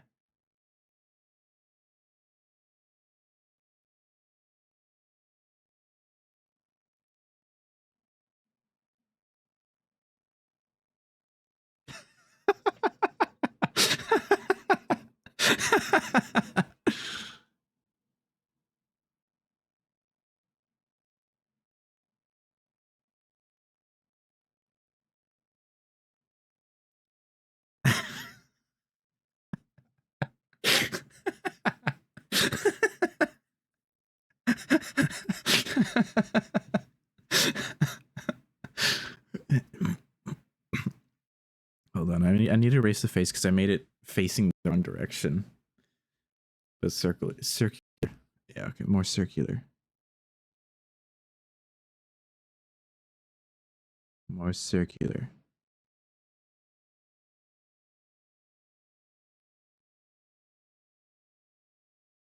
So one eye needs to be here, one eye here.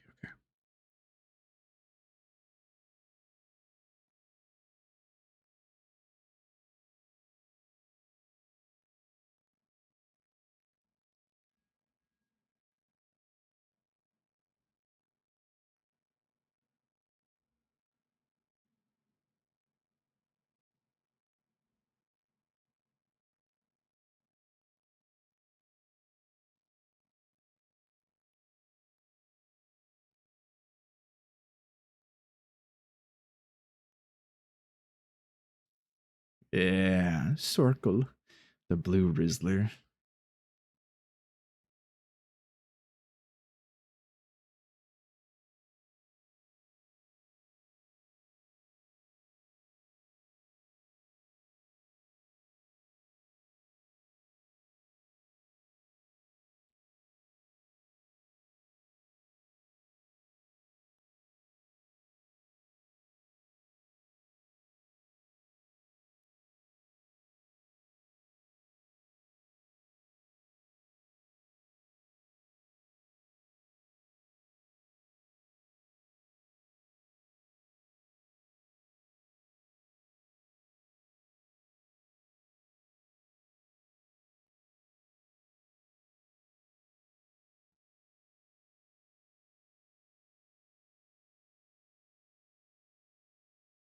Hell yeah. Oh, am I so creative? I like cursed things a lot.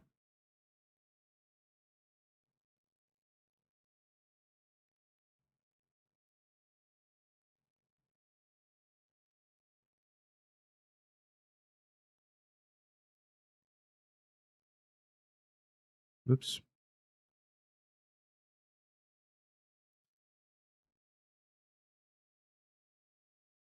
Increase the size. Boom.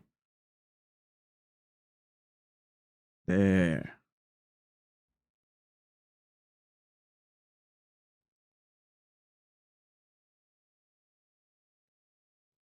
Yeah. There we go.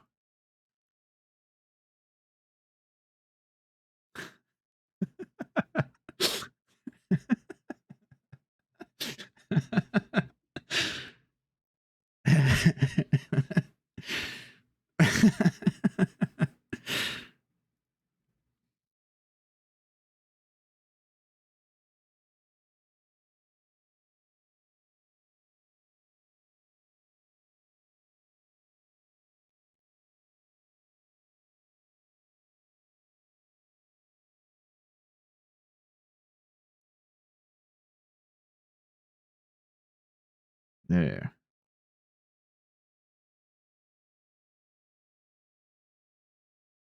They give a little bit of definition. Yeah. Is this how you... I mean, I guess now it is. Now it kind of is.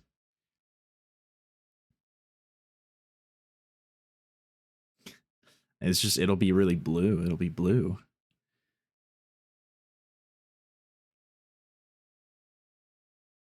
And know how he's so Chad. Yeah.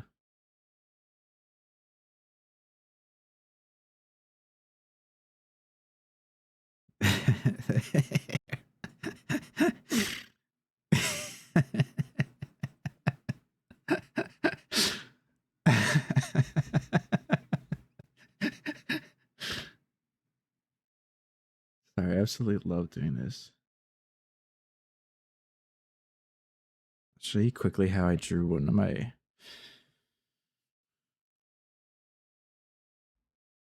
Probably not doxing him.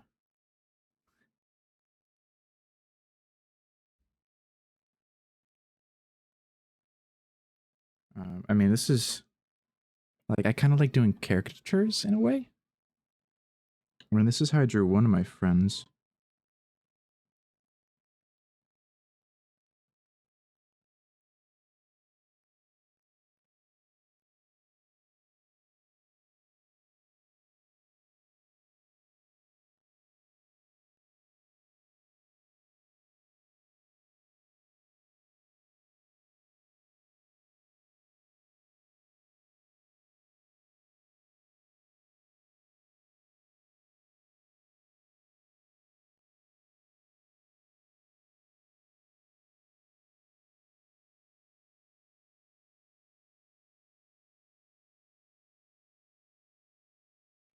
That's more or less how I've kind of drawn one of my friends. I'll have to find a better... I'll have to try to do it better another time, but... Whoops. Okay, I'll open up one thing.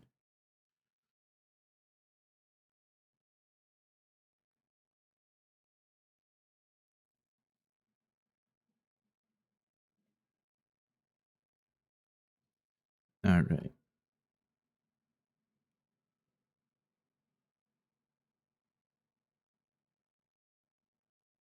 Those are the bounds. Okay.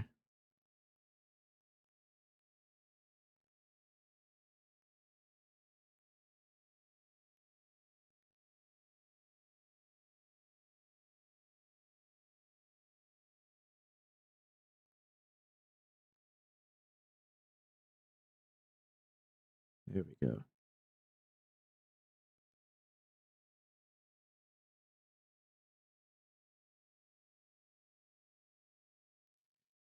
There.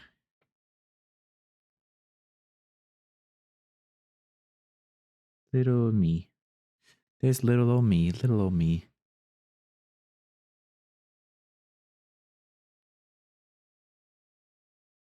Should move this to my other monitor. Yeah, there we go.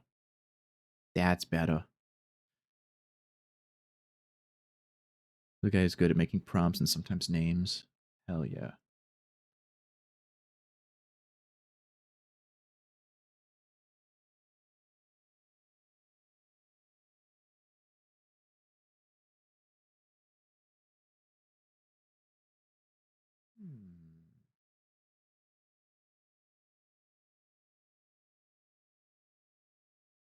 Okay, let's get back to it.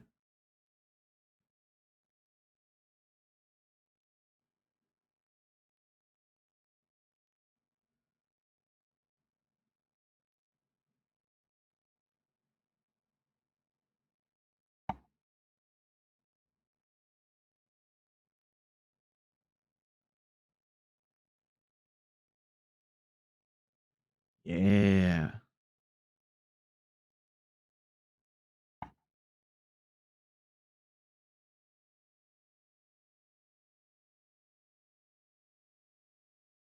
Needs to be a little more straight out.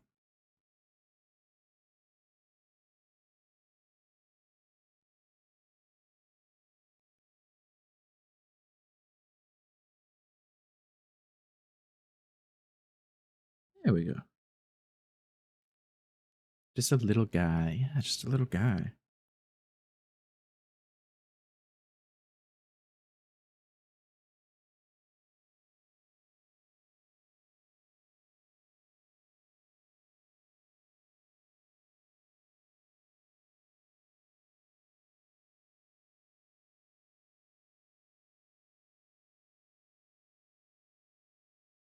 Yeah.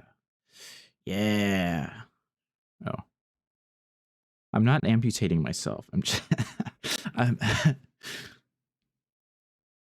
Yeah. It's a good sign though.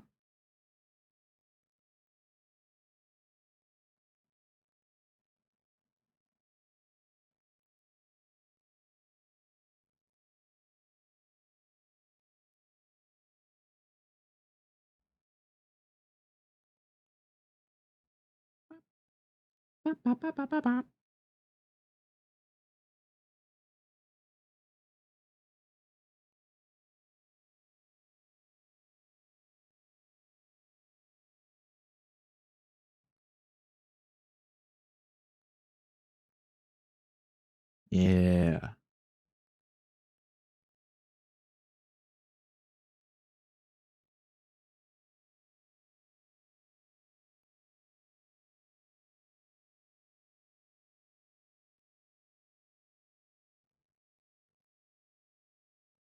Hold on. I gotta get it just right. Yeah. Yeah. Yeah. Yeah.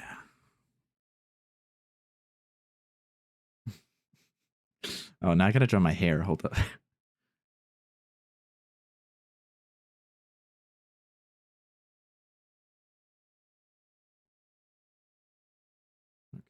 Whoops, wrong button. Erase the top of the head. Erase the top of the head. Are you guys having fun? Velour bush shaped. Yeah.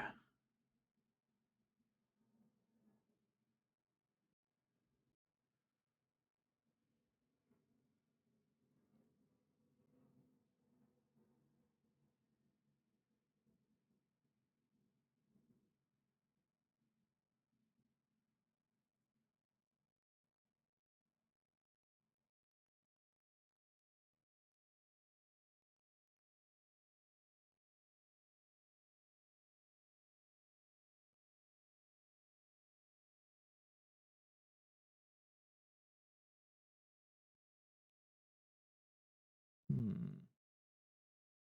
Um.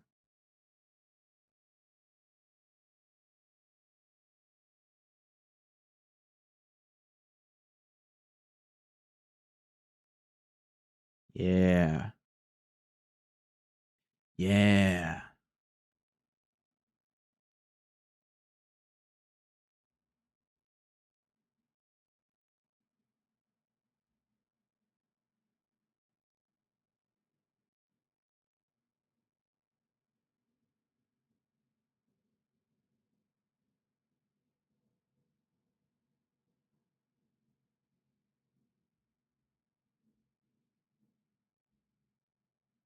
Let's see.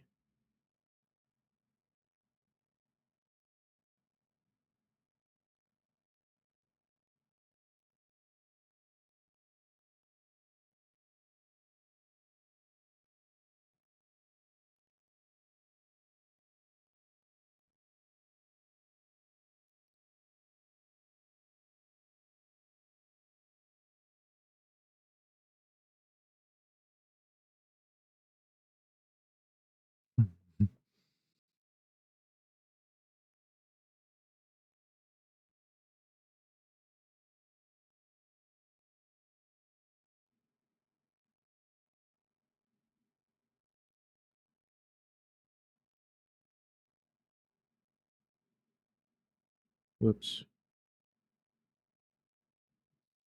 There. What?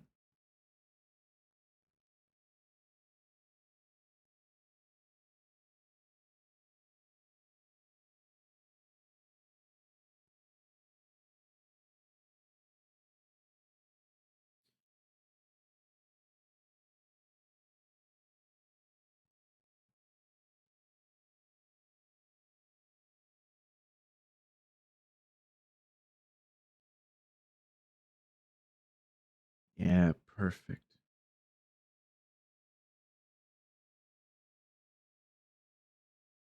Yeah. Perfect. Oh, wait.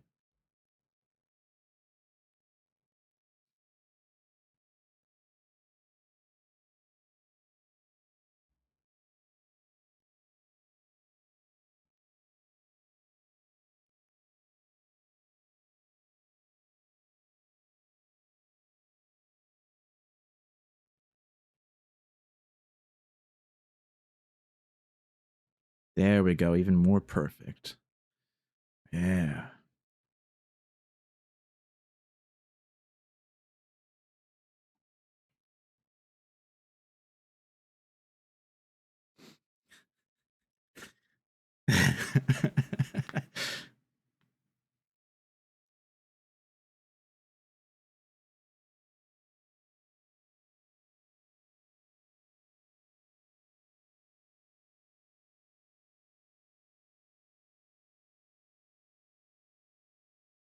We don't need that.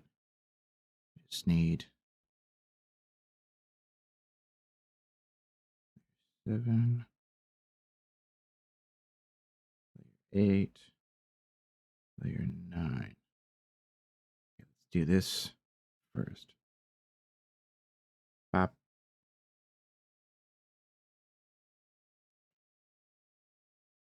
No, it can be lighter than that. Got a color in behind Tony Chen now. This is how we'll be filling the colors.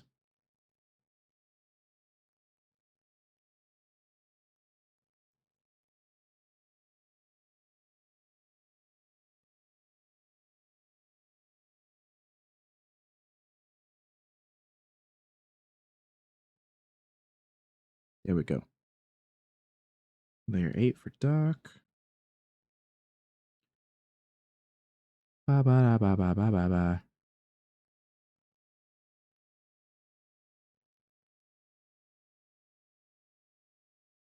So I hope this kind of gives like a good representation of like, you know, what you can expect from this stuff.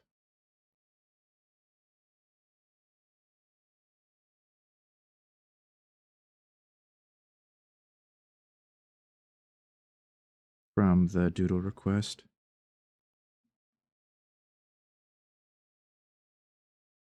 It's not the best thing I can ever make, but I get to have fun with it, you know. I want to create cursed shit.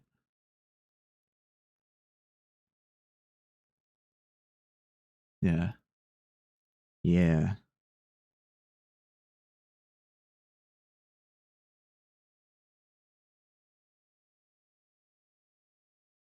Yeah.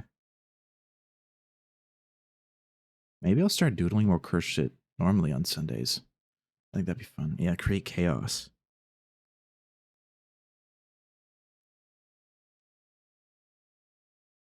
Layer 7. Blue guy.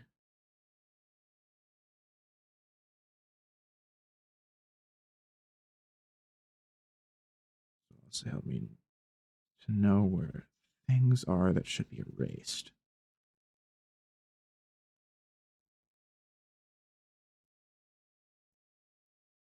Oh, yeah. You guys get to see my experimental creative mind and process. This is what learning about SCPs does to someone, okay? Just to let you know. This is what learning about SCPs does to a motherfucker. Does to a dude. Does to someone. I'm really in the zone right now.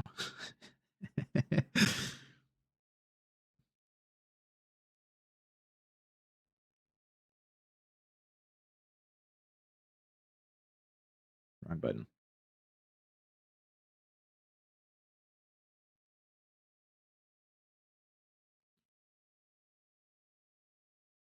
Little me. I clicked on the wrong layer. The right one? Yeah, that's the right one.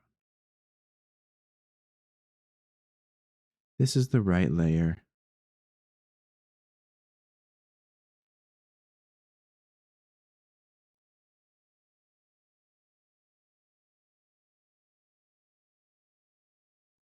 Oh, yeah. It's all coming together. This is better than I could have thought. Or than I would have thought. Could have thought. I can think. Sometimes I can think.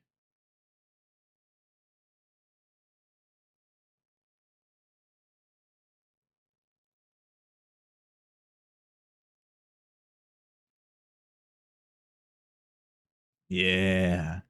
SCP brain rot containment. Yeah. Sunday sketches has a nice ring to it. It does. It does.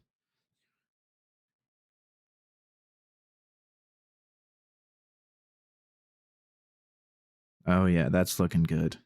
Oh, yeah.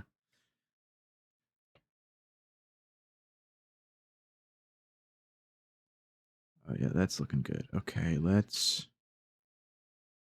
get me colored first. I'll just kind of eyeball the colors. No, that's about red enough.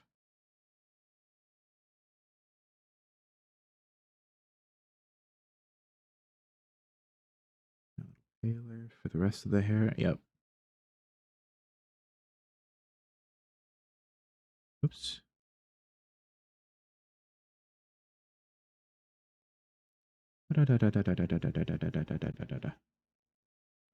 Whoops.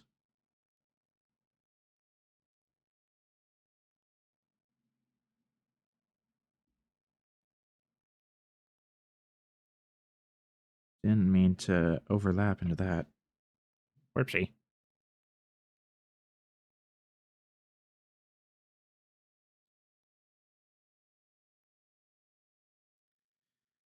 Oh, what color did I use for the skin?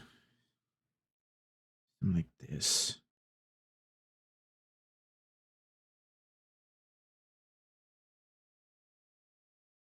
Has to be a little more yellow. Yeah, that looks better.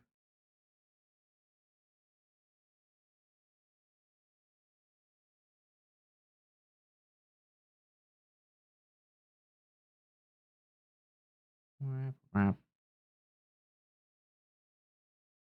Ba, ba, ba, ba, ba, ba, ba, ba.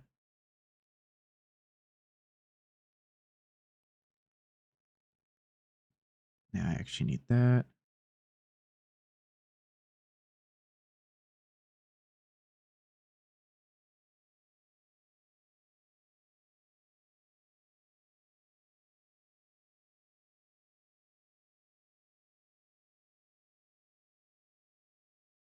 There.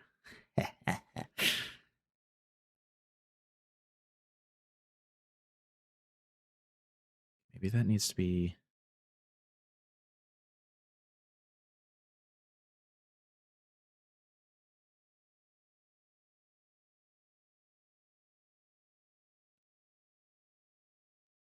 Yeah, that's a little better.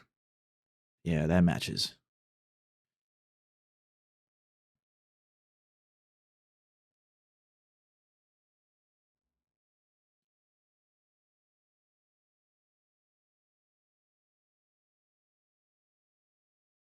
My little jumpsuit. Whoops.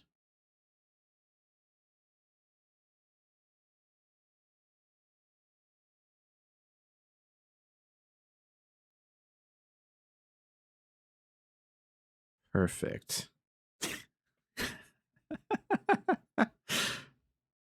Hell yeah.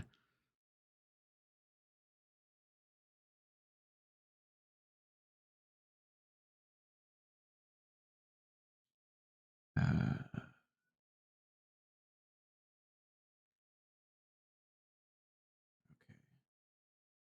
Now do blue guy.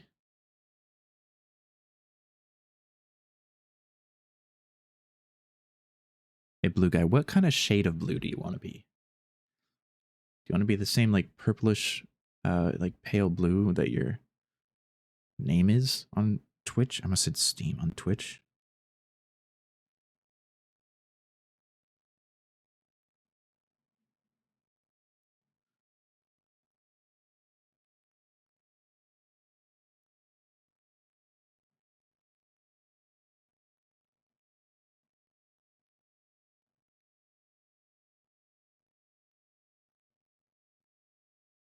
Just make him like completely blue.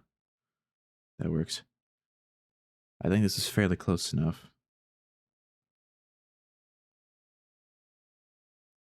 Blue. Blue.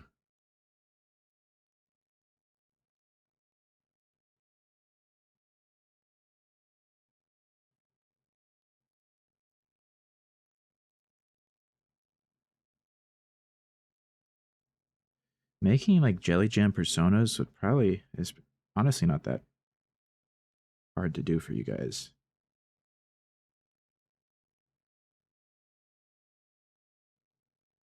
Blue guy.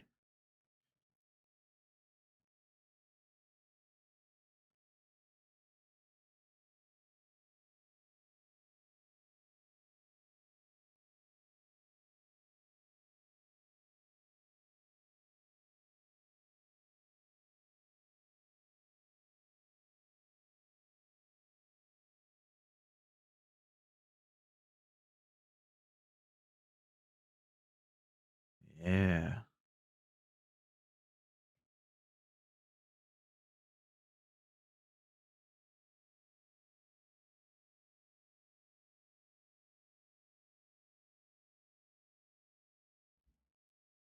Yeah. Hold up, actually.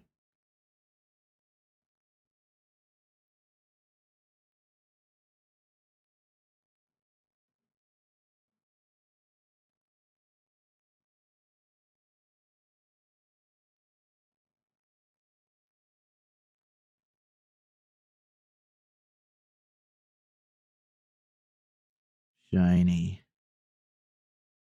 Shiny. Yeah.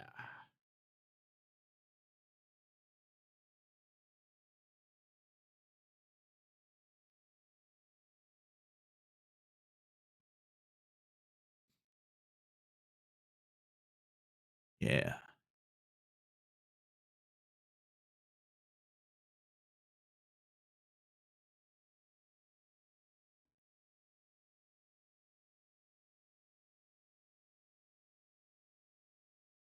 Yeah, that looks good. That looks good. That looks grand.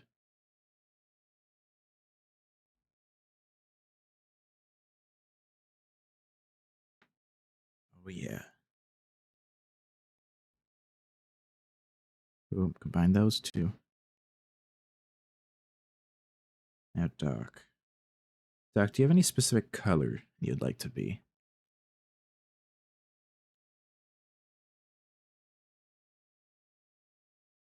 What kind of color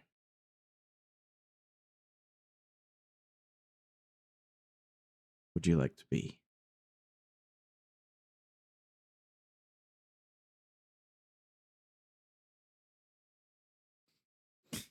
God, this is so good. Booger green. You're white if that helps. You,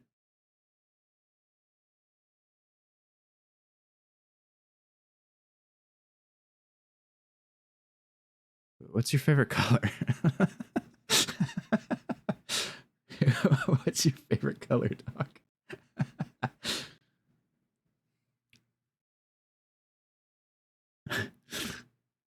Think more on the lines of like that. I mean, I can make you like Snow White if it's like the color, like white as snow, or paper white if you want that.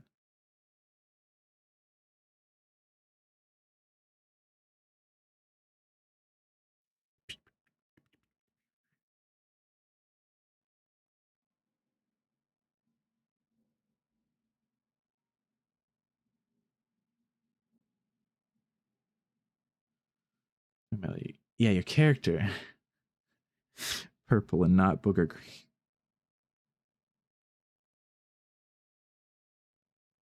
All right, I can do that. That I can do.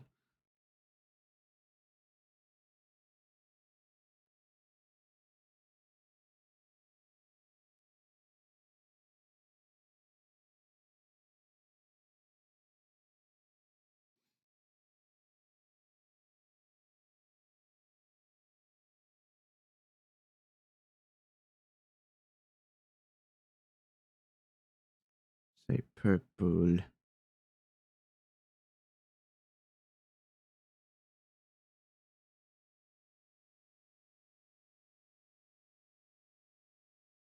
No, it's a little too vibrant pink. Blue and purple. It's kind of being like it's kind of pink.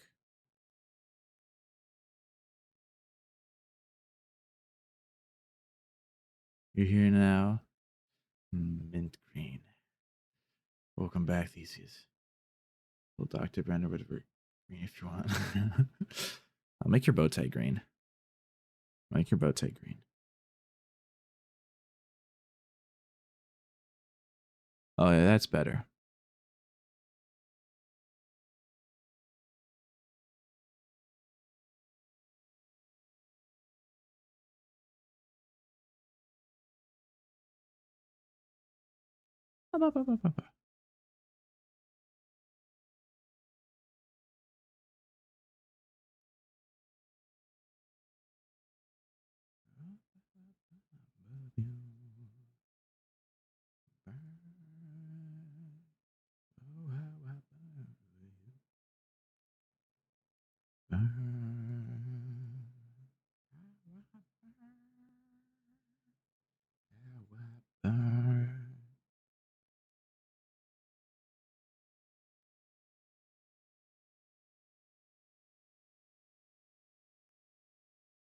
Purple dark, purple dark.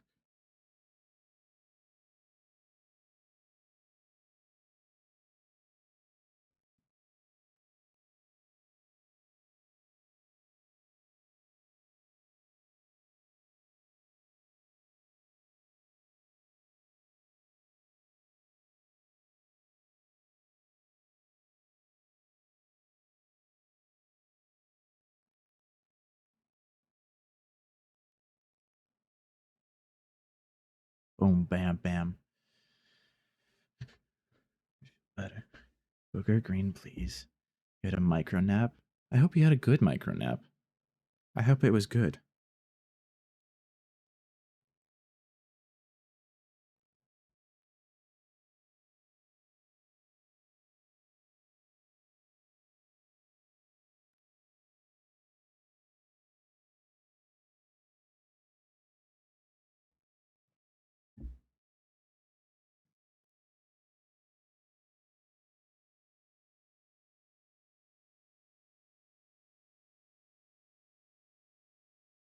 Boom, bam. Boom, bam. Boom, bam, boom, bam. Micro naps are good. Coughing up blood anymore, at least. Oh my goodness. Yeah, no, that's good. That's good.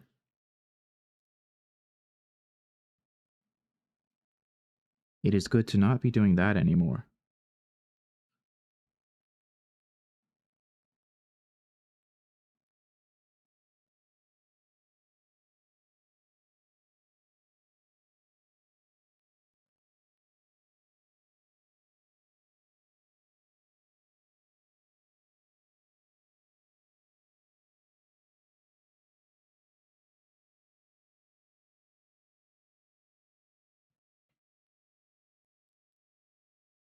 Yeah, well, I guess it's a good thing Theseus is in a hospital.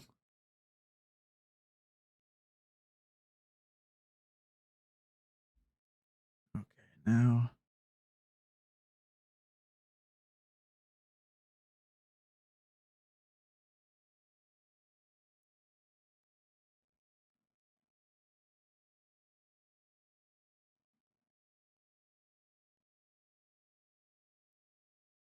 There, Doc's little green tie, or bow tie.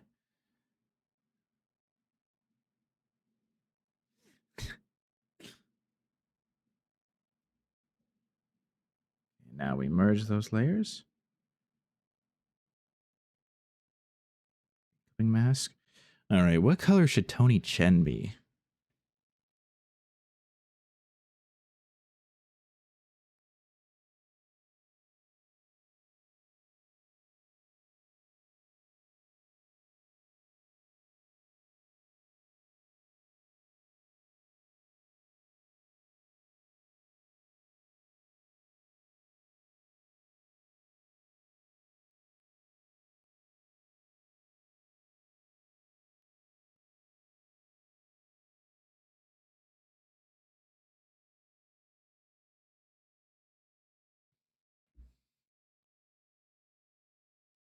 Bright yellow.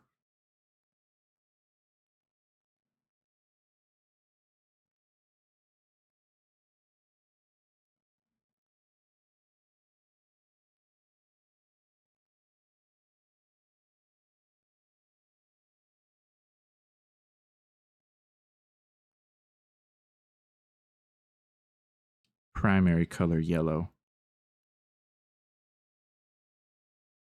We'll give him more of a pastel color.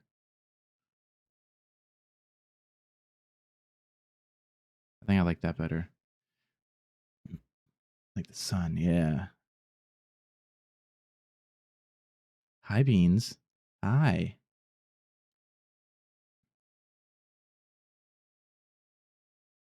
Doc redeemed. Whoops, I didn't mean to color his glasses. Doc redeemed the doodle. I doodle whatever Doc wants. So Doc wanted me to draw Doc, Blue Guy, and myself hanging out with Tony Chen in the background.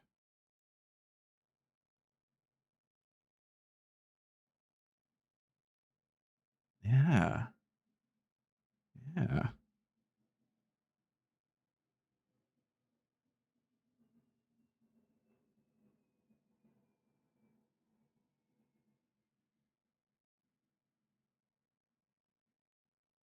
His pompadour has to be, you know, at least like charcoal.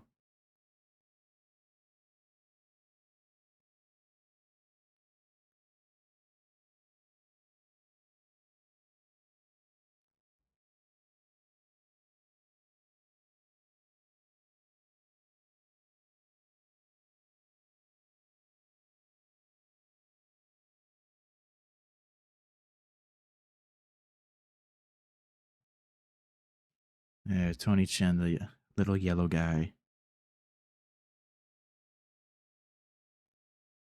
Tony Chen is done. Boom, boom, boom, boom, boom, boom. Awesome. I actually want to put Tony Chen behind. Yeah.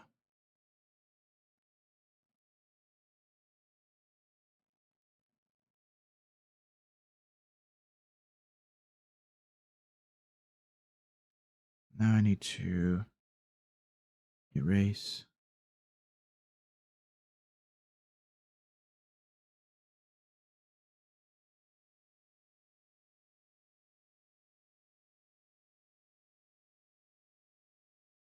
Perfect. There we go. That's better.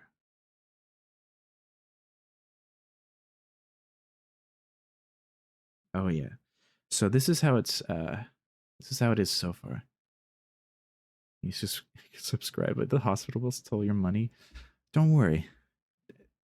Figure out stuff with the hospital first. That's definitely most important.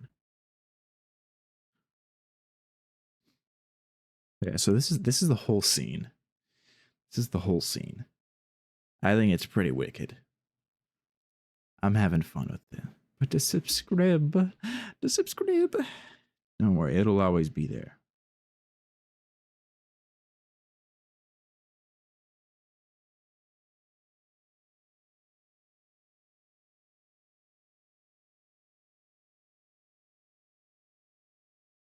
Okay, let's figure out. No, blue guy, no. We're not inciting that.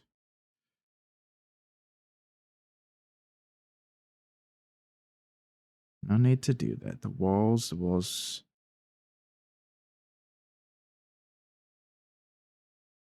Yeah, let's increase. Whoa.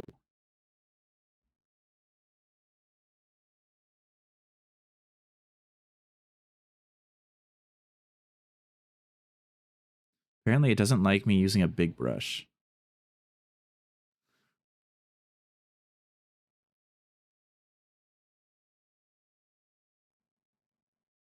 I'll get the walls like this first. It's really weird having them so slow.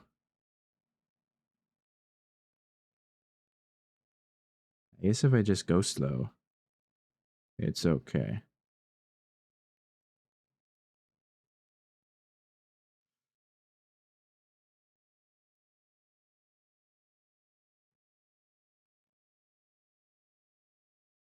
Perfect. Yeah. Yeah. What you like? Yeah. That's so kind.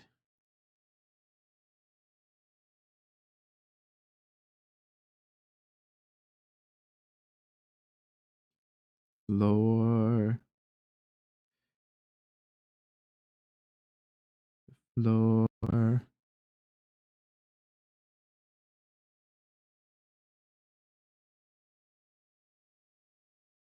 Boom, boom, bam. Boom, boom, bam. Now I want to do metallic silver. Ooh, way too big of a brush.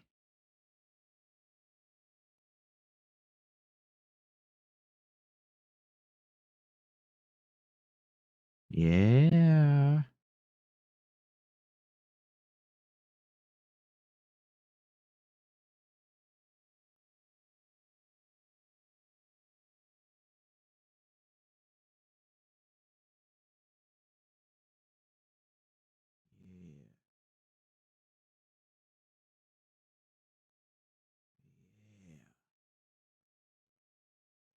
Yeah. He's in the vents. You're in the scene, you're just hiding in the vents with a nuke. Does Chen not wear pants? None of you guys are wearing pants. What? You're jelly jams. Jasper doesn't wear pants. I can give you pants. I can give you little shorts if you if you want. You can have little shorts. You like little pants if you really like it.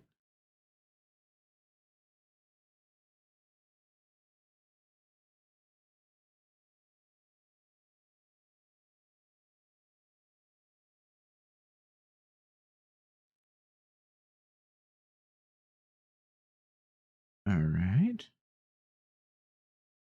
Now let's take a look at the terminals.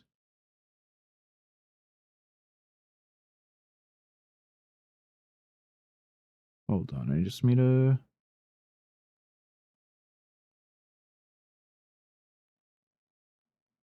Okay, gotta make them... Boop, boop, boop, boop. Metallic. A little vent. Him holding a nuke. It's too much more work, that's okay. Both like, yeah. Don't worry, blue guy. Everyone can admire your pecs or your biceps.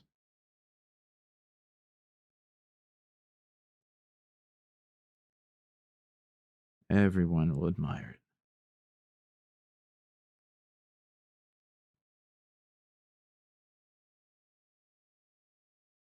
Let's.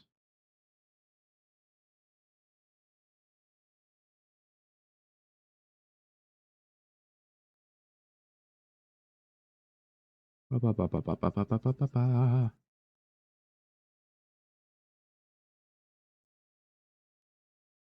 This is one of my favorite parts, just filling everything with color. It's really nice. Called afro.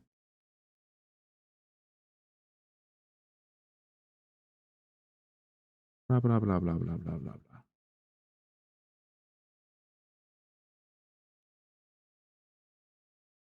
And make sure everything's colored metal that is metal. You know? Gotta. I'm finishing this stream. I'm finishing it this stream. We're finishing it tonight. It's almost done. I know exactly what I'm doing at this point.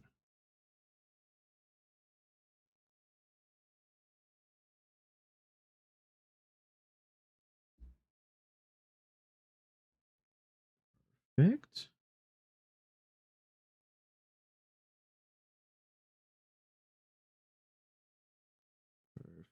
Perfect.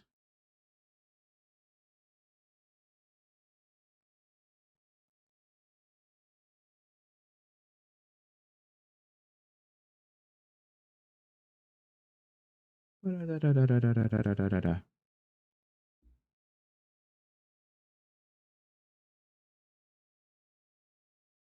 There we go. I want to get more of the floor done. Floor is just color. Iron flavor.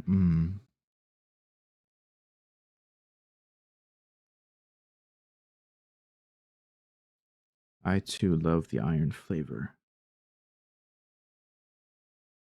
Bada bada bada bada bada. It's fun to just go in giant circles, scribbling in color.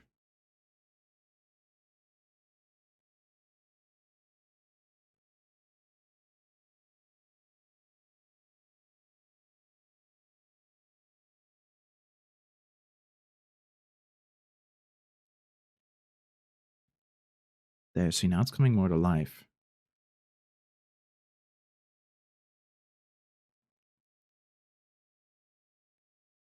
Oops.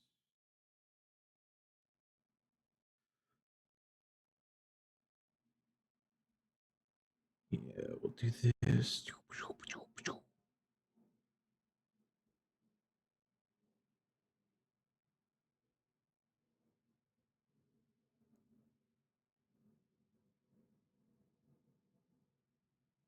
Wah. Wah, wah, wah, wah, wah.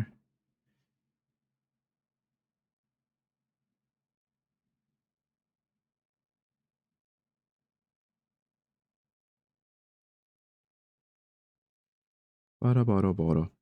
Bada bada bada. Whoops.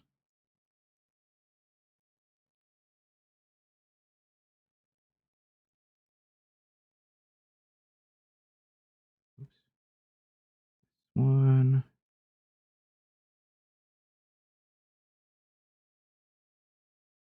Ba-da-ba-da-ba.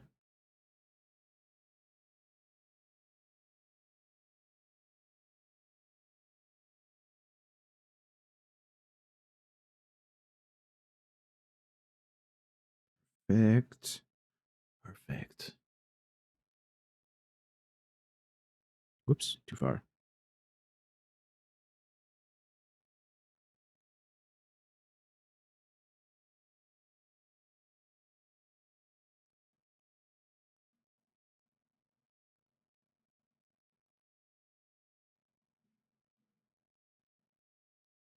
Yep.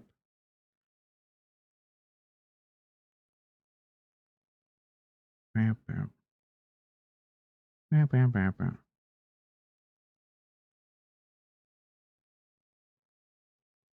Bow. Bow, bow, bow, bow, bow.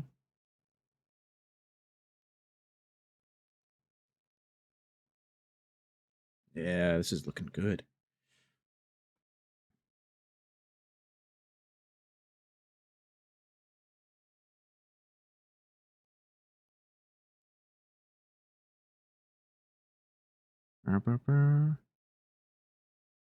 Oh, this is perfect for like lab color.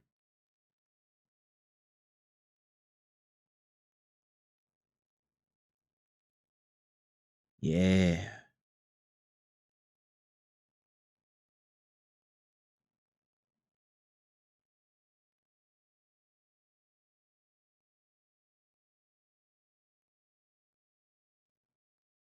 Yeah.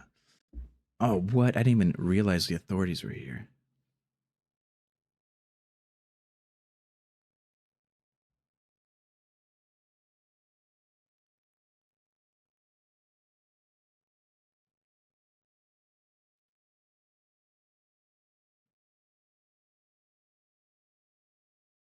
Wow. Wow, wow, wow. I'll just keep coloring while the authorities, take you all hostage and whatnot.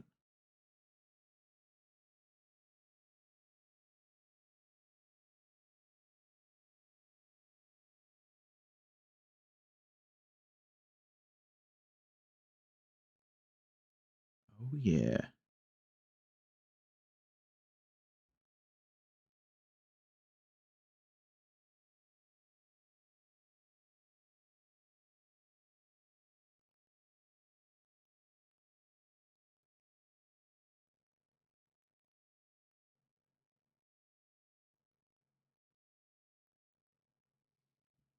Yeah, there we go.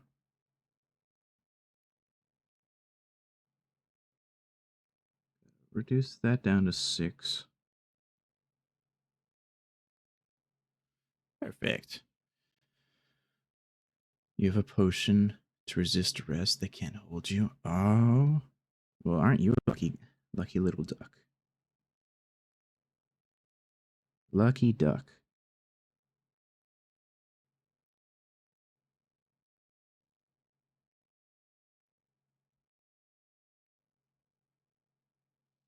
Lucky duck paladin.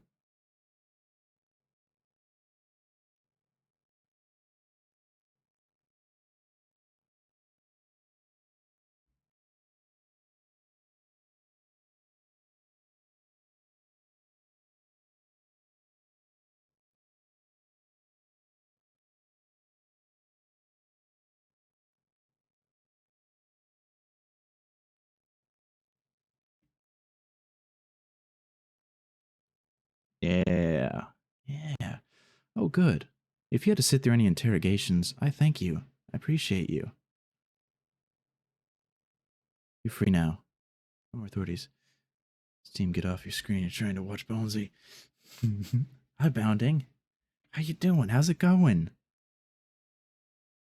Hi. How's it going? How are you?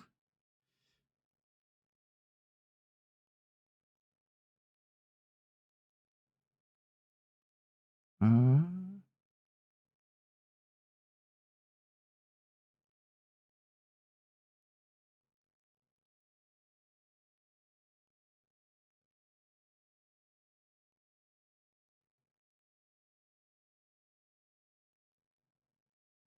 it's not dark enough. Amazing. Hell, you didn't get taken? You didn't get taken? Oh, that's wonderful.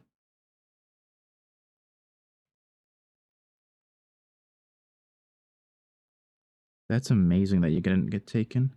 I'm so happy. And that's amazing that Bounding's doing amazing. This is such good news. Great job.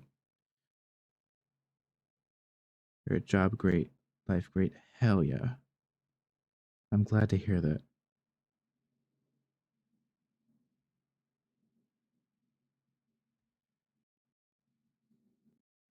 Hell yeah.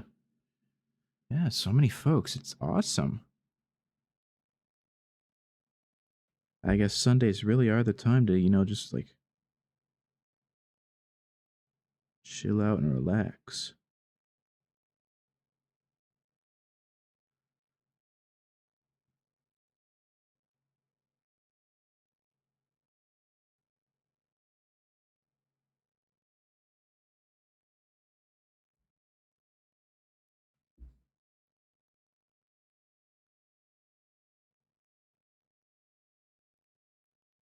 Meow.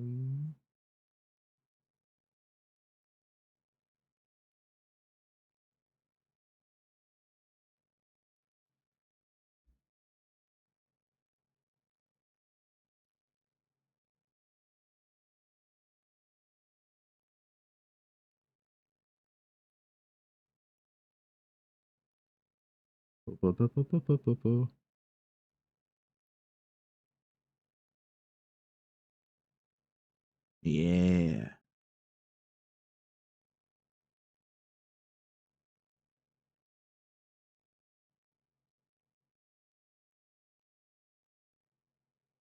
Yeah. Good lightsabers. Thanks, thanks.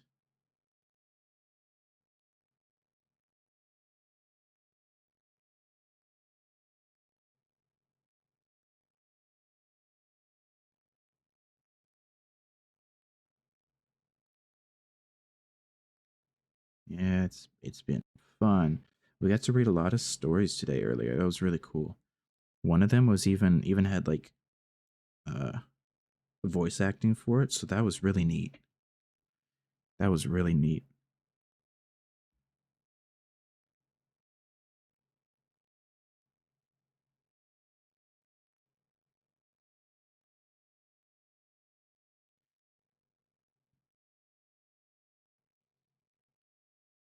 Perfect.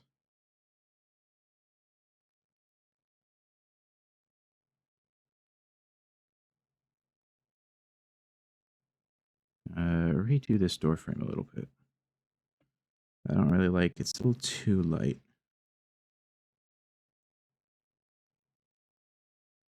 A little too light, you know. Is this a glance at your origin? Why this line of studying you? Like Doctor was super yeah, it was super cool. No, not necessarily my origin. Uh this one here, this one is Tony Chen. This one is Tony Chen. He's mischievous. Very mischievous.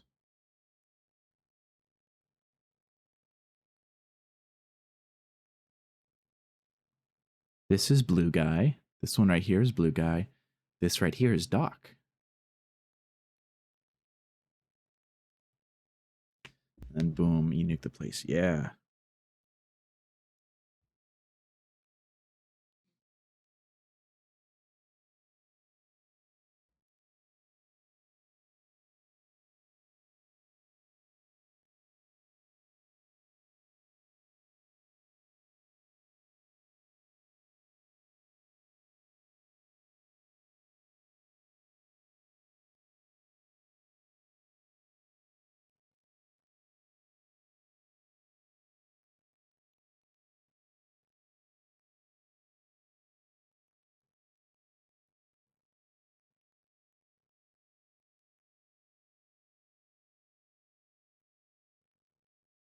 Shiny. Oops. Two. That's yeah, there we go. Bada bada bada bada. Bada bada bada bada. Yeah. Silly Billy, yeah.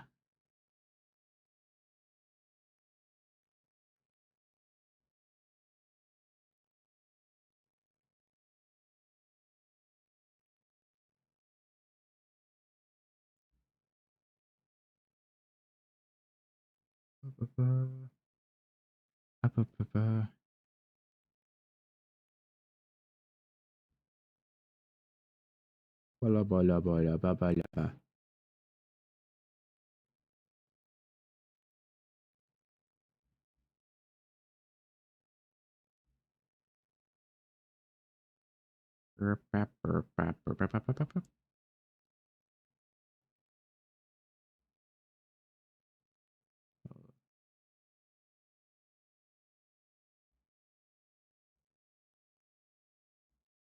No, a little darker than that. Yeah.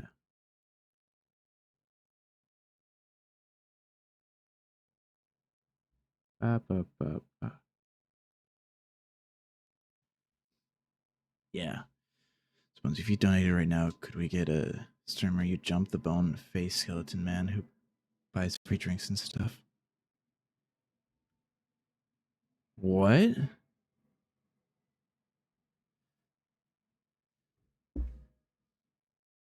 What? Hold on. What? What does that mean?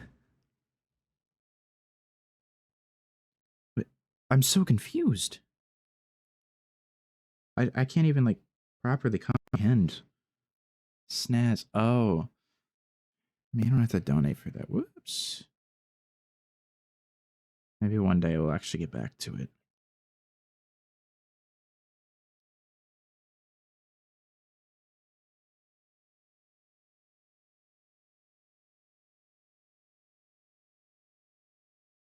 Whoop.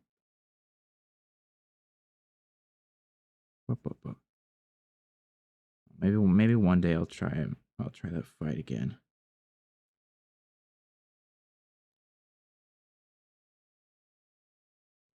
Yeah.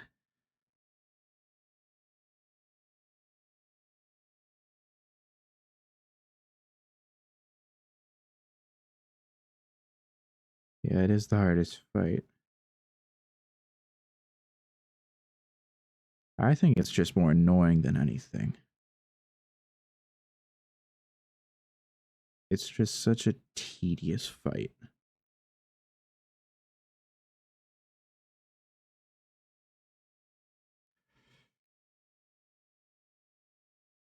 Maybe if I ever do like a subathon or something, that could be one of the goals.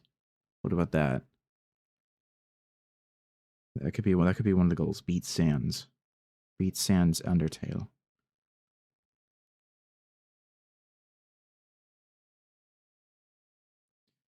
Just hit him. Yeah, just hit him.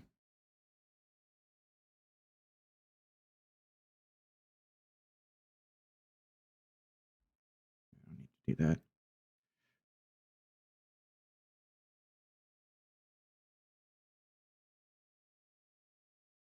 Bop. Bop.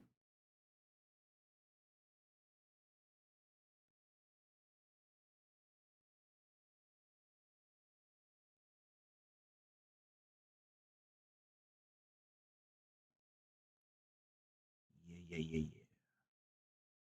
yeah. Yeah, yeah, yeah.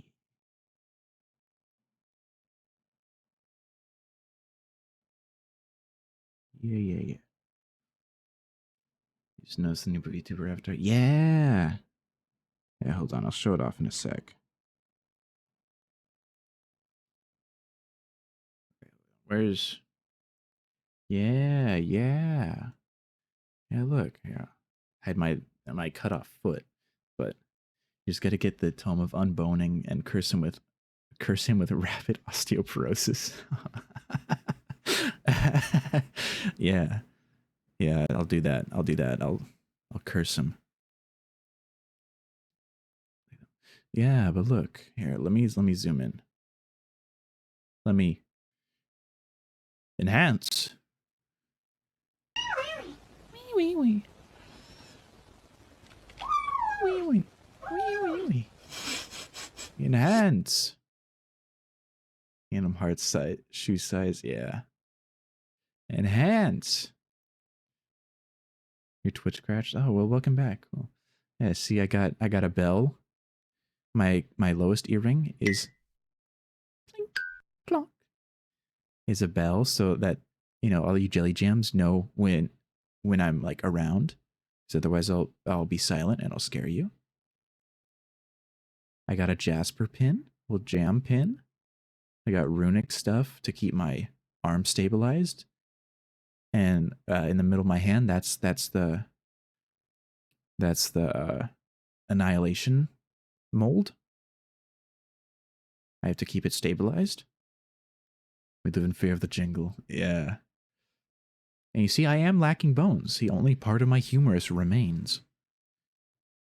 And I got a cropped, like, outer shirt. Yeah, pinstripe pants. I got shoes.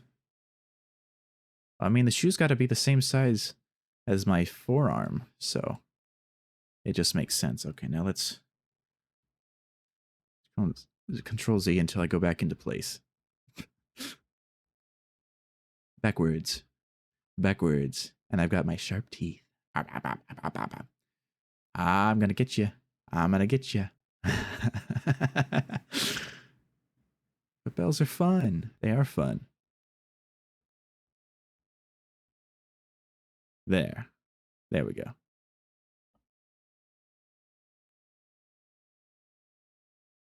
Okay.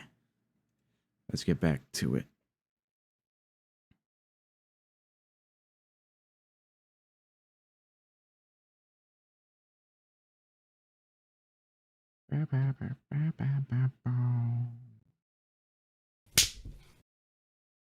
Cheese. Zooping around. Yeah, zooping around. I slammed my penis in the car door. You slammed your penis in the car door.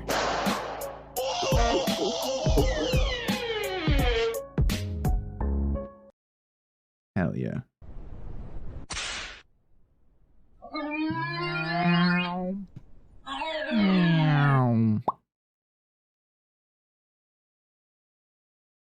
Now look, Buster, let's have an understanding. Now what? Brother, what a way to run a railroad. Now, as I was saying...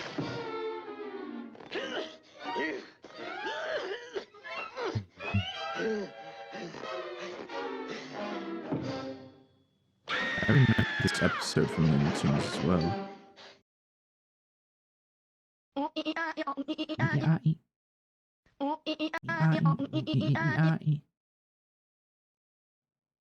Yeah. That is true. It's a beautiful day outside. Yeah. Yes, this is Blue Guy. In fact. His jams. Hey!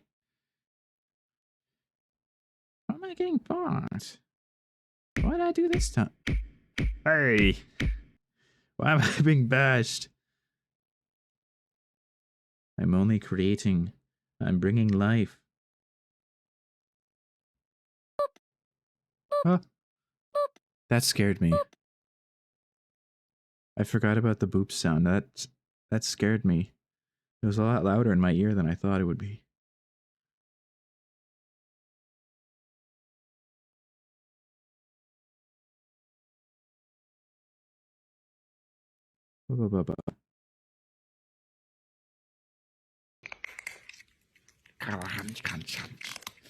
Yes, all the buttons must be pressed.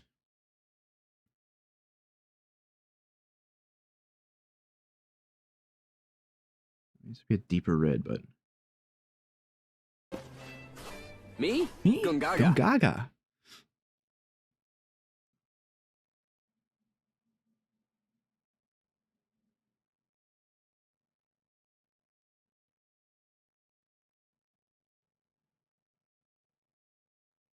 We must have the yellow.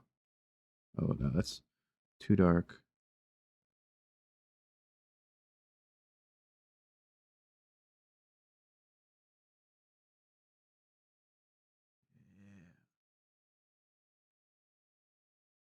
Gotta have the big red button.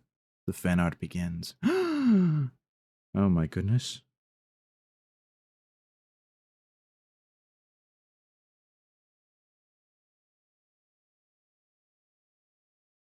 Yellow button. Yellow button. Big yellow button.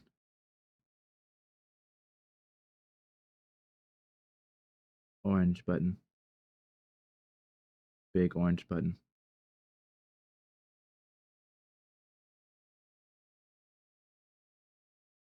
Hail thing.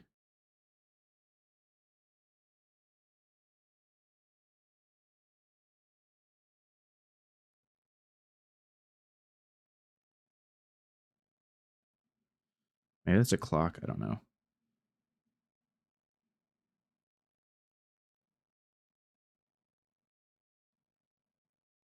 Pink. This would be more vibrant. Pink. Green.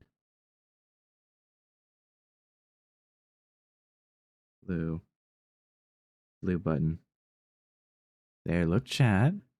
Couple green buttons, yeah. Dirty Harry. Drinking ice cold H2O, watching Bonesy speak. Hell yeah.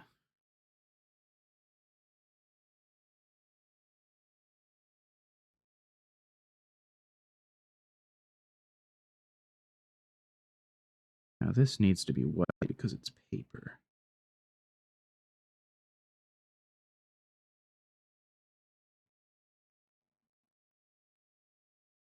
Oops.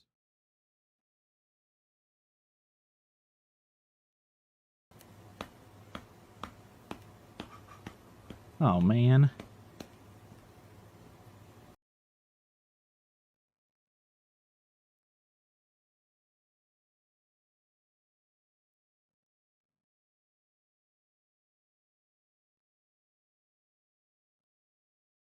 I very much like Dirty Harry. It's a good song.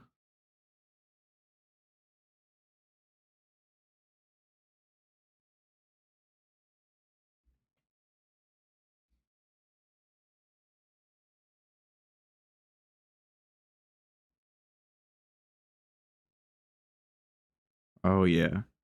Oh yeah. I did, but I guess that's just where it's gonna be. So it's gonna like attack, I don't know, my chest. Oh snap, I never I never finished the door frame.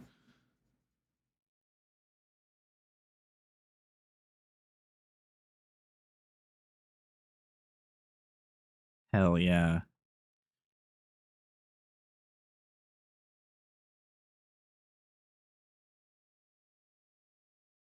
15.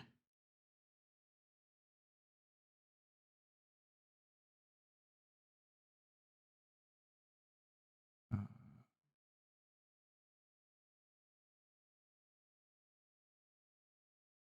okay, no, not that one.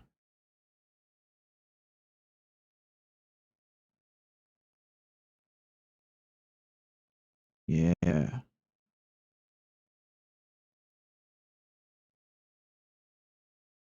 Yeah.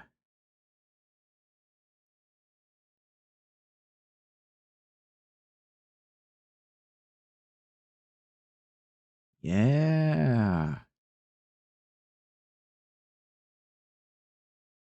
There we go. Get some J's low key.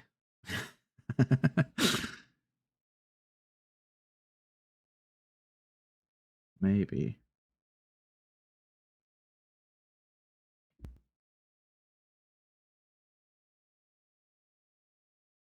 Oh yeah.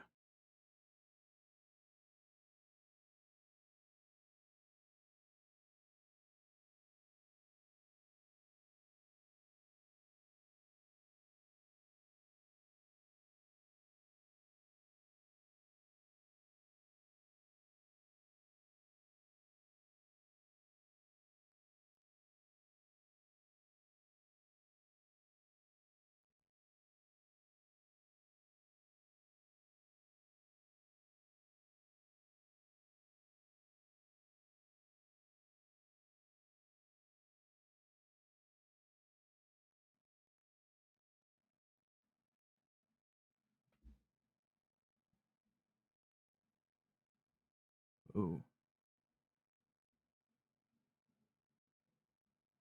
Now this one. There we go.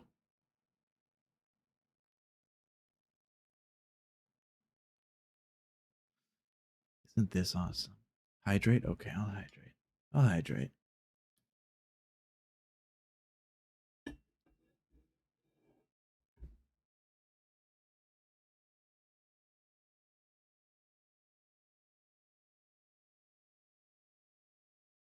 This is what happens.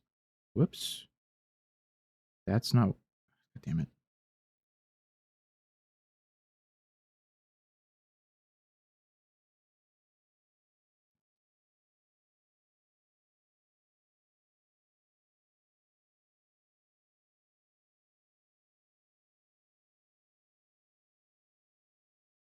Oh yeah.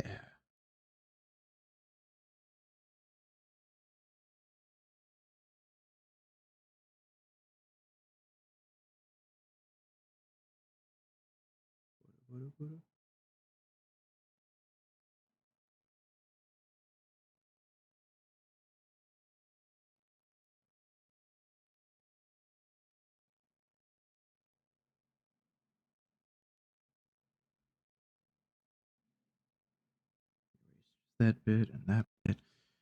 Oh yeah. Oh yeah. Now this is what I call epic.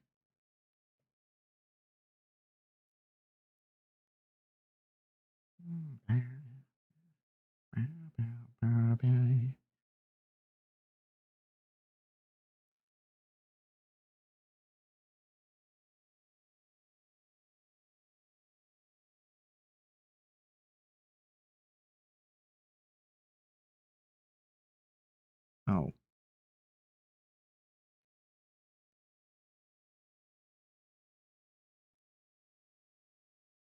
No, that's not what I want. Isn't there like a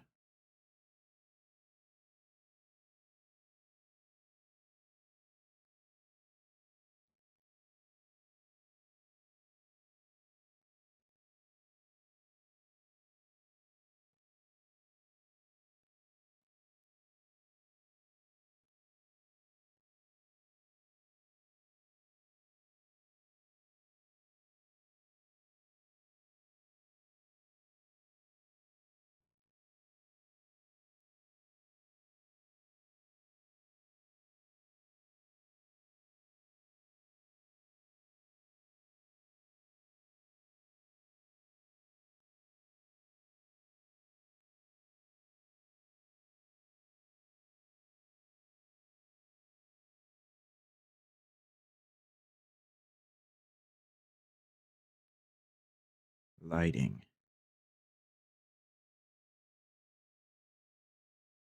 Lighting. Lighting.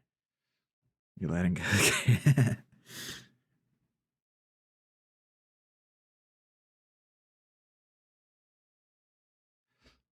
Let's see, what other software should you get if you want to stream? Because you might want to start.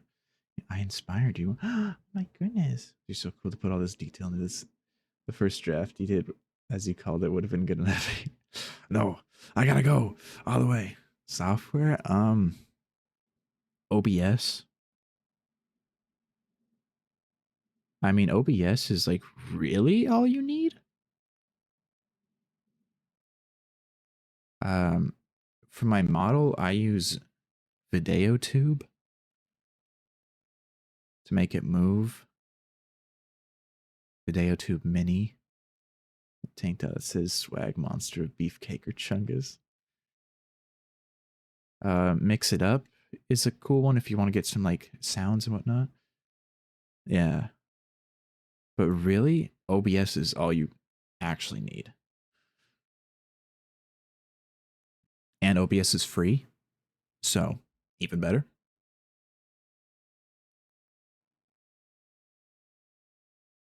Okay, now let me blend.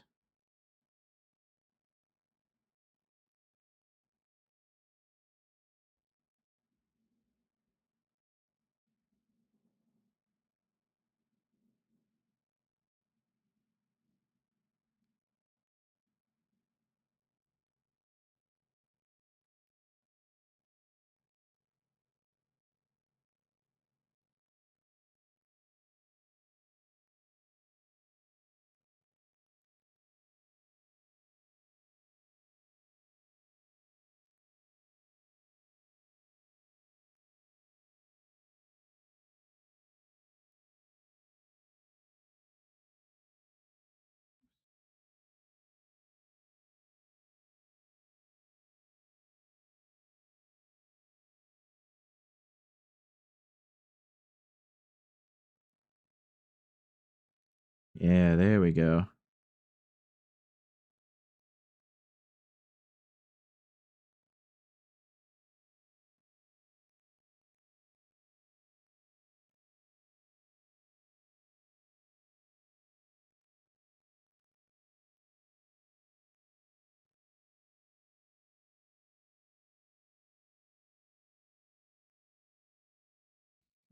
Hell yeah.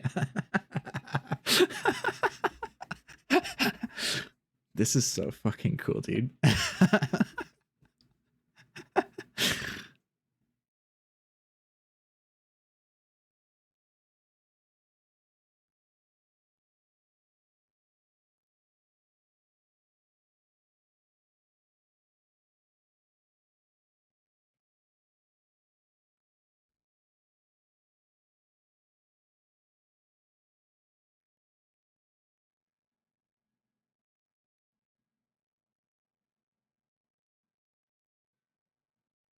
A dubious little creature Sure, getting up to mischief. This is no good. Oh, the beast is demonic in nature. Very icky, no good.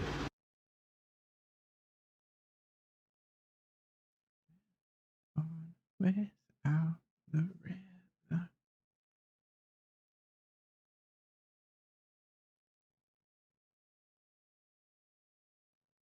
Perfect. Oh, this has turned out so much better than I could have imagined.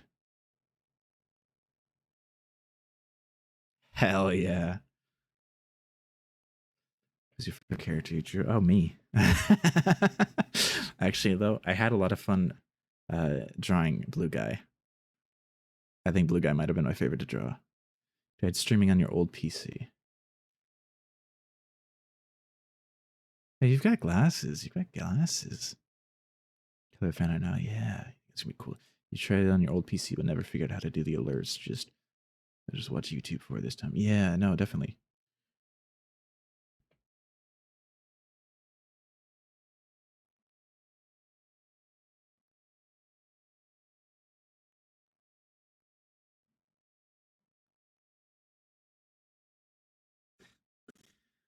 So dumb, but it's also so fucking awesome, dude.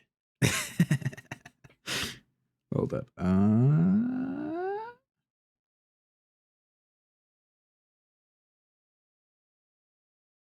That looks kind of baller on its own. What? Will you zoom in on your earrings for a second? Yeah. Absolutely.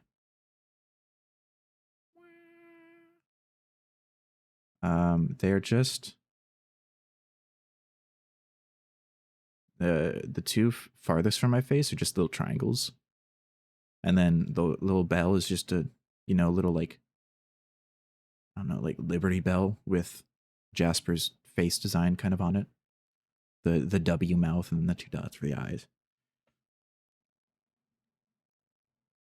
Days like this, kids like you should be burning in hell. Isn't he a bow tie or a circle hat? He's a dark. I don't know how else to. Fine, I'll give you some J's. Okay, I'll give you J's.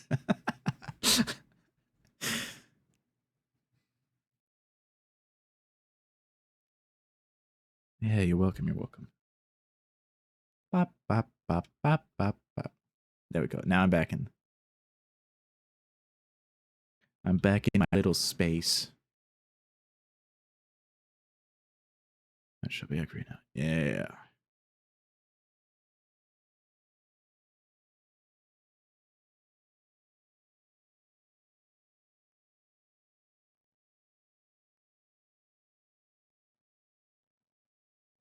What I want to do is.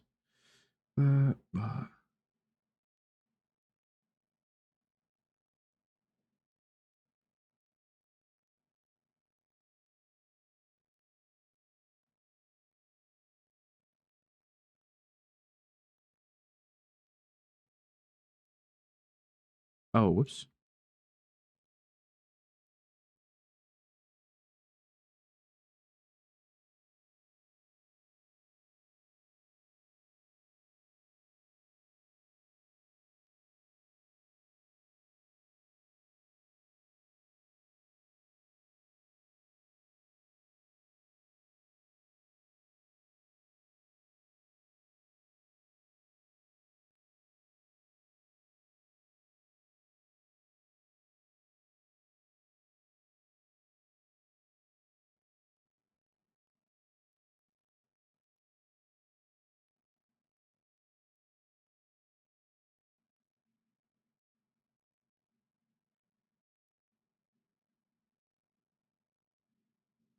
There we go.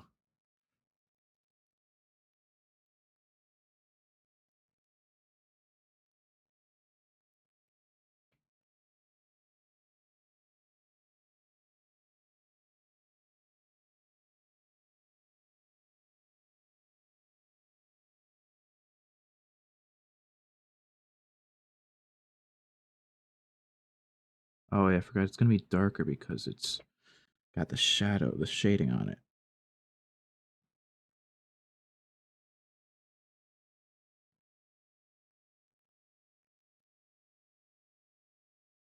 Blue Guy Zizzes asked me, explain to Bones why Blue Guy needs a sick pair of J's to attract all the ladies with huge knockers. Oh, let me break it down for you, Bones. Blue Guy needs a sick pair of J's because in this chaotic fashion world, shoes are the ultimate wingman.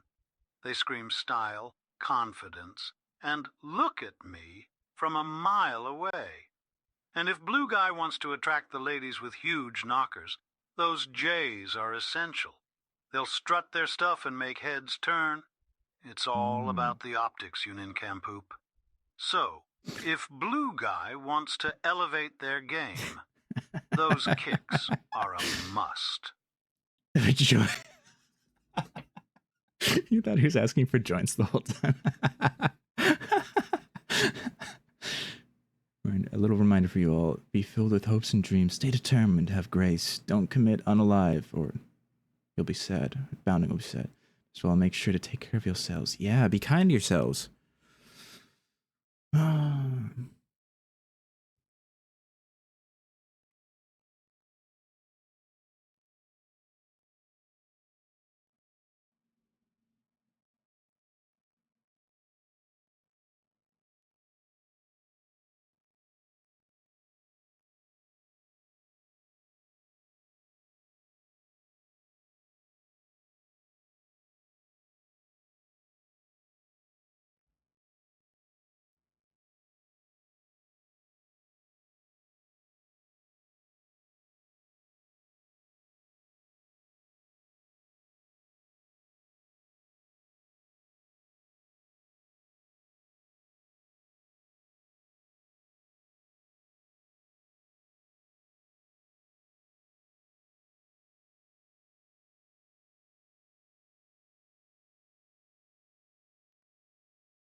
Yeah, Beans, did you see his big ass biceps? Don't worry, the Jays will be there.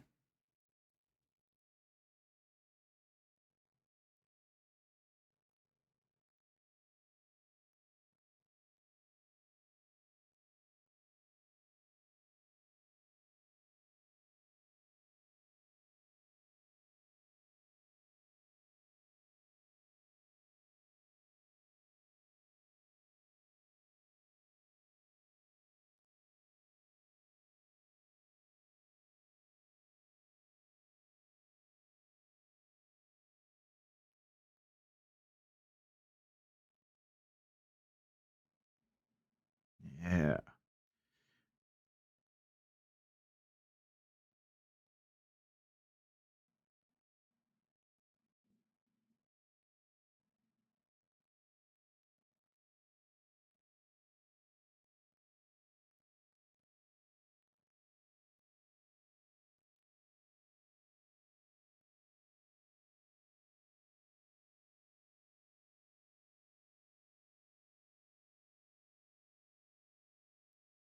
Racer.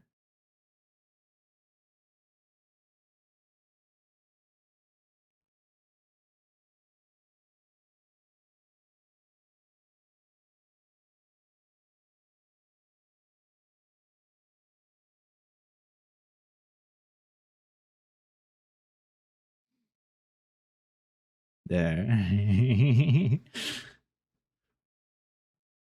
Yeah, the giant Theseus.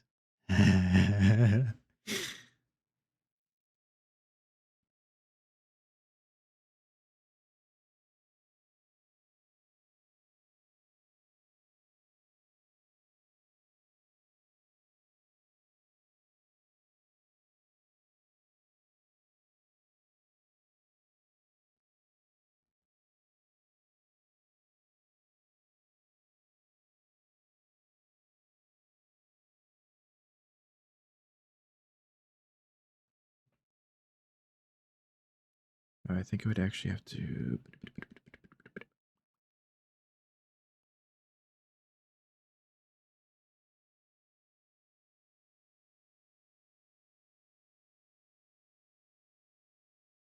brush.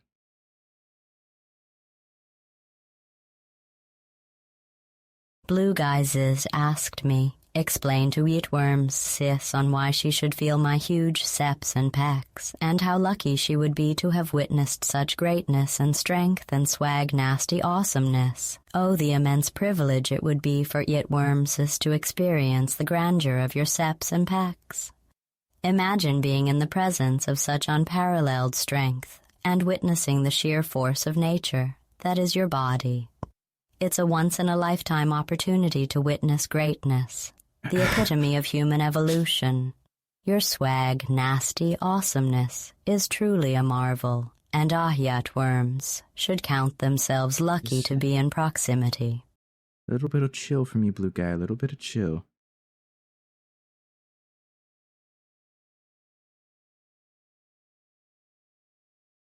Little bit of chill.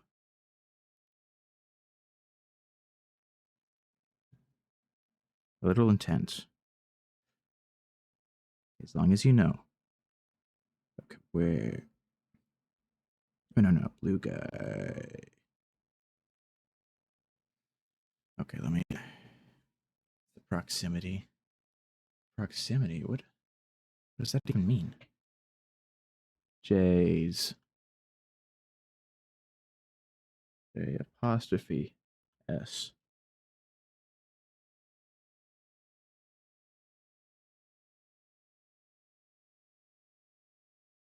Okay, that's all I needed to see. Meme, okay. Ba-ba-ba-ba.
Sorry, I've gotten a little nonverbal, my bad.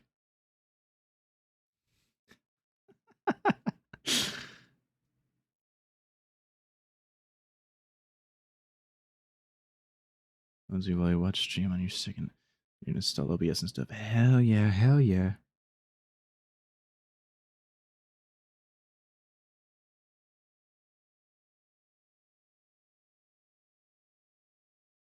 There.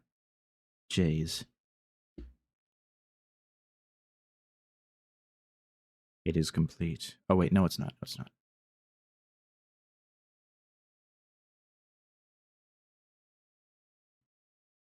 Forgot, I have to add my watermark. Oh, don't worry, I'm posting in the Discord and everything.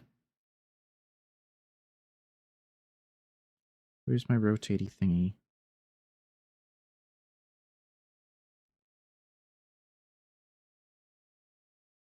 Where is...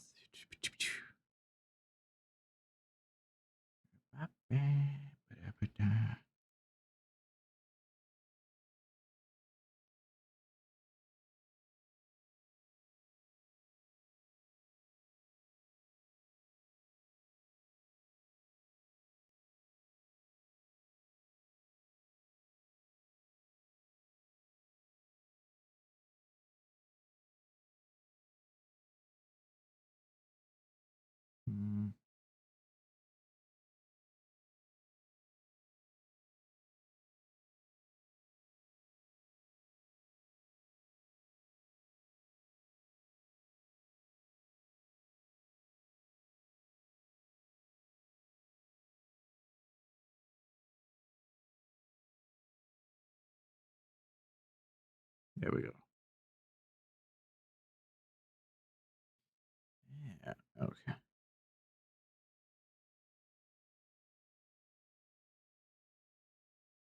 I wanted to make a big strip.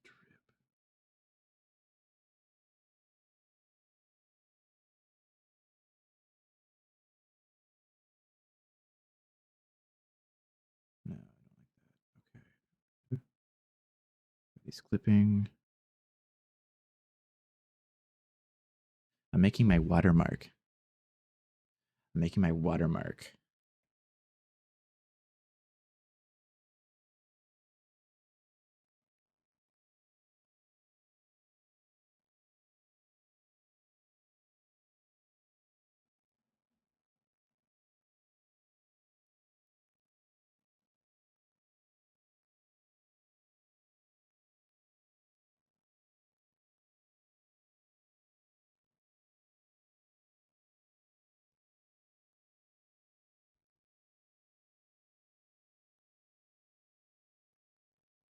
Hmm.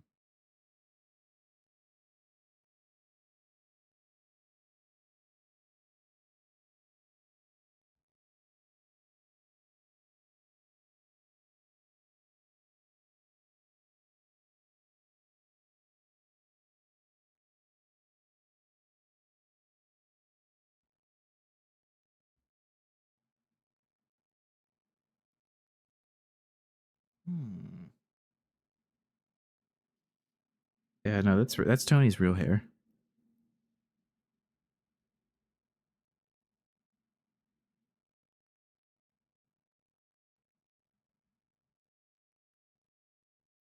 Oops.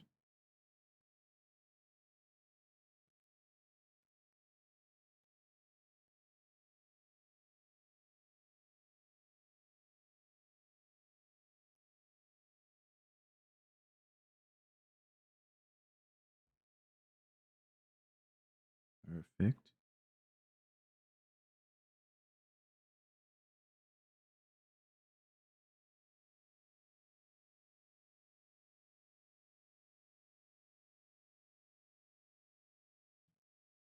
Shiny bald.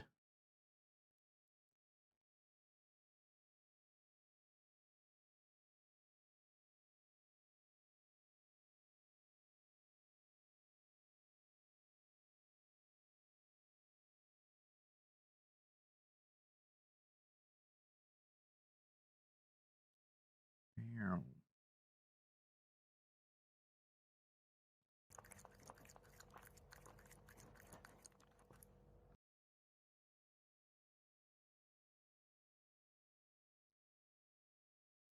Gotta fill in this circle.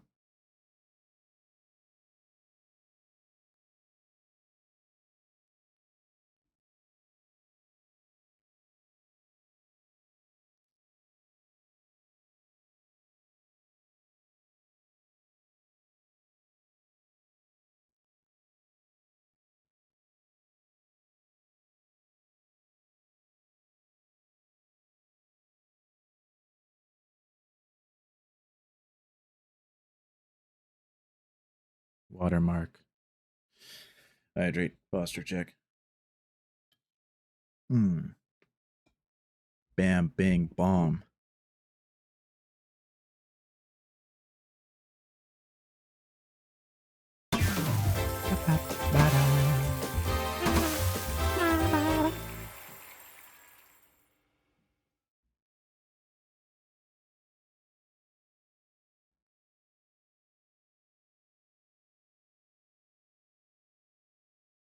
Actually, I want to. Huzzah!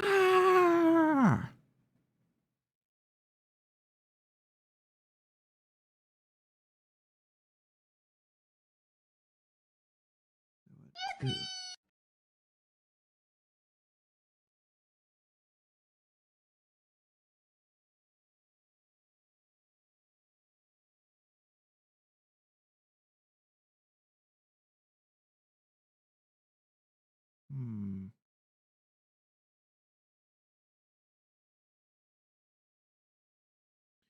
Hmm. Yippee!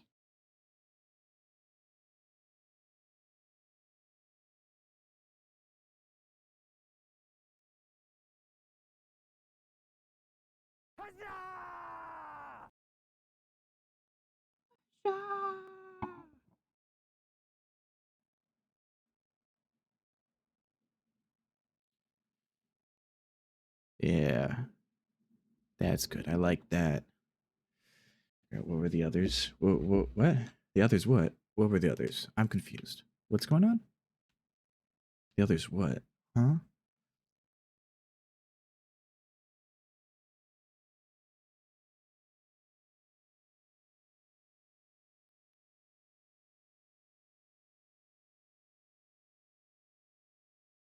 Oh, like those.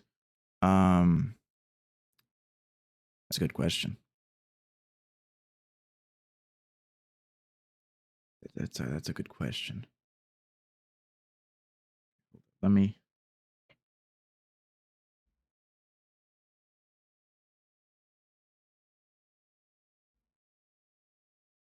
Ba-da-ba-da-ba-da-ba-ba-ba-ba-da-ba.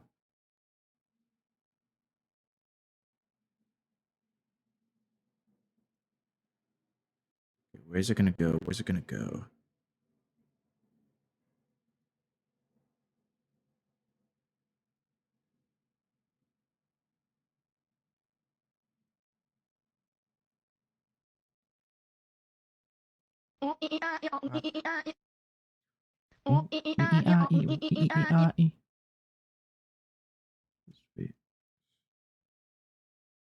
Damn. There we go. The Yippee Huzzah. You don't remember any more than. Do I remember? I don't know. I don't know if I remember either.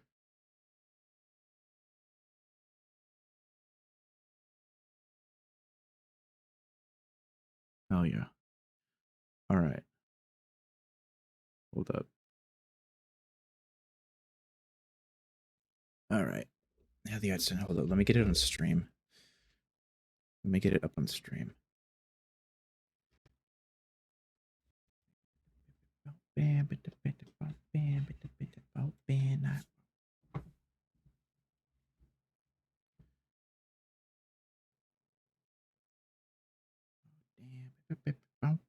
Okay.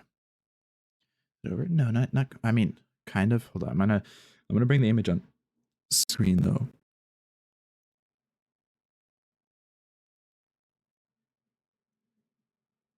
Okay.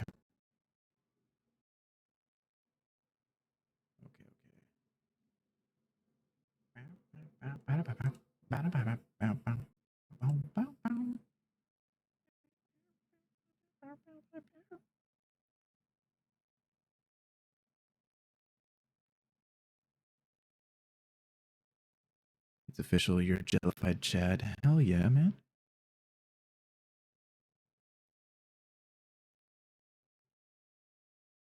Hell yeah, you are. Hell yeah. Okay, 1 second. There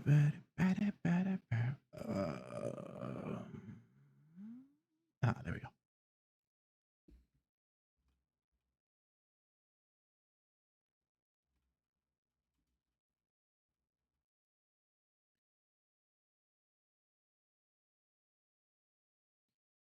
Ba, ba, ba, ba, ba, ba, ba, ba.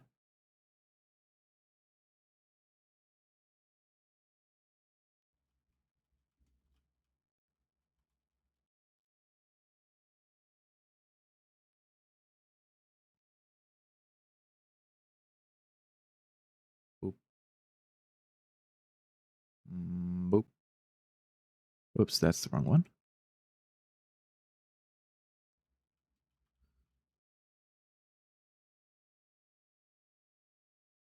Bam. Oh yeah.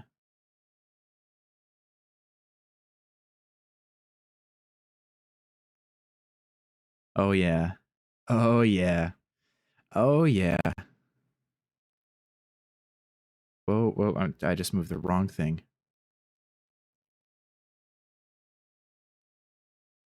Oh yeah. This is what I'm talking about. I think I'll put it behind chat for now.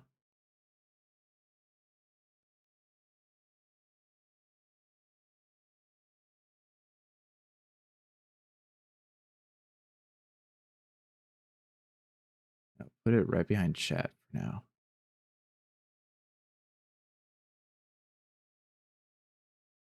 Whoa, whoa, whoa, whoa.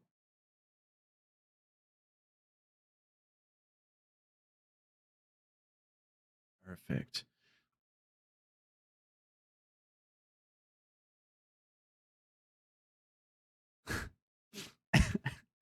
Okay, it's kind of hard to see.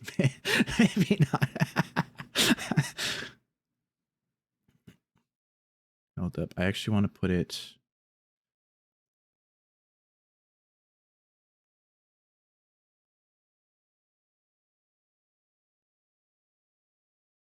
Here, hold up. I gotta move it first. Gotta move it there.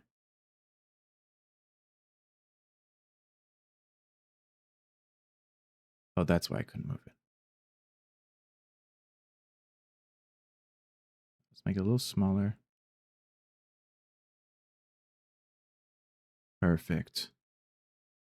Perfect. Perfect. Hell yeah. It'll go over Zora, but that's alright. That's alright. That's okay. Look at that. Yeah, you made it to the front page.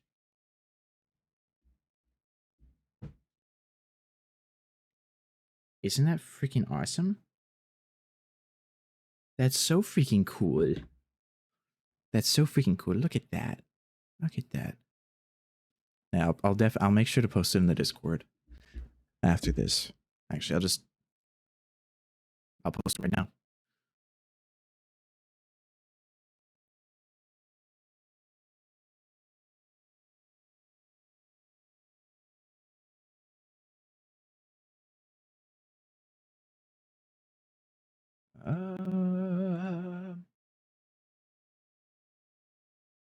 Blep.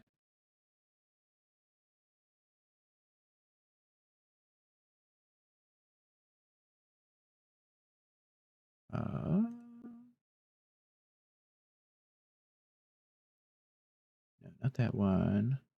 This one. There we go.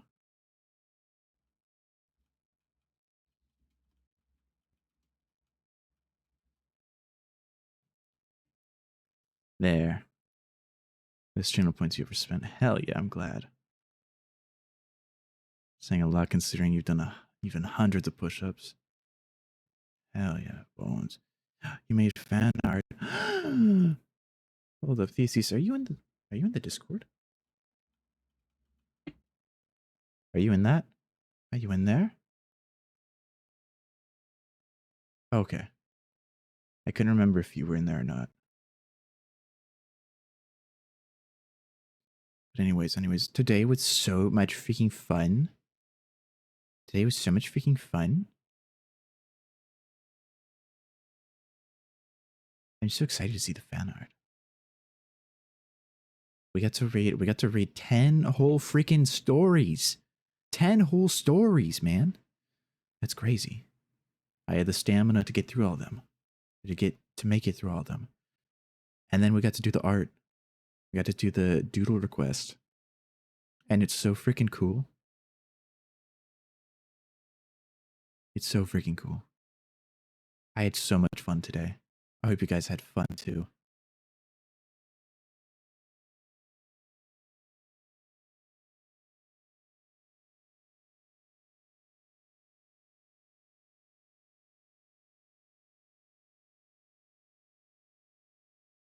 Oh, there is one thing I wanna ask.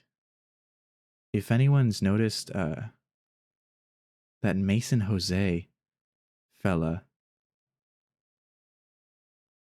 If anyone's noticed that Mason Jose fella. I'm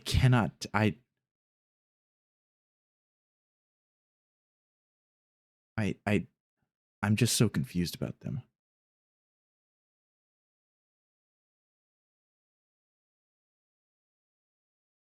Stream Bones, thanks again for making that. But yeah, no. Respectful in the future. You're just trying to be funny. All right.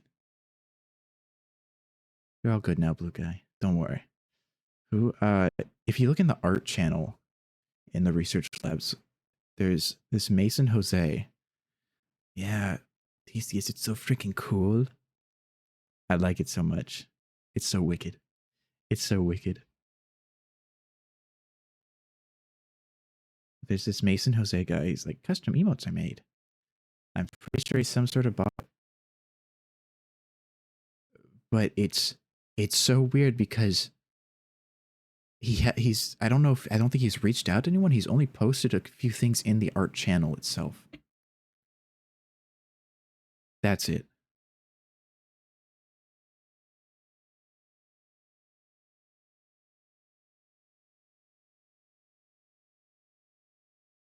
But okay, let's where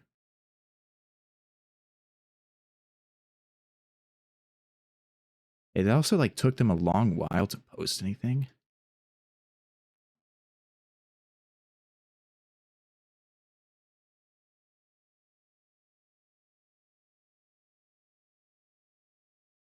Goodness, why is my Discord so laggy?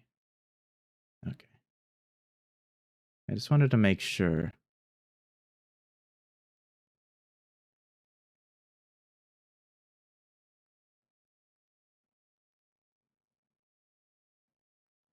There we go. Okay.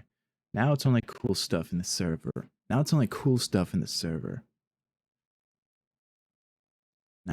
okay. I have a question for you guys for all of the jams. 1 or 2? Number 1 or number 2? Lane song.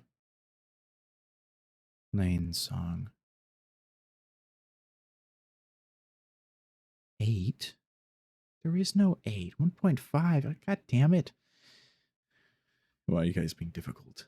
Doc is gonna win. Doc is gonna win. Actually, I don't know if there is any winning in this. 2? Okay. Nuke. And then raid bus 2. Boom, bam. Boom, bam. You get those tactical nukes instead. Maybe. I think you already have some though. So I don't think we can get any more supply in until you use the ones you currently have. I think it's like that situation. You know?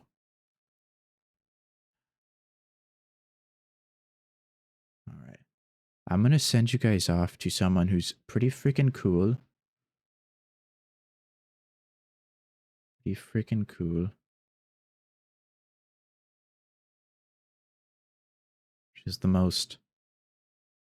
She is the world's first fictional VTuber. She's so incredibly realistic. Her name's Vera Similia, as in like verisimilitude. I'm sure she'll give the whole spiel. Like your tactical nukes? Probably. Just don't be too aggressive. She's playing Peak with Hoobi, Harumi, and Beryl. So I'm gonna send you guys over there. I've been able to raid into Vera, so I'm excited.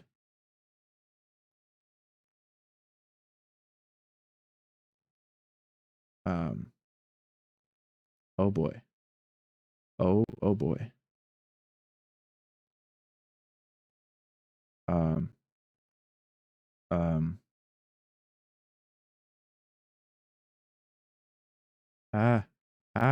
It's not loading. It's not loading. Oh my goodness.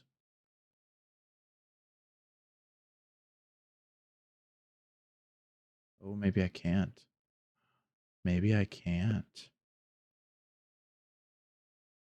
Oh. So maybe not.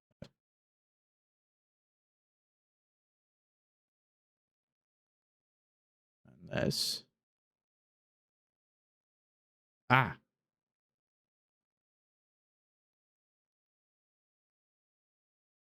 Yeah, I think it's raid restrictions. Oh well. That's okay.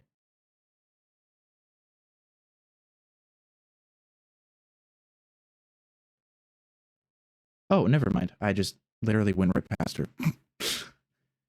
when I'm on OBS searching for someone to raid, sometimes it like lags for a second and shoots me down or up when I'm scrolling. It's kind of freaky. Okay, there we go. Now remember, we got 2 raid messages for the research raids.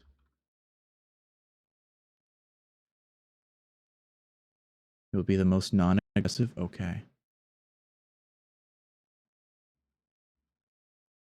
Thank you all for hanging out with me today. It was so much fun. Stop ads. You're not playing. No, we're raiding. All right. I'll see you guys on Wednesday. We'll probably start off Grounded, perhaps. I really want to play Grounded so freaking bad. But I had so much fun today. I hope you all have a good morning, good afternoon, good night, whatever it may be. Have fun. And damn it, be kind to yourselves. Okay? I'll be back on Wednesday. I'll work on some video stuff. Maybe get new background stuff done. Maybe, we'll see. Anyways, thanks for hanging out. Go have fun with Vera. Bye-bye. Night-night. Night-night, Jams. Night-night. Thanks. Bye-bye.